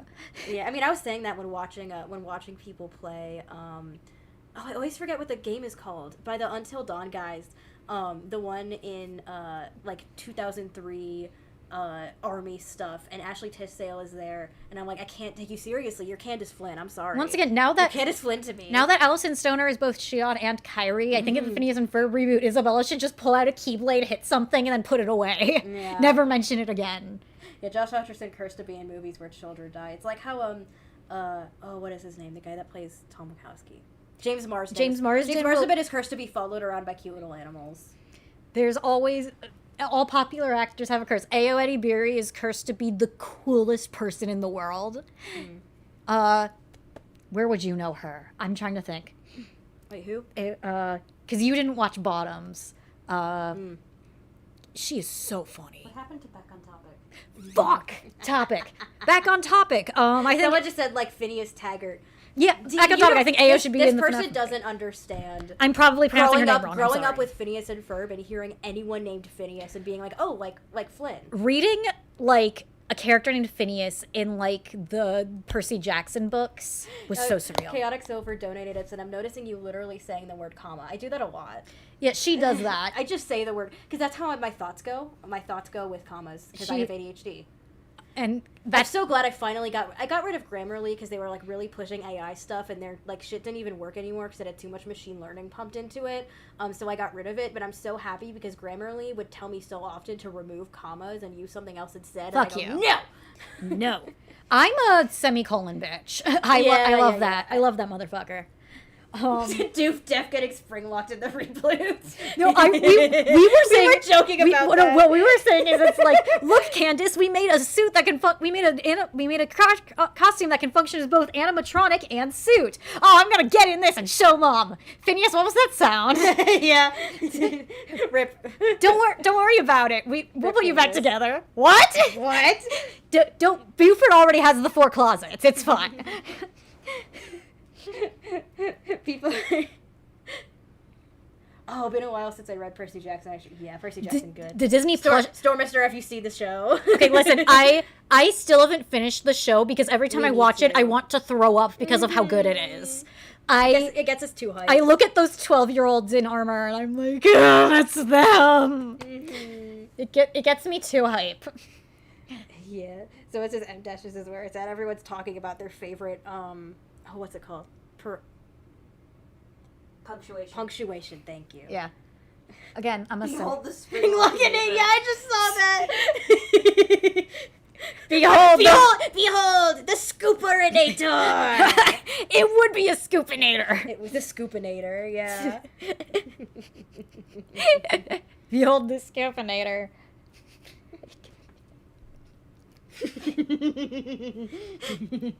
You see, Perry the Platypus, when I was a child, a robot crawled into my body to use it as a skin suit. Then it decided my life sucked and gave it back. Both of Doofenshmirtz's arms are metal, remember? Yeah. From that one episode.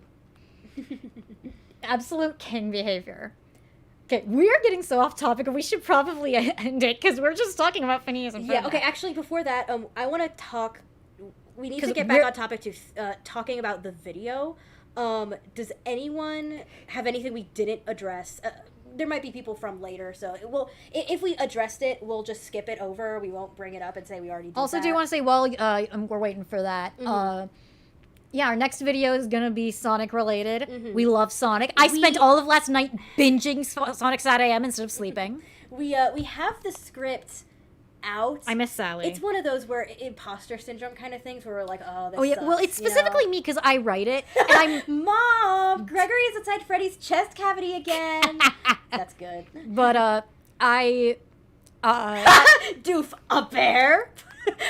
Puts on top hat. Freddy Fazbear Bear. What I was gonna say is, yeah, it's imposter syndrome specifically with me because I'm writing the script and I'm like writing it and I'm like, oh, these points seem so disconnected. They're all gonna be so disappointed after our 2-hour deep dive. And then like, what we need to do is we need to read it to our friend, who we read the who said original Sonic Underground goes hard? That Gabriel Scott. What are you talking about? When's the last time you saw it? Okay, Corey has a personal vendetta against Sonic Underground because it's bad. Okay, when's the last time you watched it? Are you talking about the show or the theme? Because the theme goes hard. Theme goes hard. It is. If you have siblings that will watch it with you, watch it with siblings. It is so funny. Yeah, it's the best to watch with siblings. I will say the sibling dialogue is good. They On have point. good sibling dialogue. Everything Whoever else wrote it with is... siblings. What were they thinking? Okay, listen, here, quick, very... Sorry, I'm glad you cut out the reference out before I could type it. Yeah, I knew where you were going with it. Very quick rundown of the Sonic TV shows. Adventures of Sonic the Hedgehog is Roadrunner if it had the dialogue style of Garfield and Friends. Sonic Sat AM is a cool-ass YA post-apocalypse like rebellion show, and I love it. Best English Sonic show. Mm-hmm. Sonic Underground is a fever dream that makes a lot of sense when you find out 99% of it was studio mandated. Mm-hmm. Sonic X is only good in Japanese, and that's not because I'm like a sub versus dub purist. It was done by 4Kids. It's because 4Kids did the dub and made it bad. So watch it in Japanese with subtitles. Sonic Boom is an office comedy, and I love it. It's a workplace comedy. It's a workplace comedy, and I love it. Also, we may have started the Renaissance when that might have been us. I posted an Sorry. out of context Sorry, Sonic Boom Alex. video, and suddenly it was trending on Netflix. I like to believe that was my fault. Yeah. And, Sonic Prime was cute, I guess. I feel like I'm forgetting one. There's no real way to describe it. Sonic Prime is that's one where even they don't really know if they want it to be Gameverse or not. It's probably the closest to the game's style, though. Ian Hanlon's my new favorite Shadow, though. Yeah. Oh my gosh, he killed it. Okay, so someone added. I want to look through because we wanted to address people. If there's anything I think you didn't address, is why Cassidy's name is found primarily in unaltered text. The A is from pizza. The D and Y come. It's technically altered text. It's surrounded by altered text. Well, saying let me say. me. So the altered text is the stuff saying "It's me." Who are you? As But what well I as was saying, technically what it I is. was saying, probably should have clarified is what is altered is it might not be the crossword. What is altered is the hints. Is all the hints except for the ones filled in by Mike are and the altered crossword numbers. The crossword in of itself is a grid. So it's not like- used to find it. If like say Using altered like numbers. say if Faded like wrote the numbers in the corners, then In yeah, it faded would be text. Faded's name. But Altered's the one giving the clues, which means Altered's the one spelling out the name. Altered's the one spelling out the name, as well as Mike helping, which again, Mike Implies that Mike knows what the name is. Which Mike probably would know the name, but Mike has way more like, holy shit, that's my brother. I need to help him remember his So name. why does Faded write my name on the... That's something else someone brought up. That's a good question. Good question. That's our big major flaw. I'm gonna be real. Yeah. Honestly, my main thought is that it's like what do you see? It's me, Cassidy. Who are you? What is your name? And then she's Because, yeah, trying to say my in- name in in the crossword- response. In the crossword, there is a question asked, what is your name? Which is in altered text. Who are you? What is your name? Which would be, it's me, Cassidy. Who are you? What is your name? And then my name is all So responses. what we're saying is- which would make sense with the idea of Henry saying, oh, well, you don't even know if you even remember that name, which means ghosts can forget their name. So what we're saying is we think everything in the crossword is from one spirit. The spirit alters the text to say alters the numbers to spell out its name, and then says, "Who are you? What is your name?" This is my name, what's yours? Instead of just altering the crossword and then Faded just like circles some letters or whatever. Yeah, and again, as I mentioned earlier, if anything is Faded's name, it's the Foxy grid because it has the Faded ABC. God help anyone who tries to solve that, which might end up being us. Who knows?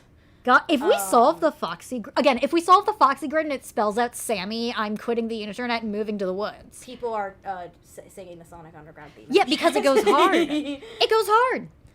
Okay. Actually, I had to explain. Uncle Billy Bobson in the chat says thoughts on Matt Pat's idea that Old Man Consequences is just a representation or entity instead of being connected to a pre-existing That is character. what I at first thought, but the connections to Henry are what's making me think it's because I at first thought like, oh, that's God because Scott is Yeah. like very religious. My thought, but like it's the similar leitmotifs. Him being connected to FNAF World when we follow the Rytos theory that Charlie is fucking with FNAF World. And specifically him as the king in Princess Quest, which by the way, I'm sure we are pretty. We have a lot of thoughts on Princess Quest, but we are pretty sure there is a very big Charlie connection.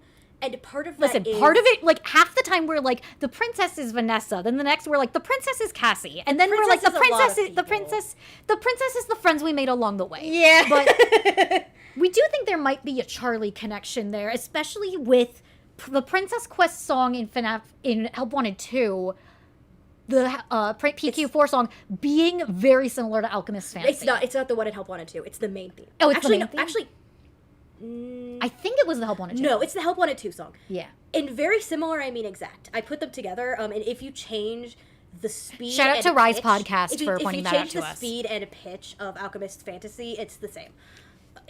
The Princess Quest theme is Alchemist Fantasy, which, if you guys don't know, is the theme of the puppet game in FNAF 6, where Charlie gets possessed. Charlie gets possessed by the puppet. Or vice versa. Sorry, we are so tired. We need to log off. Yeah. But I will say, yes, shout out to Rise Podcast for pointing that out to us. Have you talked about the Shadow animatronics yet? No, Okay. because we don't have any ideas on Shadow Freddy. I have an idea of Shadow Bonnie that might end up being its own thing. The TLDR is probably an agony monster. but we have thoughts. Oh, hold on. Bolt Indie, have you two watched Oh, Momokado's hi, Bolt YouTube Indie. short on I know solving you. the Foxy Grid? The name revealed is Evad or Dave backwards. I have We'll have to check to see how he have solved seen it. that. I'm not very keen on it, but I mean, if it's a solution, I'll give that. Is anyone who's named Dave? Dave was the fake name William used. That's- in yeah. this, which people are thinking that might be a crying child name, which it would be really fucking funny if Dave Miller was the name of the fucking crying child. Yeah. Listen, as someone who's read the books, I hate every time the teenagers are calling that bitch Dave. William F. Like, I get that they are doing what you should do with serial killers and mocking them instead of, like, making them sound important. But, oh my god, stop calling him Dave. Cassidy is not an alter text. The rest of it, it's surrounded by alter text. It's altered numbers that lead to it. Yeah, we're saying the key to find it is altered. And again, Yeah. and, So as something if Faded was the one giving the clues, then and yes, not it would be only Faded. is the altered response is definitely crying child, which people have pointed out, but the it's me. We know that Golden Freddy is connected to altered text specifically because of the sign for Pirates Cove. If you remember, y'all who were super deep into FNAF 1 will know, the Foxy sign. Foxy sign will sometimes change to "it's me," which is altering text to say "it's me," etc. I'm so sad no one told me William gets waterboarded in the Silver Eyes. Does he? That I'm trying to remember if he ever got specifically waterboarded, because it's been a while since I read the first book.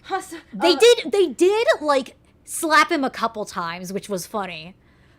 In the Twisted Ones, he was like the animatronics put him inside a wall, which was really funny. And then in Man Room 1280, he pisses and shits himself, and it's awesome. Yeah. So two things. Someone actually named Cassidy, so thank you for your input. Hello. I saw a Reddit from a few years ago that had the same Cassidy is the crying child idea, but they also claimed to have solved the Foxy puzzle and it said Springtrap. We did see that. We did see that. That was From like what we saw, here's the thing: is from what we saw, they solved the Foxy grid weird. However, my name leading to saying Springtrap would end up being a reference to how Springtrap's name was found in the teaser for FNAF 3. So if that is somehow true, that would be a reference to something. Yeah. But who knows? Also, someone mentioned in someone quoted the one security breach message, which is "You should fire Dave. He sucks." True. Oh, true. You know what? That's probably a reference. Let's Maybe be that real. was Dave Miller. He did suck. He did suck at his job. Okay. I'm trying to remember if, like, him getting waterboarded. Cypherspace. Cypherspace, hi! Hi, Cypherspace, hi! CC being named Dave also could connect to David from Tales. Oh. Mimicking him. Huh. That is Who correct. looks like CC. Yeah, that is correct. That is correct. David is also a biblical name, and they live in fucking Utah. Yeah, that is interesting. That's interesting input. There's is it? Hang on. Nai Farang, if I'm saying that right, in the chat asks, do you believe that the one you should not have killed is Mike, even though the voice line he tried to release you, he tried to release us, and then it switches to they tried to burn us. Okay, so Mike didn't. Let's Corey, let's be fair. I know what they're talking about here. So Okay. what is people bring up the implication, what they believe is that the Vengeful Spirit was attached to William also during FNAF 3 and is referring, when that's they what say mean by they, us. is referring to both Henry and Mike trying to burn them with no matter how many times they burn us.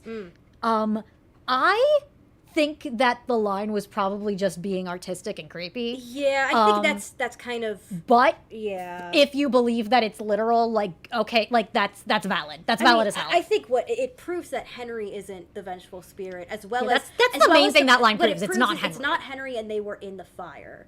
At least one vibe. And I think again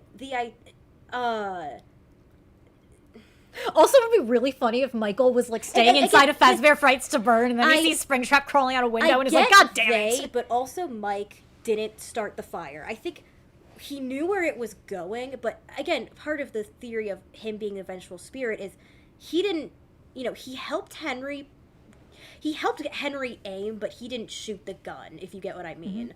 And Mike really wanted to shoot the gun. So he took He the wants corpse to and shoot so that he, Freddy so he- shotgun. So he took the corpse and took out his Phasglock and shot it. That's the idea generally. If Gregory doesn't have a Phasglock in the next game, what is he gonna we do? need a Phasglock. Listen, break into a Walmart, because apparently Walmarts have guns sometimes. Get a Phasglock and just go to town on these animatronics. Has anyone tried that yet? Has anyone tried? Well, actually, no. They did try that in the Twisted Ones. That was actually really funny. Yeah. So someone brought up for the Shadow animatronics the theory that they are previously Springlock employees, and how it does work with our theory of Cassidy seeing a Springlocking. I do Which- like that. Okay, that's actually something people have brought up. Is two things that I can't believe we forgot. Is the idea of if Cassidy saw a Springlocking, what's with the hints of, well, he saw something and misinterpreted it. I personally think either what it was is he thinks, oh my god, the suits are eating people. Yeah. Or I meant to put it in the video and I just never recorded it. My thought is that could be what the little girl spreading rumors about the animatronics eating you was. Yeah. She was misinterpreting the shadows of being put into the suit. She was thinking, or the idea that, or again, it's Cassidy saw a Springlocking, and the idea, I've been more and more with the idea that whoever got Springlocked that Cassidy saw could very well have survived, because then Cassidy saw it, goes running out to Dad. Dad goes, okay, what's wrong? And he's like, Freddy ate someone and there's blood. And he goes, oh shit, call the ambulance. You know, there's a possibility that the people who got Springlocked didn't die. And I think there's two reasons why Cassidy getting bit was the end of the Springlock suits. And that, the thing with the Shadow animatronics is, what breaks that theory is that Shadow Bonnie is Toy Bonnie. As well as Shadow Freddy is very much, although Shadow Freddy is very connected to Fredbear, being in the same stance and having the same missing ear and being a ghost of Fredbear more than Freddy. But it being Toy Bonnie is a huge contention for that. But I will lead it to the next thing that we should have brought up, which is the fact that Cassidy getting bit wasn't a Springlock failure. Whether or not it is, it very well could be, because as I've talked about with my sisters, is that Freddy is singing, he is opening and closing his mouth, and then once Crying Child gets bit, he stops. So maybe it's something to do with that. I think it could be something to do with the Springlocks, but I think I've completely forgot about that because people have said that before. I think what it is that it's not a Springlock failure, but they very well could have chalked it up to one. Because if he got bit by an animatronic doing its thing, then that they're in much more trouble than, oh, it's this specific type of suit that was the problem, we'll just throw them in a back room and never use them again, and they could, wipe their hands clean of that, if you know what I mean. So, like, the tilde is, it might not have been a Springlock failure, but they sure blamed the Springlocks. It on one. Yeah. Well, I think the other thing that people have been saying was the phrase multiple simultaneous Springlock failures doesn't necessarily mean multiple incidents, but multiple. Yes, Matt Pat said that. Springlock. Yeah, and that's fair. That's fair. It could. I like that. It could be taken either way. I like the Matt Pat. Either way. It could have been that multiple simultaneous could have been the person that Cassidy saw Springlocked, and then they were, but it's a thing. Plus, it proved that the Springlock suits were for sure dangerous enough to kill. Yeah, I think it could have very well been them going, oh, that was the problem and not our animatronics in general, and just threw them in a back room. Maybe William covers the Springlocking up, and that's why he tries to scare Cece with the Fredbear plush.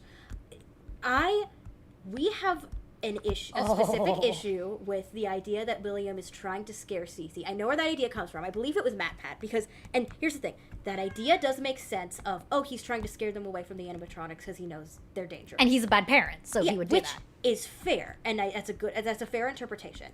We have a specific issue with that, but we can't talk about that. Because Hello, it's Casey. part Do of you want to another Do you want to view. say something for the people? She does! Oh, what's your FNAF theories? Yeah? Oh, Connie, I DM'd you on Tumblr the screenshot of William getting waterboarded. Send it to me right now. Shit. Give me. I need to put it on stream. Yeah. I'm sorry if I actually forgot that one. Okay, hold on. It might be in the Oh my god, you're right! Oh, it's not an image. I thought it was. Okay, Oh, hey, I Dirt. want it Okay, let me do it. drawn. Hey, Dirtbag, wake up. She slapped him again. Here, try this. John reappeared with a can of water. Water fountain was the only explanation he offered. The can didn't hold much, he added. That's okay, Charlie said. She took it from him and held it over Dave's head, letting the small streams of water dribbling from the holes in the tin fall on his face. She aimed for his mouth, and after a few moments, he spluttered, his eyes opening. Oh, good, you're awake, Charlie said, then dumped the rest of the water on his head. Oh my god. I forgot. Book Charlie's a savage, and I love her. Hold on. I can't believe I forgot this. I wrote this down to remember. So, we think Elizabeth is a toddler because of her rape. Okay, I need to find the person on Reddit who first said it, because we saw this on Reddit. We find the post. I'm going to put up an image so I can show what we're talking about. We found Elizabeth. It's not that pigtailed girl. Okay, yeah. We didn't find it. Someone on Reddit said, we didn't. Pointed out I'm the not taking theory, credit. and we were like, oh, we accept that now. Mm-hmm. Okay.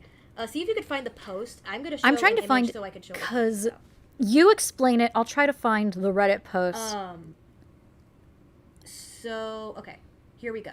So, in this map, this is a map of FNAF 4. It's hard to see, but it's pixels anyway. There is this area, that area in the middle with the swing set. It's the same fencing, and again, it's a smalling map. There's way more of a walk between everything. I moved the background on accident. And in front of the swing sets, do you see that girl? I hate to break this to everyone. This is Elizabeth. So, if you notice... I'm trying to find it. I'm just seeing stuff about her being the pigtail girl. We think she's toy girl. So... My toys. It's not letting me... It's being... Sorry, Streamlabs is being weird. It's moving Sonic instead. Now we move the chat. Stop! What the fuck? Can you please... Thank you. So... I know it was on the Rye server, so if anyone who is on the Rye server knows where it is. Yeah, if anyone could find it, put it in the chat. So I can't zoom in any farther. But here's the reason why this pigtail girl, this girl in front of the swing set. One, it looks like it's their front yard. It has the same fencing, and it has, it looks like it's their front yard, which would mean it's like their playset. But even if not, something we neglected to notice, she has the other 3 toy animatronics. Up here is Mangle. In her room. And as we noticed from the missing beak, she has the rest of the toy animatronics. And if you notice, I'm trying to zoom in. Just find a screenshot of just the toy girl. I don't know how to find that. It's because she doesn't have a name in it. So, it's hard to see. You know what? Yeah, hold on. Let's see if I can find it. FNAF 4 Toy Chica Girl. Hold on, I There found she it. is. Oh, here's a transparent. That rules. Oh yeah, the wiki has all the PNGs. Mm-hmm. Oh, that's from Reddit. God bless you, Reddit. Curse you, but bless you.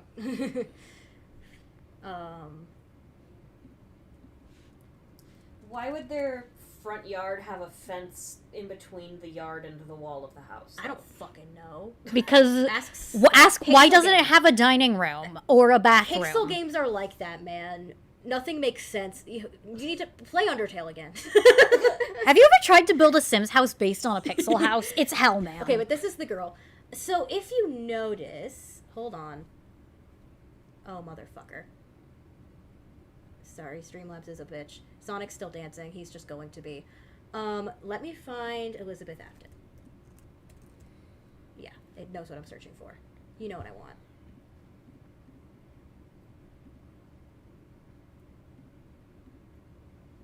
Okay, image, source. It takes a whole lot to get it. I wish I could just, like, move it over, but it's a whole thing to get an image on here.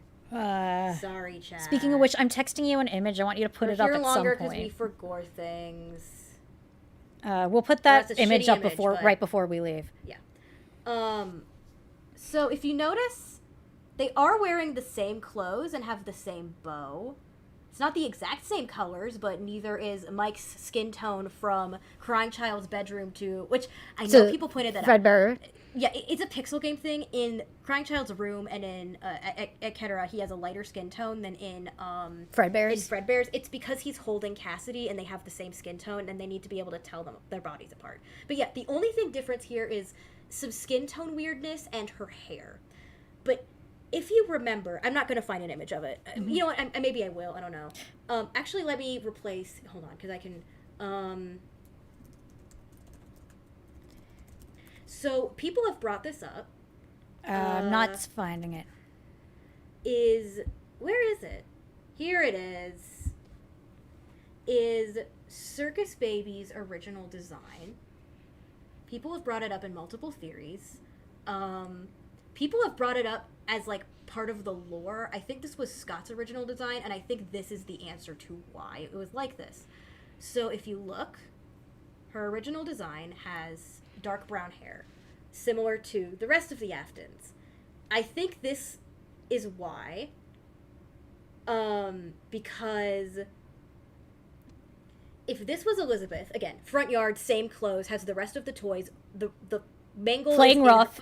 Playing rough with the toys, the other toy is in Elizabeth's bedroom, I think the original Circus Baby design has brown hair because she was going to have brown hair like the rest of her family, and then he went, no, that looks bad, I'll make Circus Baby a redhead, and then went, okay, I'll make Elizabeth a redhead too. And to be fair, hair can change color over time. Corey used to be blonde. Yeah, well, I was blonde as a baby, and then I had brown hair for a lot of my childhood, and then around like 15 or 16, it suddenly got like super red, which was the Polish kicking in. So it can happen. But so basically, and also the line she says to Crying Child is she does seem familiar with him. She just says, "Why are you crying? Look at my toys." She just says, "Why are you crying? Look at my toys," which is a very little sister thing to say. Just like, because like when kids see, like I used to babysit toddlers, when they Connie see knows a lot about when they toddlers. see someone crying, if they don't just like stare for a while and then go do their own thing, they will like bring a random item over Yeah, they'll and just start drop showing it at them you. toys. Like, do you want this? People are saying, what about her eye color? It's a almost black. It's kind of almost black blue, which, if you think about it, I mean that's something easily. Again, this is changeable. just a Again, film. he could have theory. given, he could have been like green eyes looks best. I think her design changed slightly when it came to Baby and Baby's design because Baby was meant to look like her, and when he was like green eyes looks better on her, orange hair looks better on her, I'll change the same with Elizabeth. The thing that's important is that she has the exact same outfit and the same red bow, is in front of their house and talks to Crying Child like she's familiar with him. Also, I forget, when do babies start getting green eyes? Because you're born with either blue or brown eyes, and the green comes out later. Really? Isn't that Really? true? Is that Where pseudoscience? did you hear that? I'm pretty sure I remember hearing that. Hold on. Someone said plus her eyes are closed. Her eyes could be closed. Most are born with brown or blue eyes. Over the first few months of life, eye pigment continues to develop in a child's eyes, and it can develop through early childhood as well. Yeah, first few months, so she would have... Well, first few months, and it says though through early childhood, so it could be like a blue-green that turns green. I don't know. If Elizabeth's eyes changed from blue to green and then Baby's did, that's hilarious. That seems like a stretch. It seems like a stretch, but No, I think he just changed her eye color because it looked nice. The irises themselves have no actual pigment. Similar to blue eyes, the color we perceive is the result of a lack of melanin in the iris. The less melanin, the more light scatters out, which makes the eyes look green. So yeah, it can change. Interesting. Anyway, can you put up the image I sent you? Because that's... Sorry. No, it's fine. I What just image sent it. did you send me? This is the one about where I was talking about it earlier, but I think now is a good time to put it up. When someone asked me, what are your thoughts on the Steel Wool timeline? I don't know where. Or like when will the Steel Wool timeline come in? Yeah, I'm getting it. It's just gonna take a second because I don't know where it. And I was like, well, Joy Flameball, do not fucking bring up Alexandria's Genesis. I was there, Gandalf. I can't believe Elizabeth Afton had Alexander. I told you we're Tumblr mutuals. Did you not believe me? Oh, this is your Tumblr mutual? Okay, Yeah. Yeah, I think Actually, I think we're Oh my mutuals. God. actually, that's why Susie's so special. She has Alexander as Genesis. Yeah, that's why Chica's like that. Hold Speaking on. of, oh, you know what? Sonic's Actually, moving. that's You one can of the see ones I Eleanor. forgot. I think one of my No, stop. I think one of my favorite Fazbear fights is Coming Home. That one was so good. Oh my god, I yeah. bawled like a it's baby. The image is very big. There's the mimic. I bawled like a. Everyone that's say because- the mimic. The mimic. I know Rytoast has a way to press a button and say That's the on. mimic. That's over Twitch. I know. I wish we could do that. I wish I could do that in real life. I wish Press I a could. button that says the mimic. Yeah. You want a soundboard to just carry around? Yes. God. Oh god. Yeah, Oh my god. that's because you just took a really big screen cap. I'm gonna be real. Yeah, that'll do it. Here's the mimic. Here's our image Yeah. of things to come. That is how our theorizing for the Steel Wool timeline is going. But everyone in the chat is saying the mimic. Dumb Yeah. mimic. Oh, yeah. Damn right. Oh, hold on. Sonic's still going. Sonic, our baby. Again, I binged Sad AM last night. It was Yeah. fun. Um, What's really funny is you can tell they got an animation budget increase between season 1 and 2. Because Yeah. immediately in the season 2 episode, first episode, you're like, whoa, whoa, whoa. yeah. Hold on. I need to find. Actually, I know where it is. So before we go, I want to show our current plans. Yes, do that. Things are subject to change, so know that. But this is our current schedule for upcoming just base theories. We might end up doing other stuff. Oh my god, it's so big!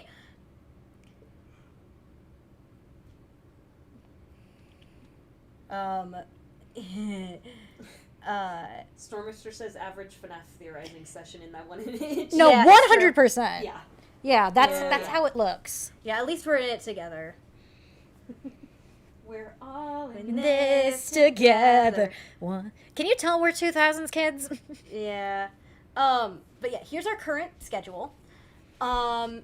Again, things are subject to change. Depending on, Life. autism, life. And these are just theories. If we want My to do, certification. I mean, I know there's a video that I want to do that isn't theory related. It's just a ramble. Connie might want to talk about drowning. We have a lot of things we want to talk about, but this is just for theories. And again, subject to change, but this is our current thoughts. What we are We planning promise. to So do. yeah, reason for why Amy looks like that specifically. We're wondering if there's an in universe why she looks so different from the other hedgehogs. Yeah, this Other is than our out of only universe, it's theory. because she's a girl. Yeah, I mean, let's be real. It's probably because they wanted her to look like a girl. Then we have CDs and Vanessa, which is gonna go in a direction you probably won't expect. I can say that. Oh, hold on. If this is the Afton house, why is the house different? Midnight Motorist. Pixel game. That's why. Again, have you ever tried to make a pixel house in The Sims? It's a nightmare. There's an image I want to show you. Oh God, girl, just yeah. You're- I want to go over this. Okay, so long never to mind. We're do taking so this. long. So, yeah. Basically, look up the map of Sansa Papyrus's house. It's a pixel game. Nothing awful. makes sense. Pixel games But are the CDs and Vanessa again will probably go in a direction you won't expect. yeah, The CC hunt. That one is actually going to be a part 1 and 2 because part 1 is something anyone can watch. Part 2, you need to watch part 1, but you don't need to watch part 2. Part 2 is Part gonna 2 be is where we're going more, off the wall theories. Off the wall theorizing. But Oops, I'll Mimic is when we actually start huffing glue. Okay, the CC hunt will be North and Corey. Yes, because But I will be editing. yes. Um, And we're gonna try to get Connie to watch Little Nightmares before we make that video because she hopefully she can help writing as well as help with theorizing stuff in general. Again, I'm gonna edit it. I need to see it. Yeah. Then Oops. Oops All Mimic will be how we think the Mimic connects to certain elements of the game story. I know a lot of people have theorized this was the Mimic. This was the Mimic. We have what I have found will shock you. Oh, Where's this the first- Neil brain? What I have found will shock you. The original Amy was a pink Sonic Greek color, so I want to know your in-world reason for why she looks how she looks. As in modern Amy, it's more modern Amy, but it does connect back to classic Amy. Yeah, I'm specifically gonna do Little when they Nightmares, decided to yes. redesign her. Well, I'm glad people are down for Little Nightmares. Okay, Hell then yeah. Kingdom Hearts theory specifically, again, this one is subject to change depending on how much we need to get done for This it. one might be a lot. Because it was a while it has back. a lot. It also has a lot to do with Union Cross, which fucks severely, by the way. Like, I saw it and I'm like, oh, it's like gacha lifestyle. Life, Yeah. yeah. And then they just tell you a Greek tragedy, like, over the so course of like 48 hours. going- And you're and- like, Yeah, it's very long, and it's a lot to do with Union Cross, and that's a Kingdom Hearts theory for Kingdom Hearts fans, because general Kingdom Hearts people don't know Union Cross. Connie watched all of it. I watched This is the story important cutscenes. I watched like a 20-hour playthrough. Don't test and me. if you know Kingdom Hearts, you know why Ventus is connected to Union Cross. It's and you might also be like, yeah, there's some stuff about Ventus we don't get. I think we have some answers, but it's kind of a stretch, but fuck it, it's a theory. You know what? And then the last one we have listed is talking about who we think Eleanor is. Again, it's not it's not as narratively satisfying as Michael is shoved into Golden Freddy. It's not as narratively But, satisfying as Michael is a vengeful spirit because he spent 20 years But hunting his dad on a vengeance quest. That really sums up the Frights epilogue. But it actually makes sense. Like, again, I don't like to do Doylist speculation because I don't know people in real life. But as a writer, I have a very sneaking suspicion that Eleanor being the big bad was a retcon. Was being possessed by primordial darkness not enough? Does my boy need more? Yes. But, yes. I have a very sneaking suspicion that Eleanor being the big bad was a retcon, especially since in To Be Beautiful, it really seemed like they were leaning on the circus baby wants to be human thing. In a retcon, as in, we think it was going to end with the agony, and then they got more books and went shit. And then they were like, well, people were upset Eleanor didn't get comeuppance. Let's make her and the they big said bad. people liked Eleanor and were upset she didn't get comeuppance, so let's bring her into this. Yeah, again, that's a theory. I don't know if that's what actually happened with the books. It could. Yeah, Joy Flamewell just said the CC hunt. What is it with you guys and uncovering truths about people named CC? Oh, am I right? Yeah, that's absolutely gonna be a joke Corey, in the video. We're haunted. Which reminds me, Corey, since you're letting me edit, I know you like to do this scoring. I might just have to put that Big Bad Wolf by what's her name? It's Lilith something. Yeah, I scored the video, all the music, which, by the way, if you're wondering what any music at any point was in the video, Lilith Max, it's yeah. in the credits. Yeah, I want in the credits of the original video is every song we used in order. So if you're like in this part of this, you can find it via the credits. It'll be a little bit of a hunt, but you can do it. But I also want to if the Little Nightmare was one, I do want to put Big Bad Wolf by Lilith Max in there somewhere. I know copyright, but I want to put just the bit where she's like, Little Nightmare, you have beautiful eyes, I can see all the that one. I know that stories." one. That one is gonna be fun, especially because I got to theorize Little Nightmares with North, which I've been wanting to do for a while. I love Little Nightmares. And again, we're spacing it out so that it's not just FNAF. We're doing a lot of FNAF because we have a lot of theories. Honestly, because the Ventus one is going to take so much time, at some point we could always just swap it out with one of your Sonic ones. Yeah, Especially I have the a lot Infinite Solaris one is wild. That one man. would take a lot of time, though. I have a lot of small Sonic theories, hence similar to the Amy one. Oh, you know what? We could the do Merlina one. Yeah, that's what I was about to say. We could do a Merlina one, That one we especially could see, since Maria's about to be in the public consciousness. Yeah. I miss Sonic and the Black Knight Tales. I miss it a lot. But this is our current plan, and there might be some more in between that aren't theories. These might be subject to change, but this is our current idea. And depending on how fast Connie can edit. Yeah, we are working on we are working on the Amy theory script. The main thing I'm working on is trying to make it sound like I don't have severe imposter syndrome while writing it. We're having a lot of that right now. We're having Surgeon Kit right now. So it's going to take a minute just because this came as a surprise to us. So there's a lot of shock going into writing the next video. Especially since we're like, oh my gosh, it's not as narratively cohesive. We feel like we're gonna let you guys down. It's not as crazy, and there's more people watching, so there's a lot of stuff put on us, but we will get it out at some point. And unlike Rytoast, we're not going to have a cohesive schedule. It's not happening. Not just because she's in college. Yeah, I'm not getting a just because certification. I not have just work. because we're neurodivergent, but Connie has a job. I'm going to college, and doing classes. Just in general, the way we work, keeping up a schedule would be hell on us. So it's just Rytoast being able to gonna do that happen. with ADHD is God behavior. Rytoast is also an adult and can make his own schedule. Okay, but he still has ADHD. God and behavior. kids to raise, so I respect. And kids to raise. Yeah, I know that was the thing when Rytoast was like, yeah, I don't usually watch 2-hour videos, but I will get to it. And we were like, dude, you have kids to raise. Like, focus on that. Don't watch our stupid Fury video. Like, focus on raising your kids.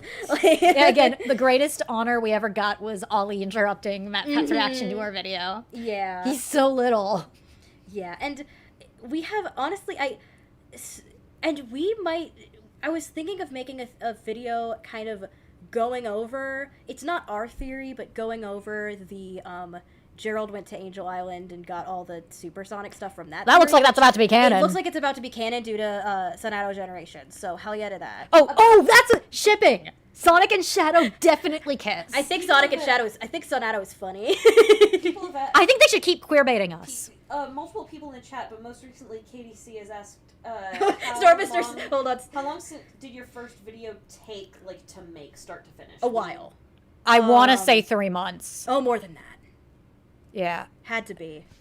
Which wasn't just the editing, it was mostly because I was also doing an online class at the time. Yeah. And working. So Stormmister said, listen, I'm an adult without kids and I can't make a consistent schedule. Fair. Yeah, exactly. It's the neurodivergent. Well, Courtney, we are also adults. That Well, reminds me. I am an adult. In case It's you guys just, were know. wondering, I am 23. I'm going to be 24 on Sonic November. Shuffle Day. Yes. I was actually born the exact same day as Sonic game released into the Yep. world, and that was Sonic Shuffle. It's hilarious. I was not, but I was born in 2004, so I get to claim Paper Mario and the 1,000-Year Door. Yeah. That's my birthday game. I've claimed it. But yeah, I'm somewhat recently 20. It's still weird. Yeah. Yeah, when I mentioned earlier we have a big age gap, that's why. There was a 5 to 6 year time span between me and Connie. And 4 years. 4 years? Yeah. Okay. And yeah, when she was 2, she bit me, and it Yeah. I literally like that. I held a grudge against you for a lot of things. That was hold on, that this- was not one. I just This thought it was person's a funny. real one. They said, I remember staying up late reading the Google Doc. You're a real one. Oh, thank you. Yeah, we re-released a Google Doc before releasing the video, and the Google Doc is outdated now because we discovered some things while writing the script. Yeah, again, if you read the Google Doc now, we don't have the Cassidy's twitching because he got springlocked, because that was like the last thing, or Elizabeth got scooped out a baby. Right. Yes, because that's what I forgot that we added later on, of like, oh my god, he might have scooped Elizabeth out of Circus Baby. Like, who has a weird fascination with the yeah, scooper. hence the scooper only hurts for a moment. Like, How would you know? damn. Which also reminds me, I put in the wrong quote in one bit. My only Sonic knowledge comes from the Snapcube real-time fandoms. Good. Fair, a lot of people came to the Sonic fandom starting from I that. did. Yeah, Connie I did. That's how I started getting Connie into Sonic, because I did that. I loved it. I do this. But, Gravity Falls Pipeline, really. But, Yeah. I did put in the wrong quote at one point, so you guys can all share in my embarrassment. At one point where I'm saying Elizabeth sees sees Mike as William or something, I meant to put in the quote where it's in the custom night she switches to Elizabeth and says, I know it was an accident, which implies that she's talking to William, yeah. because that implies that, because William's the one who made Circus Baby. Yeah. Like, so yeah, you guys can share in my pain in that. Oh, I thought you two were twins. That's happened to all three of us. Oh yeah, Because you say that as if none of us look alike. You alike. didn't remember the last time I told you. We were at church, and I was wearing heels. And, Oh, yeah. And someone thought me and North look very similar. They got the Polish, I got the Italian. We all got the Italian. I have an Italian face molding, and me and North have Polish coloring. So if someone looked at us and said, "Oh, are you two twins?" At the time, I think I was like 13, and you must have been. You were what 5? Like, If you were 13, I'm 17, 5 18? years older than you. Yeah. Yeah, I would have been 17, 18. yeah, pretty much she's 5 years older than me, and people were like, "Oh, are you two twins?" It's because we all stopped growing at 5 feet. Oh yeah, well that's the Fun fact about us: we're short people. Is it the Italian? It's I the think? Italian. Yeah, the one time I went to the optometrist, and my mom did drive me because I was getting eye drops, but she stayed in the car the entire time, so I went in and out on my own. And when I got out, I was looking around for the door, and the receptionist asked me if I knew where my mommy was. Yeah. I was 19 at the time. Yeah. We're fun fact, we not only are short people but have baby faces. It's the Italian. I am going to, like, I could probably go into a McDonald's play Hold place. on, And they would- thoughts on the idea of Cece and Elizabeth being twins? Not impossible. that would be cool. It's not impossible.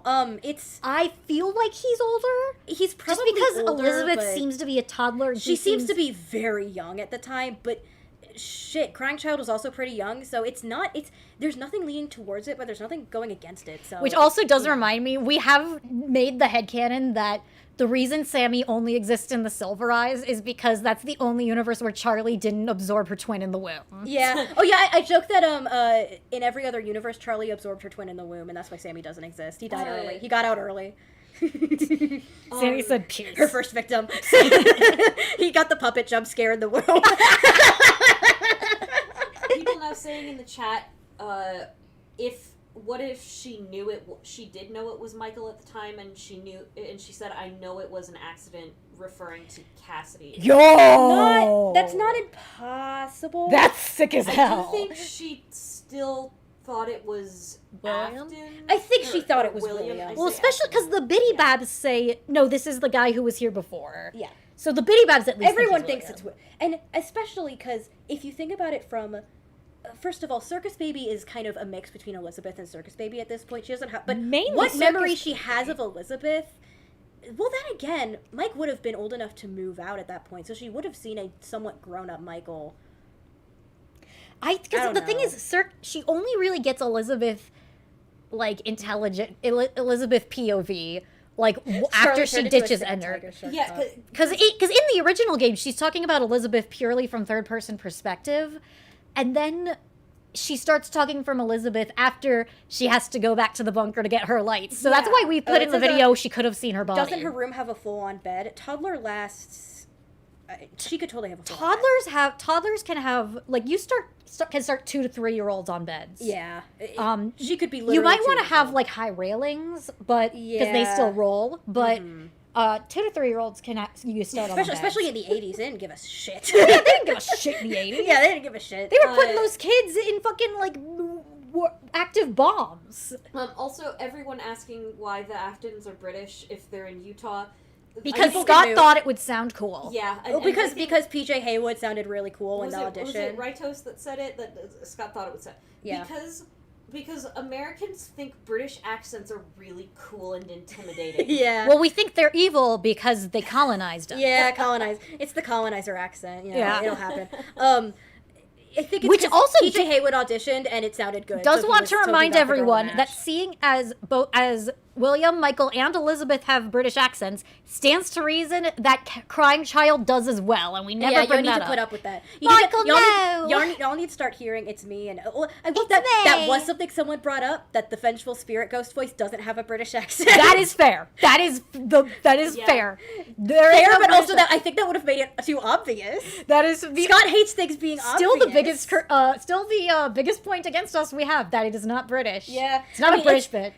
But again, if he asked the person saying it to be gender neutral. So if it was British, it would be too obvious that it was one of those two. Also, you could have know? been he wasn't sure until he casted, but then Yeah, again. yeah.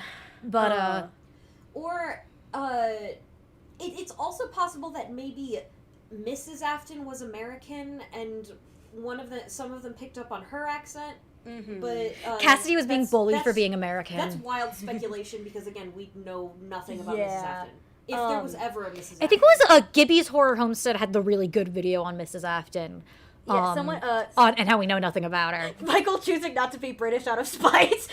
Someone also said Mike Schmidt. because murder is deeply British. Sorry about that for the past 500 years. Yeah, Yeah, it's okay. deeply British instinct. Mm-hmm. So now I'm just thinking of like the scene in Dairy Girls where they're studying for their history assignment, and James is like, I can't tell my rebellions from my uprisings, and Michelle's like, well, if you're not stopped invading us for 5 fucking minutes, James, there wouldn't be a lot to wade through, would there? Yeah, I know that. That's what we were talking about, the Fritz, the possibility of Fritz being Irish. I was like, oh, lads, not again. Fritz is a a very German name. Yeah, so- that's true. But the movie did make him ginger. Yeah. I noticed in the graphic novel he's blonde, so he could have been German. But when they were making the movie, they're like, Foxy has to be ginger. What? He has to be ginger. Yeah. William Afton looking for kids to stuff into the suits, and he's like, the ginger one. Yeah, has That- to let's be the go. ginger one. Let's get him. God, I wish we knew more about the missing kids. They're so, especially since Coming Home was so good. Speaking of which, anyone We're who approaching 4.5 okay, hours. yeah. Speaking of which, Yeah. anyone who recognized the Samantha joke, because we didn't have a Samantha sprite, so I just put in Samantha Parkington. Yeah. Y'all She are didn't the want real me to make ones. one. Well, it was for I like wonder how one many scene. people saw, because I put in a lot of Undertale references when talking about the dead kids, because, dead children, haha. Yeah. Indie games are like But that. They anyway, have a lot we of dead should children. probably lead out. I'm sure my dog is upset because I'm not Joyous cuddling. Label just said, no, little German boy, don't follow the yellow rabbit. I'm sure This back room is filled with I don't know. Springlocks. I'm sure. And back room is filled I'm with sure our dog Springlock. is upset that I am not cuddling with him at this very moment. Yeah. He's learning how to cuddle because he used to be a street dog, and it's very sweet. When we first put him on the bed, he didn't Yeah. know what to do. He got Someone- on the bed and was like, "What do I do now?" Someone says the Undertale references were great. That's something I didn't really put in the script, but when I showed a justice-oriented child and put up the Justice Kid from Undertale, it was kind of me saying it's like if the Justice Kid from Undertale was the big good and showed up instead of Azriel and Kara, which if you know Undertale, you know what I'm talking about. Connie doesn't. We still need to play it. Wait, so I know the basics. Girl. I every time I want to play it, I know if I don't do a true pacifist, I'm going to cry. I want to be nice to everyone. You could do that first. I don't know how to tell you this. But then you have to do specific things in battles, and I don't know all of them. that's the point. So You our learn. plan is to do it on the Undertale 10th anniversary. Well, say it does. There's no autosave, so if you fuck up and kill someone, you can go back. It's fine. That's the point of the game. Oh, I haven't played it, but you know what? Everyone's still in chat. Tell Connie to play Undertale. You know what? Vengeful Little Girls. I should have put a clip from Hard Candy, but I can guarantee you most of the FNAF audience has not seen that movie. Elliot yeah, Page Slade. a question that several reaction people had, but is brought up at the moment by Moonwolf7395. Is this your first YouTube channel? Your video was so high quality to be your first Okay. video Okay, ever. so- Technically, yes. So we have YouTube channels, but we post TikTok compilations with Sonic names pasted over them. That was and you, and I shitposted. compilations of Disney princesses singing in their native languages. We have never. We've been Yeah. just the three of us. We've all been playing around with that video kind of stuff. editing Yeah. since we were young. Since it was just We were filming the Mostly TV iMovie screen with our and what was iPad the- to make a video Someone said star AMVs, in yeah. music. Welcome to the underground. Give us your balls. I do know that. Yeah, she knows that. But yeah, we used to film the TV screen to make AMVs. Ooh, Undertale Yeah. But- is only $2 on Connie already has it. Steam. I have it. Oh, okay. She has it But, for Switch. Haven't played it. Okay. Yeah. The It's because I think someone bought me Undertale for Switch, and I already had it. So The, Connie. Sweet. so yeah, our YouTube videos were AMVs, and closest thing we did to heavy editing was when Corey did voice fan casting for Sonic characters. If you have seen Voices for the Voiceless for Sonic characters, that is on my main. It's the only serious video I have on that. We need to, the others are memes. Yeah, the others are memes. And We need to shitposting. do one for Trip. I have a lot of indigenous voice actors we can look at. Yeah, because there's there might need to be a second video of that, but that will go on the main. It won't go on here. Yeah, because Trip is here now. Yeah. Lanolin we can use. Yeah, Mad Mew Mew Undertale Switch is best version. It has Mad Mew Mew. I love indie games. And Meanwhile, the Mad Father, the Misao Switch, nerfed all the gore out of it. yeah. See, again, I'm not a gore person, but when it's effective, it's effective. Well, also pixel gore is different. Yeah. Pixel gore is different. Well, that one's just kind of it's one of those in the dark things where pixel gore can be scarier because you see less of it. Yeah. Your mind can fill in the blanks. Yeah. But yeah, also the reason everything also looks the reason everything is written so well is because Connie has a degree in writing, and I am a graphic design student. So yeah, the reason it's so polished is we spent several months on it. It's polished because we spent several months on And it, now- and we're both studying this. And now I know how to use Premiere. Yeah. Which, by the way, North, I I might need to steal your Premiere password if my certification school runs out. I only have Audition. Ah, well, I I'll don't. buy- My school pays I for. can hack and do it. Hey. Oh, yeah, I made a lot of this with question school about paid for molten Photoshop. DCI. Okay, yeah. Oh, that's a whole thing. I maybe. can see it. I think Molten MCI makes more sense, especially with the Endo 01s in the furnace. Yeah. Or it could But- be. Or it could be all of them. It could be all of them. They could have be shoved all the of them. DCI in there. Yeah. Could be all. I mean, who knows? It's that one where there's. Tell us nothing- anything about the DCI, Scott. I am begging. There's really nothing going towards either of it because we have so little on the DCI. It's like Mrs. Afton, you know, like there's nothing to go off Our of. current theory is that they just didn't possess anything, but I can see them being in Molten Freddy. Like, Yeah, like I could see that. I mean, one of the theories is I think Andrew might have been a DCI kid, just because like the book MCI and Into the Pit. It's like it takes place in the MCI place and time, but it more lines up with how the DCI went down. Like all at once, the bodies propped up, people saw them, so they weren't missing. Like, so I'm wondering if Andrew was like a DCI kid. Would also like, yeah, I don't know. We have a lot of DCI thoughts that will end up in a video you probably won't be expecting. Yeah, that would definitely be a shorter one because it would just be me going over the general thought. Diatribe in the middle of a redacted video. Yeah. It will be a FNAF themed video. Don't worry. We will not. I might slip just make that its own video We will and not have it be. be short. I promise you, we will not slip FNAF theories into other videos, or vice versa. Yeah. We won't. Morris asked, speaking of Pixel Gore, what do you think of Kindergarten? Do you ever... Oh, wait, you mean Kindergarten. Yes. Oh, Yeah, that game was fun. I like Kindergarten. Kindergarten Those was are fun. I watched Corey play it. I miss Alyssa, him. did you ever watch... I don't think so. It's fun. This sounds. It's a puzzle Nugget game. Yeah, and, sounds weird coming from a FNAF tuber, but I do have to psych myself up if there's gonna be dead kids. Yeah. FNAF I knew from the get go, so in it the was good fun. ending, there's no dead kids. yeah. If you get the good ending. I think it's the true ending too. Yeah, that's the true ending. Except the spoilers, but the one robot girl in Kindergarten. Okay. too. But we Right. We have to go. Yeah. We have to go now. We have to go. All right. I'm going to end Thank you stream. so Thank you all much. so much for being so Also, nice. speaking of Pixel Gore, Into the Pit looks peak. Cannot wait. We will donate some of the money given to us. We promise. Have a wonderful night. Thank you all for staying with us. Right. But yeah.